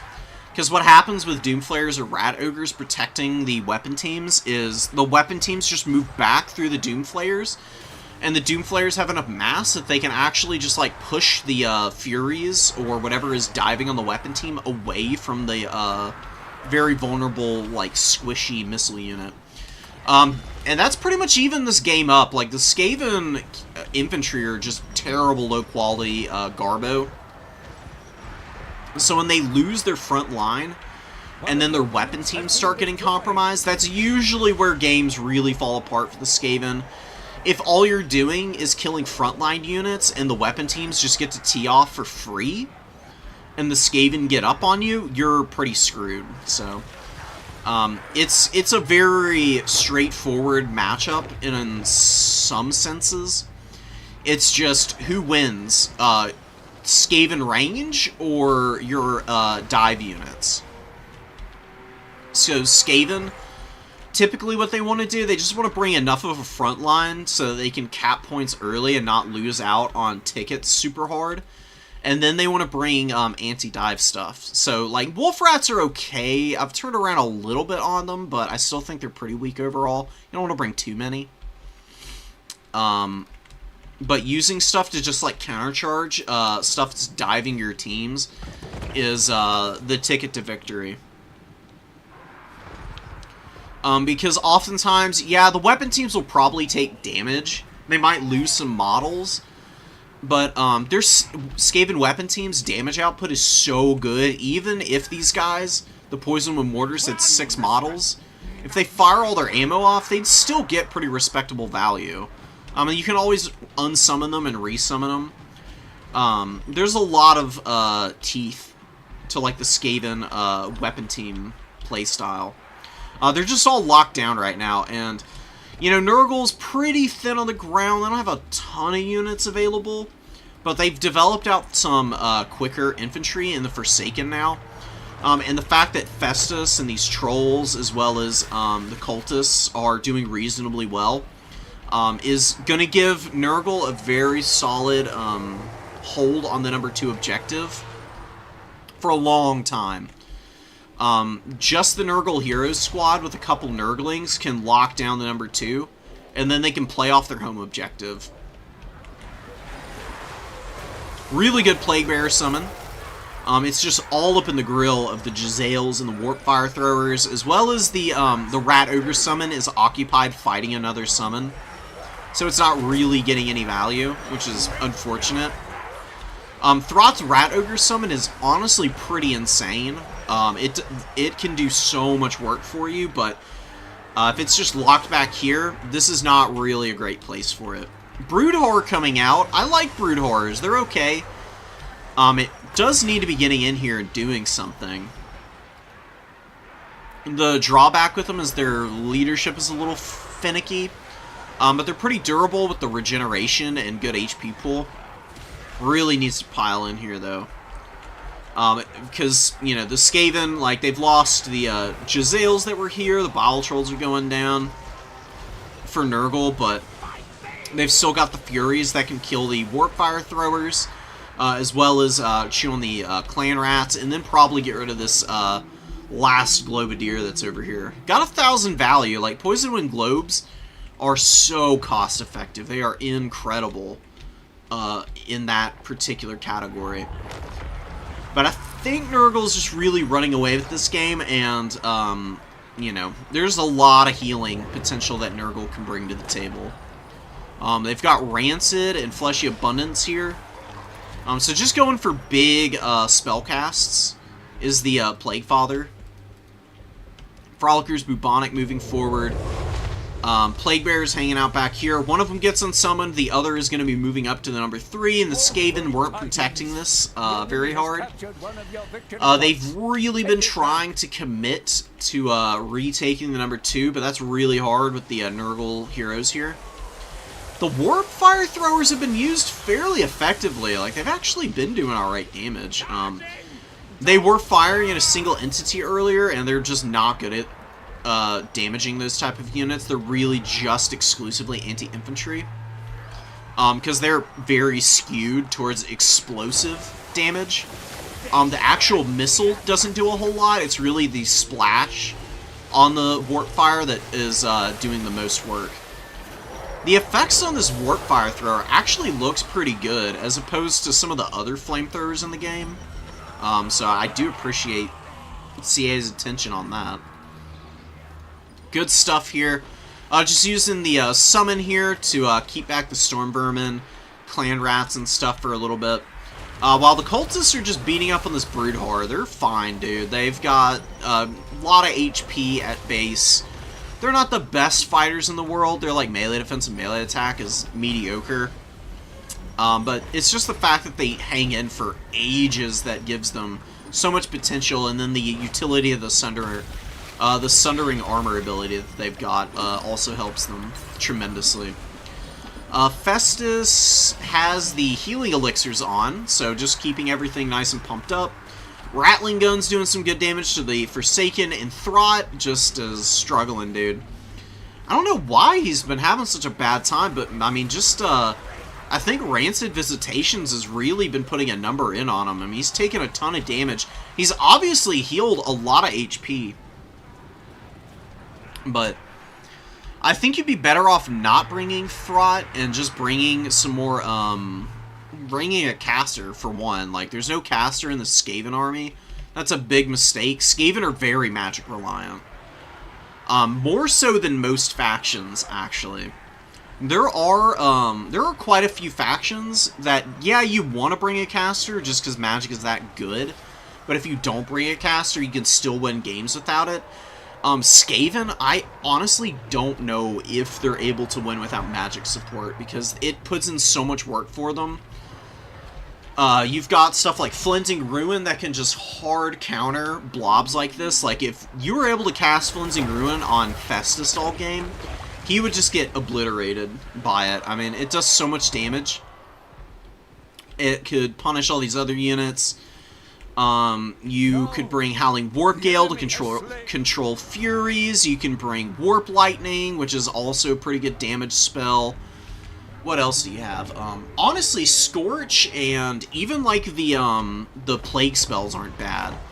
Like, being able to summon out a ton of Clan Rats isn't that awful of a spell choice. Like Vermintide can work. There's the dreaded 13th spell, which is an amazing summon. It does a shit ton of damage, and it gives you Storm Vermin. The Halberd variant of Storm Vermin, too. Not the crappy Sword and Boards. So, there's a lot that can work here. This is how you protect the Avalanche Mortars. Like, you got a Clan Rat here that can just, like, tar pit whatever dives, and then the Avalanche Mortars just walk away. Like, what's Nurgle gonna do about that, really? They're throwing some Horsemen in here. Skaven have ground back a little bit of value, but they're just screwed on the ticket front. They're never going to be able to retake anywhere. We'll see how much value they can get back, though. Firing at the Plague Ogres, not the best target. Plague Ogres are already pretty durable. And they've got Festus, who's, you know, just plopping the healing elixirs on them. Jezzails are much better at shooting Plague Ogres. Because you can see the Avalanche Mortars, they occasionally are getting some good damage off when the air bursts are hitting them in a very concentrated manner. But the damage is very spread out on this very like low bottle count unit. Really, the Avalanche Mortars are only good against infantry. And the Jezzails, obviously, are just more geared for more consistently damaging bigger targets like this, but they're still getting worn out a little bit. Too little too late for the Skaven, though, unfortunately. Very dominating win from Buns on this one. Like, the infantry got punished really hard. Generally, what you want to do against the Skaven, holy crap, 3,000 value Furies. Hello. Anyways, generally what you want to do against the Skaven, just leave them to have 2 caps early. If they've got this many missiles, diving them is really risky. That could have gone really badly for you if just like one of these weapon teams had been more thoroughly protected. Because they would have really been able to punish your hero squad. Just wait for all your Furies, bring in the Plague Toads, and then once the Plague Ogres come out, after you save up for them, then you can dive, and then you bring out the Forsaken and some of the other stuff, and really just get in there and scrap. because the Furies and the Plague Toads and the Ogres are going to attract a lot of aggro, and you can just have a little bit more support as you're engaging into this front line. You can also bring a Soul Grinder. Soul Grinders are actually pretty okay against the Skaven.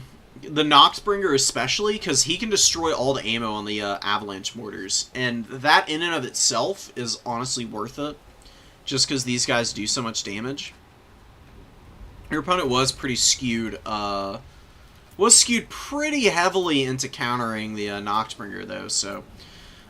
this build is just really solid. I'm guessing this is one of Turin's beginner builds, or just like faction guide builds. Anybody can use this, you know. I guess that's kind of what makes it a beginner build in some ways, but just really well balanced. Very, very solidly geared towards countering the really strong Skaven units, and just keeping them under control. Let's do this other one. Let's see how Winter did against the Fury of Nurgle. We've got Snicket, so we've got a little bit more of combat potential. An Eshin Sorcerer. Alright, sure, let's go. Lots of Skaven Slave Slingers. They're pretty solid. I mean, you just bring them and just pebble everything to death. Nurgle's very low armor, so you don't need a whole lot of AP. And you do have Doom Flares here for any potential armor rush, which is something that people can do against the Skaven. Skaven can be kind of bad against armored targets, because, again, if you kill the Poison Wind Globes and their weapon teams, like, what are all these Clan Rats going to do? That's why I do think having some Doom Flares in your builds against the Chaos factions can be really nice, because these guys really are amazing at flattening over warriors and even just, like, hordes of chaff. Marauder Horsemen coming out first. Really good call. They're very hard to catch with flayers, because they get outsped already, and then the poison on the throwing axes, as well as the AP, just wears Doom Flares down. Easy peasy. Absolutely no problem for the Marauder Horsemen to deal with. They already killed one model. Like, killing models, I said it before, and I'm just the kind of person who harps on something until it gets through people's heads. Killing models on chariots is way more important than just a bunch of brainless damage to them. Because it's really the shock damage that gives them their damage output. And if you're killing the models, their shock damage gets way less effective. That's really how you control chariots, with just like picking off individual models on the units, and then also just having a ton of mass. Man, Skaven getting real aggressive. Did they change the layout of halls? What the hell is going on here? Wow, what is this? They did flip it around. Oh, okay. Oh, I'm just looking at it. Am I looking at it from the other side? I totally am. LOL. I don't know what it is. I always load in on the same side of the map, so I'm like looking at it from a really weird perspective. So the Skaven are making a big mistake. Don't push the home objective of your opponent on Halls of Carrick-Doom ever. It's got like the most aggressive Vanguard of all time, and you might not think that's a big deal against Nurgle, but you gotta worry about Furies and Marauder Horsemen, who will just absolutely clown on you. And they'll just dive all over your weapon teams and just make a nuisance of themselves.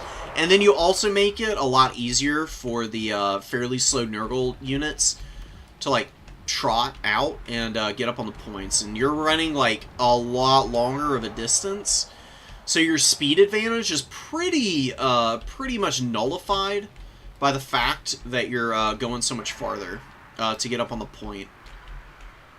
Like, you can see, it's like literally half the distance for Nurgle from here. And yeah, they're like a good bit slower, but they're not that much slower. And, you know, Nurgle has like some deceptively quick units, so we'll see. We'll see about it, man. Doomflayers are in a really bad spot here.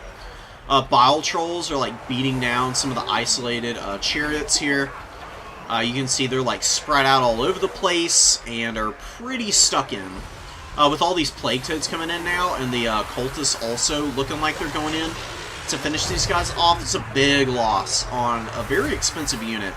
Doomflayers are 1050.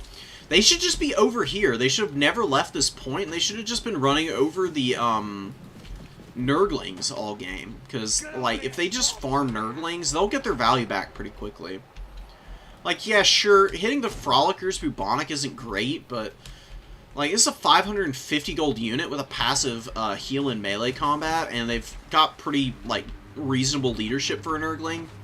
Wasting a whole bunch of Natty Bubo's ammo on them is not ideal. It's going to take these guys a good long while to really make their impact felt. And they're not going to have anything, the Skaven aren't, to like really hammer the Bile Trolls after this, because that's going to be a really annoying unit to contend with.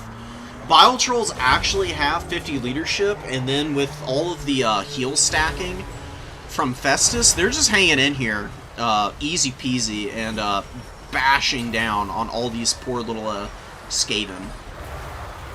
You know, not getting tons of value, but the leadership debuff on their stomach acid is definitely causing quite a headache for the Skaven front line, because they really can't hold in very well. Warp Stars is the spell choice. Fear of Aramar? Wow, that's a crazy leadership debuff. What would you want to use it on? There's not really a lot of good targets, truth be told. Yeah, I don't know. I think this is maybe a tech for, like, the Greenskins matchup or something, where there's a lot more low leadership units. Nurgle's got some fairly low leadership stuff, but they got a lot of Plague Bearers here. And the Marauders are doing just fine for the most part on the leadership department. Gonna be very hard to utilize in player here. This is one of those things, I was saying it earlier in the stream, knowing when you can afford to lose something is a big part of domination mode, because casualties are inevitable. You can't play perfectly and keep everything alive. It's not campaign. Like, your opponent's going to make plays. Finding opportunities to, like, mitigate as much of their value as possible is really critical. And the Natty Bubos are kind of getting away with murder here. They're very fortunate that these Plague Toads are crumbling out right now, because they did a pretty good job of pounding them on the way in. But just leaving those Night Runners in front here. The Natty Bubos are still going to be able to fire, because they're in an elevated position, and Plague Toads are a pretty bulky model. You could have saved yourself the risk of losing the Natty Bubos, and also, you know, kept them very healthy. And Gold Buns, you're doing a really good job of holding your back point, but all this pressing on the Natty Bubos and just leaving stuff to die on the number 3 is not working out too well for you. There's nothing over here to even cap this point, really. Like, this Night Runner keeps, like, threatening it. What you should do, you can just let the Skaven take this with their one Night Runner. Develop out a Forsaken. Develop out a Horseman. And then bring out a Fury, and then you can rush down the Natty Bubos and just absolutely dominate this point. There's not going to be a lot the Skaven can do about it, and with all the healing on your back point, you really haven't needed a whole lot here. It's just that you've been trickling units in over here is the problem. If you just consolidated the Nurglings and the Forsaken and the Horsemen, and then you went in, very pointy one. You can just do this number all over the Skaven's face. Yeah, Wolf Rats, like, folding up this very tattered Forsaken unit. Horsemen are in a little bit of trouble. This is still even. Like, even though the Skaven have a little bit of a value lead, you know, you've got to factor in Festus healing, and then the Cultists are healing capped, actually. Rattling Guns, the Teethbreaker's doing a shit ton of damage right now. Honestly, pretty nice. Snake Itch kinda got worked on, though. Poor little guy, man. Probably been fighting the Cultists next to Festus a little too much. That's something you really can't afford. And you gotta be really careful with your foot characters against the Skaven. Skaven, like, you know, a lot of factions can struggle to hit foot characters. For whatever reason, Skaven weapon teams are really accurate against foot characters, and you can really pummel them. So Festus gets hammered there, but the targeting priority is swapped, and now nobody is shooting Festus, and he's just healing. Kind of a big mistake. He's got quite a bit of room in his healing cap. I don't know how much magic is left for Nurgle here. They do get a good Plague Bearer summon. These Plague Bearers are going to press the Skaven off this point now. They just need to be given an attack order, so they just, like, kind of brainlessly run forward and harry down some of these expensive units and keep them on the back foot. And they should be okay. Now Nurgle is pressing the home objective. You know, I'm not a fan of doing this kind of style, typically. Nurgle can get away with it better than the Skaven can, though, because they got more sustainability. There's just a lot of missiles here on home ground, and that's going to be a pretty good value trade for the Skaven. But if they can't kill Festus is where Skaven are going to run into real problems. Because the demon units are just so durable. Getting Festus the hell out of here is pretty important right now. Buns is trying to wallow him away, but he's got a long way to go to get out of range of the Jezzails, and he's probably going to go down here. This is scary for Nurgle right now. They do have these Forsaken here. Need to get them up into combat before they get shot to death. Bile Trolls moving in. And, oh, the Jezzails swap targets. I mean, they kind of have to because they're getting rushed down here. But they could have just kited back a little bit. And Festus is probably going to get out of range of the missiles. Oh, he just manages to squeak away. The Jezzail's lining up some shots. Is this going to be the death of Festus here? No, the shot's hitting the blocker here. And he's just able to squeak out with 200 HP. Is he going to rally before he hits the edge of the map? It's going to be razor close on that. I cannot make a accurate call. Cultists and Plague Toads finding a little bit of room to get on top of the Jezzails here. Doing some decent damage. Plague Toads are just such a good unit, dude. Very cost effective. Good against chaff. Good against weapon teams. And up trading into elites even. Ever since they got their buffs, they've been really nice. Really strong unit. And they're also just really cool. They're derpy as hell. They're honestly kind of cute. I'm gonna have to be frank with you guys. These guys, I think they'd be pretty good pets. I can see why Grandpapa Nurgle loves his monstrosities so much. Plague Bearers wandering up and doing a little damage to Snickage back there. Festus did rout off. Very unfortunate, but it's not the worst thing in the world. He's not the most expensive Lord.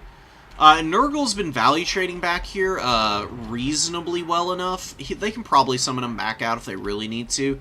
But just swarming more bodies up onto these points is probably all they need to do. And this is a big mistake. Like, you've got these two units doing nothing back here. Just, like, throw them up on the number one and force your opponent to have to send something here. Because now all these Nurglings, like, one of them can go here and the rest can just go up onto the number 2 here and just hold here indefinitely. The Skaven Jezzails are alright, but the Teethbreakers get taken offline. Good value on them, though. Plague Toads kind of getting away with it here. There's just no mass to stop the Plague Toads. Just a little unfortunate. Like, you can put as many spears as you want in front of Plague Toads, but they've just got, like, a bunch of mass, and I don't know what it is about their animations, but they just seem to really ignore getting trapped up on stuff, and the hopping is honestly pretty terrifying. They just, like, jump through units so easily. They're deceptively hard to lock down. Bile Trolls getting in here, doing some good work. This is their second go-around. Nurglings getting in here. The Frolickers Bubonic going to help hold this point. 2 more Nurglings getting up here, throwing axes here. Skaven, like, just, you don't really ever want unengaged infantry unless you're in a late stage of the game, and you just need to, like, hold a triple cap. That's the only time it's excusable to have idle units. Otherwise, they either need to be unsummoned, or they need to be, trying to, like, cap a point, or, just being, like, a body to throw in front of something. Infantry do not want to, like, chase units like this. Plague Toads are not going to get caught by the Clan Rat Spears, and Clan Rats do have full cap weight, so just throwing Clan Rats up on this point to try and cap it out from under the Nurgle forces, arguably a really good call. You just, like, you have to have the triple cap, so you just need to go for it. Like, there's a time and place for desperation. Early game is not the time and place for it, but at the end like this is where you just, like, throw stuff forward, because, you know, you're, like, you're gonna lose the game if you don't do it, so why not do it, right? You have been bested. There is only defeat. Hell yeah. Nurgle just out-healing the damage from the Skaven. The Skaven got so much value. But Uncle Festus here, he's just chilling. He was just proccing that healing elixir ability over and over and over again, healing up plague bearers and bile trolls, and they didn't get amazing value, but they just stuck in for so long the Skaven just couldn't deal. They just ran out of steam. You know? It's like that scene in Holes, you know, I'm tired of this, Grandpa. The Skaven just got tired of killing all the Nurgle forces. They just couldn't hang anymore. Plague Toads were really impactful in this game. The Forsaken were used a little haphazardly, if I'm gonna be honest. Forsaken are quick, but they do need a little bit of, like, friendly support to, like, buffer for them a little bit. If you can use a Fury just to, like, lock down a weapon team long enough for a Skaven, or not a Skaven, a Forsaken to get up into the Skaven front line, then you can be sitting much better with this Forsaken unit, because they can kill the unit guarding the weapon team, and then they can get on the weapon team by the time the Fury has been killed. And then Forsaken are usually pretty good at dealing with all the stuff that typically counters Furies, like Wolf Rats. They're okay against Rat Ogres even. Forsaken actually have good enough weapon strength and melee attack. They can do some pretty good damage to Rat Ogres. And Rat Ogres have pretty bad leadership on the whole. They typically end up running away because they're very cowardly.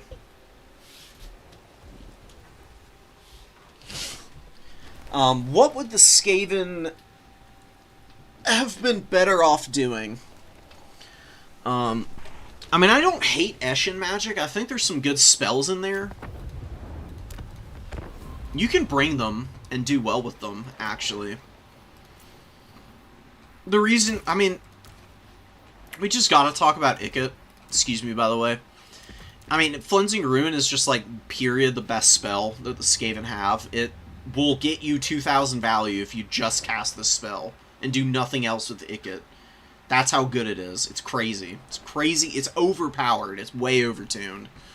It's really good against characters. It's even good against, like, infantry for some reason. I mean, it's supposed to be strong versus single combatants, but something about its duration and its damage profile just means it's anti-everything. And anti-everything is just not a good state of being for anything in this game. I think that there's very rarely a situation where you want a unit to be performing well into just about anything, because that's how you get Seekers and Thunder Tusks and Centigores to some extent. Centigores are a little less egregious than other units previously mentioned. Pestigores were like that for a long time. Pesties just killed everything because they were way overpowered. Flensing Ruin just needs a little bit of a rework, and then you would see other spell choices for the Skaven, because they're honestly not bad. Like, Warp Stars does do pretty good damage to SEs. It's good against flyers mostly, though, in big single entities. Foot characters, it's a little haggard against because, you know, requires line of sight. And it's just like a straight shot. It doesn't really track much. It doesn't have a lot of arc, so it hits the ground oftentimes, which is really annoying. But Black Whirlwind actually can do some pretty reasonable damage. It's not like the best Vortex spell ever, but it lasts for a decently long time on a pretty big radius. It's pretty disruptive. It can do something for you. Brittlebone is an amazing debuff. Holy crap. I mean, minus 40 melee defense. If you overcast it, it's 18 winds of magic, 39 second duration, 35 meter radius, 200 meter range, lowers vigor, speed, and that melee defense debuff is really nasty. You can get in and do a lot of damage with it, actually. Skitter Leap is not that good. I mean, what are you going to use this on? You could do some, like, really silly shenanigans where you, like, bring a Hell Pit Abomination and you use Skitter Leap on it.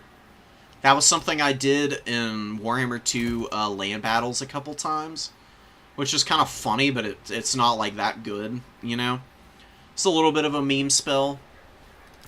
I think if you nerfed Flensing, you would maybe also see a resurgence of Skrulk, because Skrulk is still okay. He's really not a bad lord. Aura of Pestilence is a good debuff. He contaminates and lowers leadership. He's got Frenzy, so he's, like, reasonably strong in melee combat. Can do a decent amount of damage. And he's got Plague, which is actually an insane vortex. This spell does a disgusting amount of work. It is so strong. 8 damage per second is what an upgraded Pit of Shades does. Like, here, let me show you. Like, for 12 winds of magic, you do 8 armor-piercing damage for 20 seconds in a big radius. Pit of Shades, less duration, about the same radius. 15 winds of magic for less damage. You have to overcast it to get the 8. The only thing about Plague that is not as good is the fact that it doesn't lock stuff into the vortex. So you can walk out of it, but if you just get something like reasonably stuck up and just cast this on it, it just does so much damage. And if your opponent is slow reacting to it and doesn't see it in time, even if they walk out of the radius, oftentimes units still take pretty ruinous damage.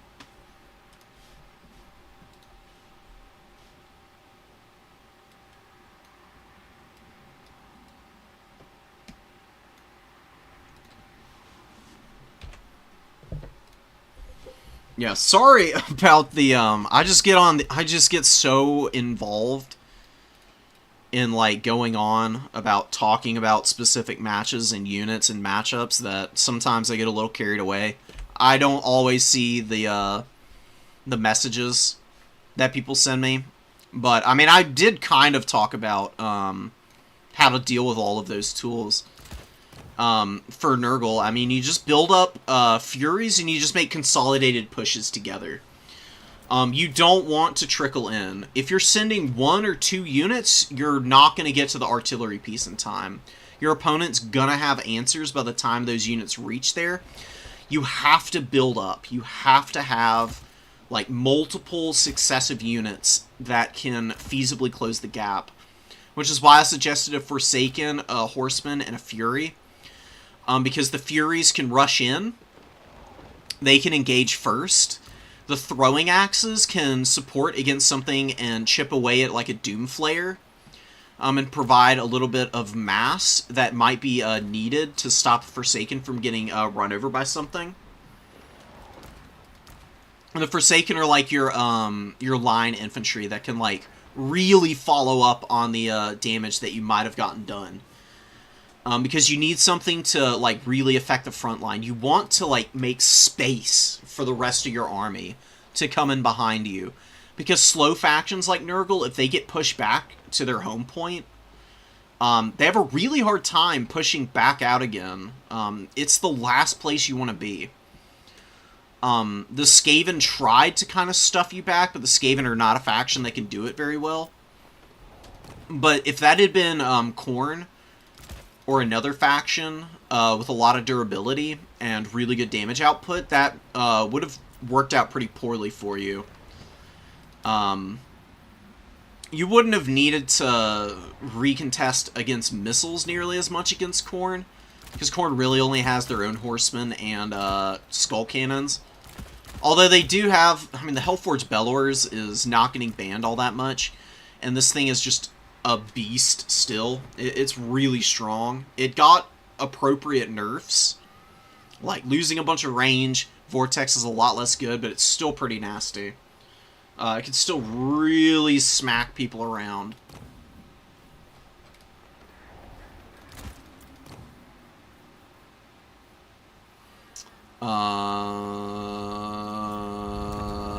Let's do one more replay. And then I'm probably going to get off. And I'll be doing the rest of the new player replays on Monday. Like I typically do. So let's get in here. Let's find somebody who we haven't covered yet. Oh yeah, we can do this one. Hoot said it was a pretty close game, so let's check it out.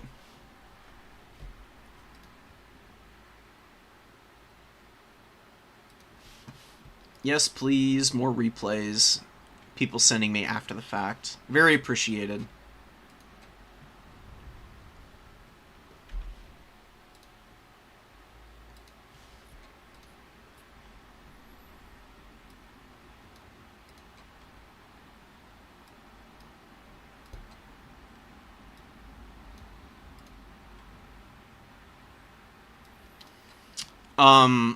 You can wait... How long can you wait after if you give up 2 caps? You can wait a long time.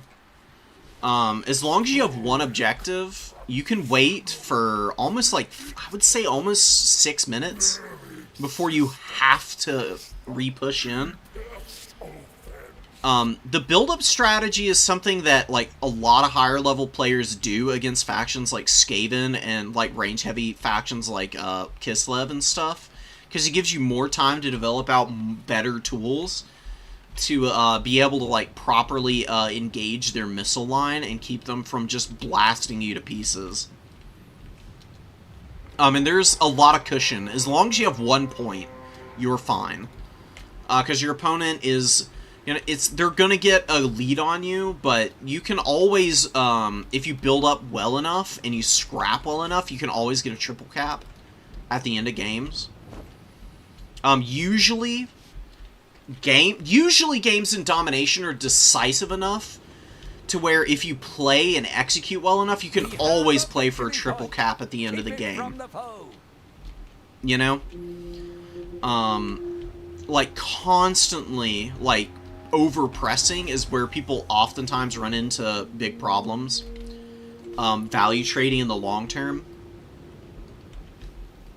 You either want to play on 2 points, or you play on 1 point and you build up, and then you try to get the second objective before you have to get a triple cap.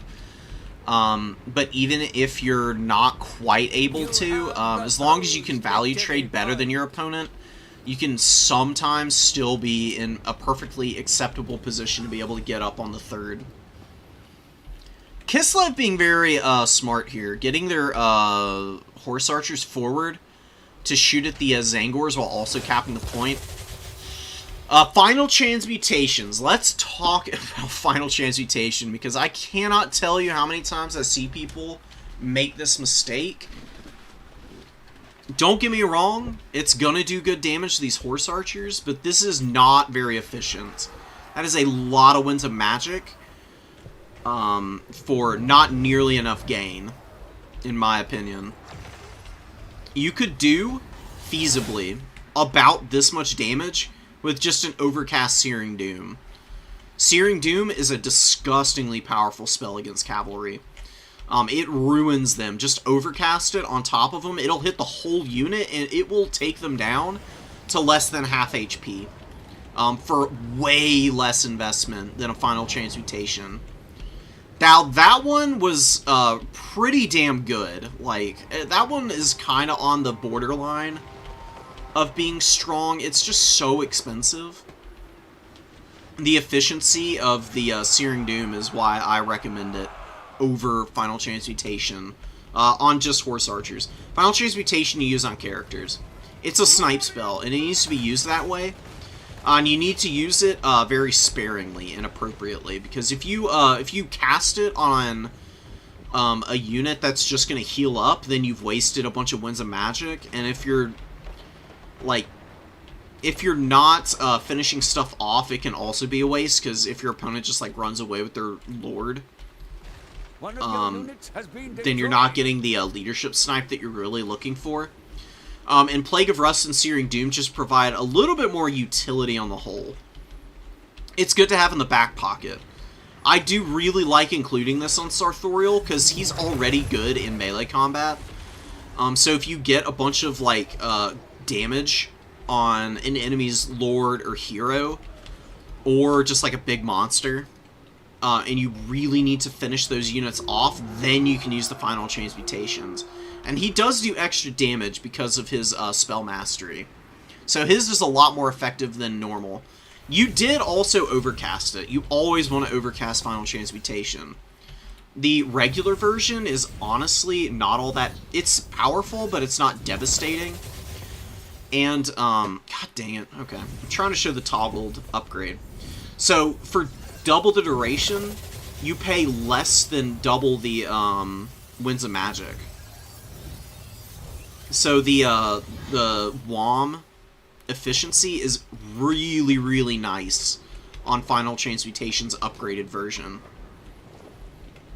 There's a fair amount of spells that you actually want to just cast standard. Metal Magic you almost always want to overcast, because the overcast versions are almost always far superior. But something like Melkoths and Spirit Leech, they don't actually get any, like, added damage or anything. It's really just the cast range is increased on that. So those are examples of spells that you don't really want to overcast. There's not, like, super duper, like, mega hard and fast rules. There's just stuff that's worth keeping in mind. Pretty good cast on the Frost Maiden. Like, probably going to get the same amount of value from overcasting that on her as you did from hitting the Horse Archers. And, I mean, in fact, pretty much the same amount. And you brought her down to about half health. Now, something you need to be cautious of with using Final Transmutation on Kislev characters is Patriarch healing. Because they do have Patriarchs who have Soliak's Lullaby. They could heal all of that right back. Which is why I'm saying when you use Final Transmutation, you want to use it at a critical moment where these characters are already damaged. And you want to use the Final Transmutation as the, like, final nail in the coffin. It's a game ender. It is a spell that's a gambit, is how I like to term it. You're going for, like, a home run when you're bringing the spell and trying to, like, maximize your value on it. Changebringer's coming out really, really good damage right now. Like, good targeting. Hitting the Horse Archers, pretty good choice. And there's really nothing Kislev can do about this.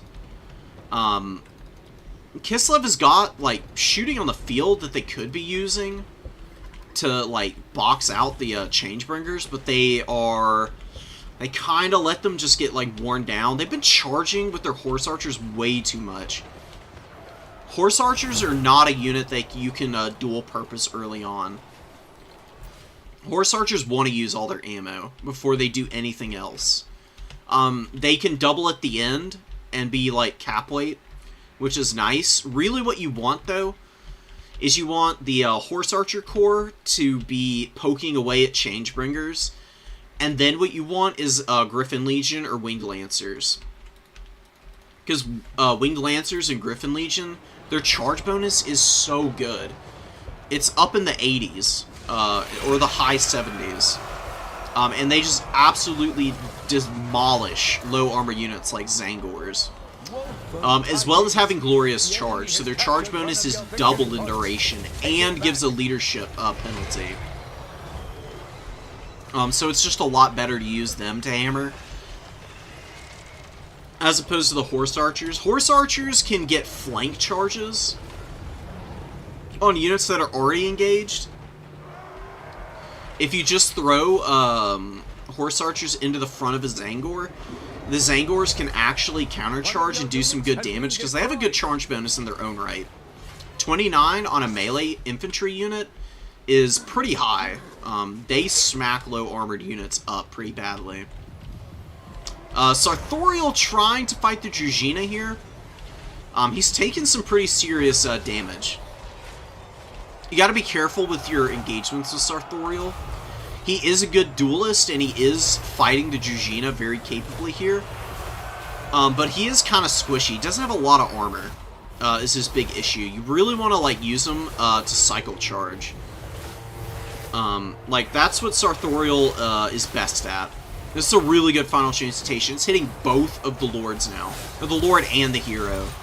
And they're both at, like, an appreciably low amount of HP. It might be able to break both of them. It was not overcast, unfortunately.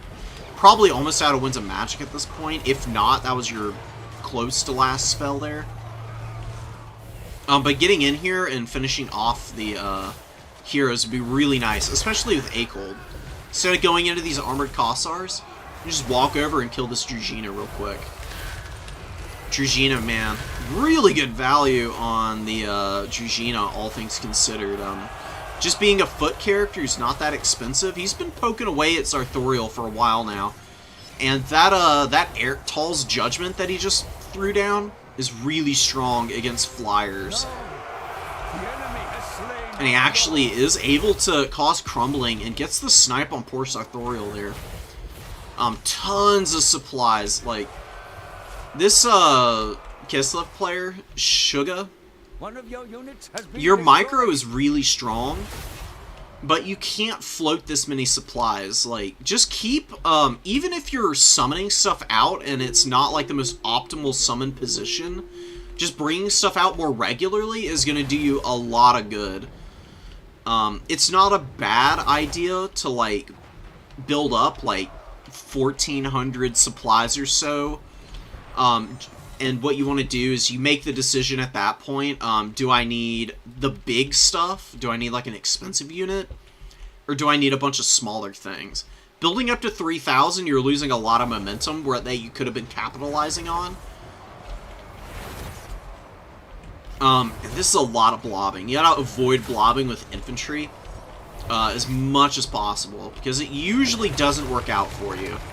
Especially against Tzeentch, which is a pretty good shooting faction. They can pile in a lot of firepower that can really punish blobbed up positions like this. As well, in addition, a lot of these warriors are just, like, not engaged in melee combat. They're just, like, standing around at the back and looking pretty, basically. You know? They're, like, cheerleading for the front line. You want, like, maximum models in contact in melee fights for the most part. That does change if you're talking about something like a zombie and you're trying to tar pit.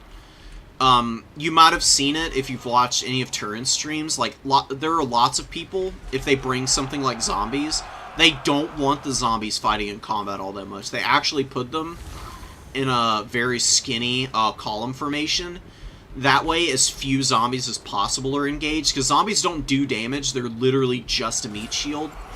And they want you to have to grind through the unit as slowly as possible. But for stuff like Armored Kossars and Kislev Warriors, you just want them to be able to, like, value trade back as much as possible. Suga is overextending way too much onto this back point. This is why you don't want to push people's back objectives a lot. Like, all of these units for the Tzeentch player are able to walk just a way shorter distance. And Geyser Bluff is a deceptively large map. It's really not as small as people think it is. The reason it feels small is because, like, you know, this entire side of the map is blocked by a big mountain. And then there's this big forest. So this, like, the terrain features honestly make it seem like it's a much smaller map than it already is. But if you're talking about the reinforcement time getting up to these points, walking all the way from back here to your opponent's home objective, using infantry especially with like 30 foot speed, it's literally going to take them like 2 minutes to cover all this ground. And your opponent is going to be holding this back point the whole time, and then they have to walk half the distance, which is still, you know, a decent amount of time to go. But they're still getting their victory tickets all the while. Even if you're trading reasonably well, which the Kislevite forces are, it's just the fact that they haven't capped this back point and been able to, like, really hold on to it for an extended period. And they finally took the number 2 objective. This is where Kislev could have been centering a little bit more of their attention. They can still do that. Can't do that by throwing away Kosovo dervishes here. Like, this is the thing that I've been seeing the Kislev player get punished for the most, is just throwing cavalry into fights without really understanding, like, what they can and cannot do well. Kosovo dervishes, what they can do is they can countercharge, and they're really good at countercharging stuff like screamers. What they cannot do is just YOLO into halberds and sticky, demon infantry and expect to clear them. Exalted Pinks need to be hammered by winged lancers, not by Kosovo dervishes. You can use the Kosovo dervishes just as, like, mobile cap weight, and then also as a unit that can countercharge, like, low armored Tzeentch targets. Like, they can countercharge Zangors and the screamers. They can't just run into halberds and Forsaken and Exalted Pinks and expect to win alone. They're going to down trade really badly in those fights. Yeah, I mean, this is a 525 gold unit, and they got 161 value. That's just not something that you can keep up for very long. And you got to be on top of your micro with your skirmish cav. It's tough. It takes time to get used to and to learn. This is why I would not recommend Kislev. Like, Kislev's honestly got a lot of things going for them that make them beginner-friendly, but they're very expensive for a gunline faction. And their hybrid missiles and the interplay between all of their tools honestly make them pretty tricky to maximize. Like, they've got a lot of very niche units. Like, Things in the Woods are strong. They've actually gotten some pretty good value. They're really good against stuff like Forsaken and, like, holding in with Zargard. They fall apart pretty badly, though, if they're alone. Like they are right here. Where they've got a bunch of firepower going down on them. They're locked in combat against something that's fairly durable, and they've got a big SC on their back. This is where they really fall off quite badly. Their melee defense is getting debuffed by the Rock of Inevitability. So, Sartorial's been having a pretty good time. He has been summoned back in. He's getting some pretty nice value. Tzeentch is damn close to needing a triple cap, but they are taking the number 2, and they've got a very healthy Chaos Warrior Halberd there. Here's another instance where you gotta be careful with your blobbing. Because you might think, oh, you know, these Zangors, there's not that many of them, right? They can't be blocking that many of my halberds out. No. There's like 2 halberds hitting the Snow Leopard. Just move the Zangors away from the Snow Leopard. They're not very effective against it. And the halberds can just sit here and hold in. And how you can avoid leaving space for the Snow Leopard to escape is you just pull the Zangors to this side and you stack them here. That way the halberds, like the Snow Leopard will try and pull out through the Zangors still. But then the halberds can kind of collapse in behind and start to get their own little surround on the Snow Leopard. That's how you can avoid freeing up units at an inopportune moment. It's not that big of a deal, but it's like really little micro things like that that can like stack up over the course of a game. and give you a little bit more time and opportunity to like really maximize your time getting like clean value, as well as especially in really close cap races like this. Or this Snow Leopard, yeah, it's not like a super insane amount of cap weight with only 3. It's getting out-capped by these warriors, but it slows down the caps pretty considerably. And it's stalled you out pretty bad, but luckily you've got a pretty good local advantage on the number 3 objective. And the Kislev player is making a big mistake at the end of the game here. Like, it's much better to hold on to what you have already and then recontest than to lose what you've already have and then try and recontest on the other side. Because what's going to happen is the Tzeentch player can just cap this point and then just move the Horseman and one of these Exalteds over. And it's going to take Kislev forever to get enough cap weight up on here to outcap the Pinks and Akold. Because Akold can just sit here with this 3 cap weight and just cackle and fight stuff. He's gotten good value. It's really well used Akold Hellbrass in this game. He's just been running around being disruptive and getting into all kinds of fights. And like forcing blobs on him. I've seen that a couple times. And yeah, Tzeentch is going to be able to walk away with this one. They get the triple cap here at the end. It was close enough that, you know, it's kind of important to at least pressure your opponent here. And try and secure it just for a second to give yourself that insurance just in case.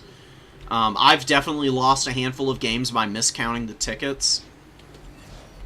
It's better to like avoid that, and you know,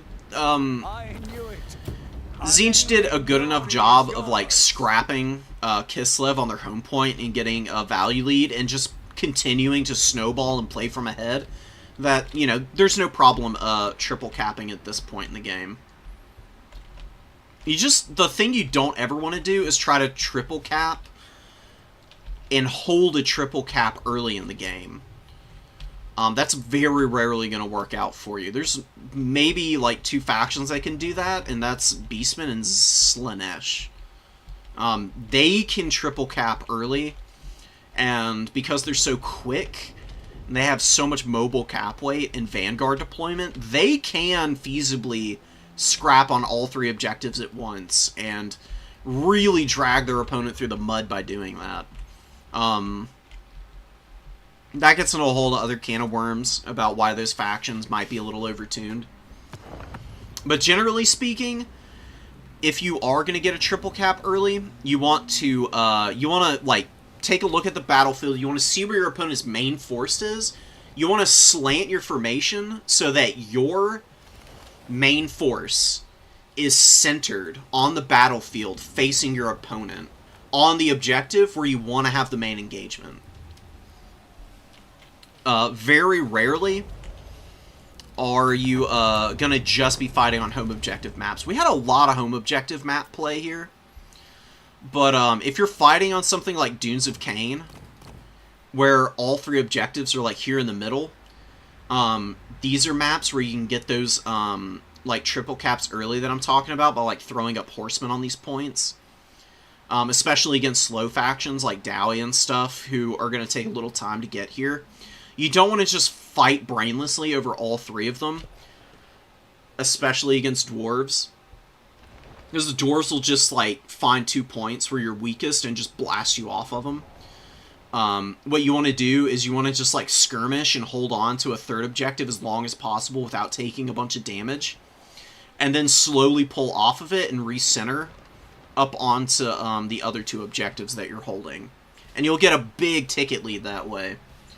While also, you know, centering yourself up to like really make it difficult for your opponent to get that 2nd cap that they absolutely have to have. You win this game by being mean and withholding, basically, is what I'm trying to say. They're every week, just for future reference, the new player tournaments. Every Saturday. And other people host new player tournaments too. So they're pretty regular. I will be doing all the other replays that people sent me on Monday, so tune in then if you want to see like more breakdowns and get a little more coaching on your games. I love doing new player stuff because I just love the multiplayer scene, and I know how intimidating it is to get into. It is sweaty as hell when you first start off. And coming into a community, you may not like know anybody. You're not sure how people are going to handle you and react to you, if people are nice or whatnot. We have a really awesome community. It's very open. It's very welcoming. And we don't put up with people who cheat. We don't put up with people who, like, smack talk and are, like, assholes about it. Like, Turin and a lot of the other tourney hosts have done a very good job of, like, zeroing in on the toxic parts of the community and making sure that they're not welcome around anymore. We just want people who are going to be nice to one another, show a little bit of care, and just, like, play the game and have fun without trying to make it some disgusting sweat fest every single time. And, you know, like, giving people an opportunity to, like, get into the competitive scene with a little bit less pressure put on them, and get some, like, good coaching and advice so that they can understand the game a little bit better is just great. Because that way you can go in and you can play in some of the other tournaments that go on all the time. Because there's lots of new people in those tournaments. And with the Swiss format, you're always guaranteed 4 games. And that's what most people prefer to do. There are very rarely, like, single and double elim tournaments. You know? Which I really appreciate. It can be a little annoying because it can be hard to get into the top 4 sometimes. Because people drop, you know, everybody's got, like, a life. So, like, sometimes you can play really well, but just, like, random stuff can keep you out of the top 4, like what we had with Cheese Buns today. But as long as you're not, like, taking it way too seriously, just getting your games in and just, like, meeting people and talking with them and chatting a little bit about the game is just a really good time. Stay away from ladder. Ladder is really awful. CA has absolutely no support for it. The maps aren't that good. Just go to Turin's Discord. I'm gonna drop the Discord link. I'm sure most of y'all already have this available to you. But just for those who don't, you can just go into the multiplayer Discords that are around and just jump into the PvP channels and just find people who want to play. And people are way nicer and more understanding and willing to, like, you know, just play along and are looking to have a good time and not just dunk on people constantly, you know, because that gets really exhausting. I play ladder a fair amount. Ladder is just, you know, a very hit or miss kind of deal. Sometimes you get really good, sometimes you get really good games. Sometimes you just run into people who are gonna, like, torture you, and it's just gonna be absolutely miserable. What the hell is going on here? Oh, did they may have locked invites again. Damn it.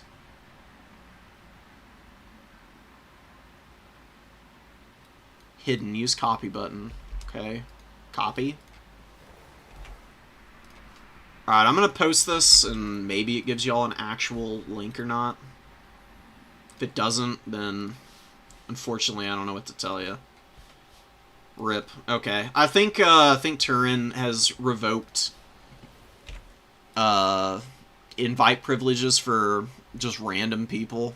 Because I got the Warhost role, but I'm not an admin.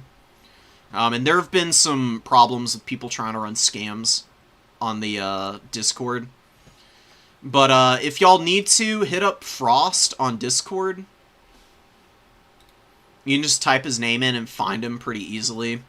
Or reach out to some of the RTK folks, like Dust and Big JP, Chicken Feed, Gepard, Guys like that, because they can also reach out and talk with Turin and find a way to get you into those Discords.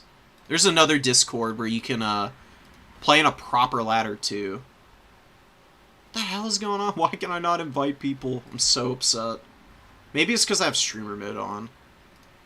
Is that going to change anything? Ah, okay. Here you go. Here's some Discord links. These are safe. I'm not trying to steal your data or anything. If you want to play some multiplayer matches and not have to go through the potential misery of ladder, these are some other spots that you can go to also.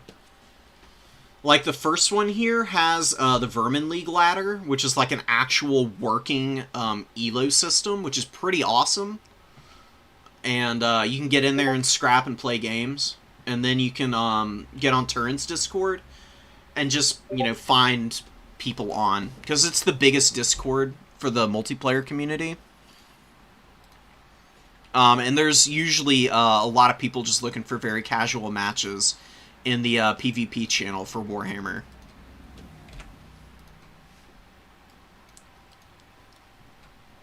Yeah, Human Boys is awesome.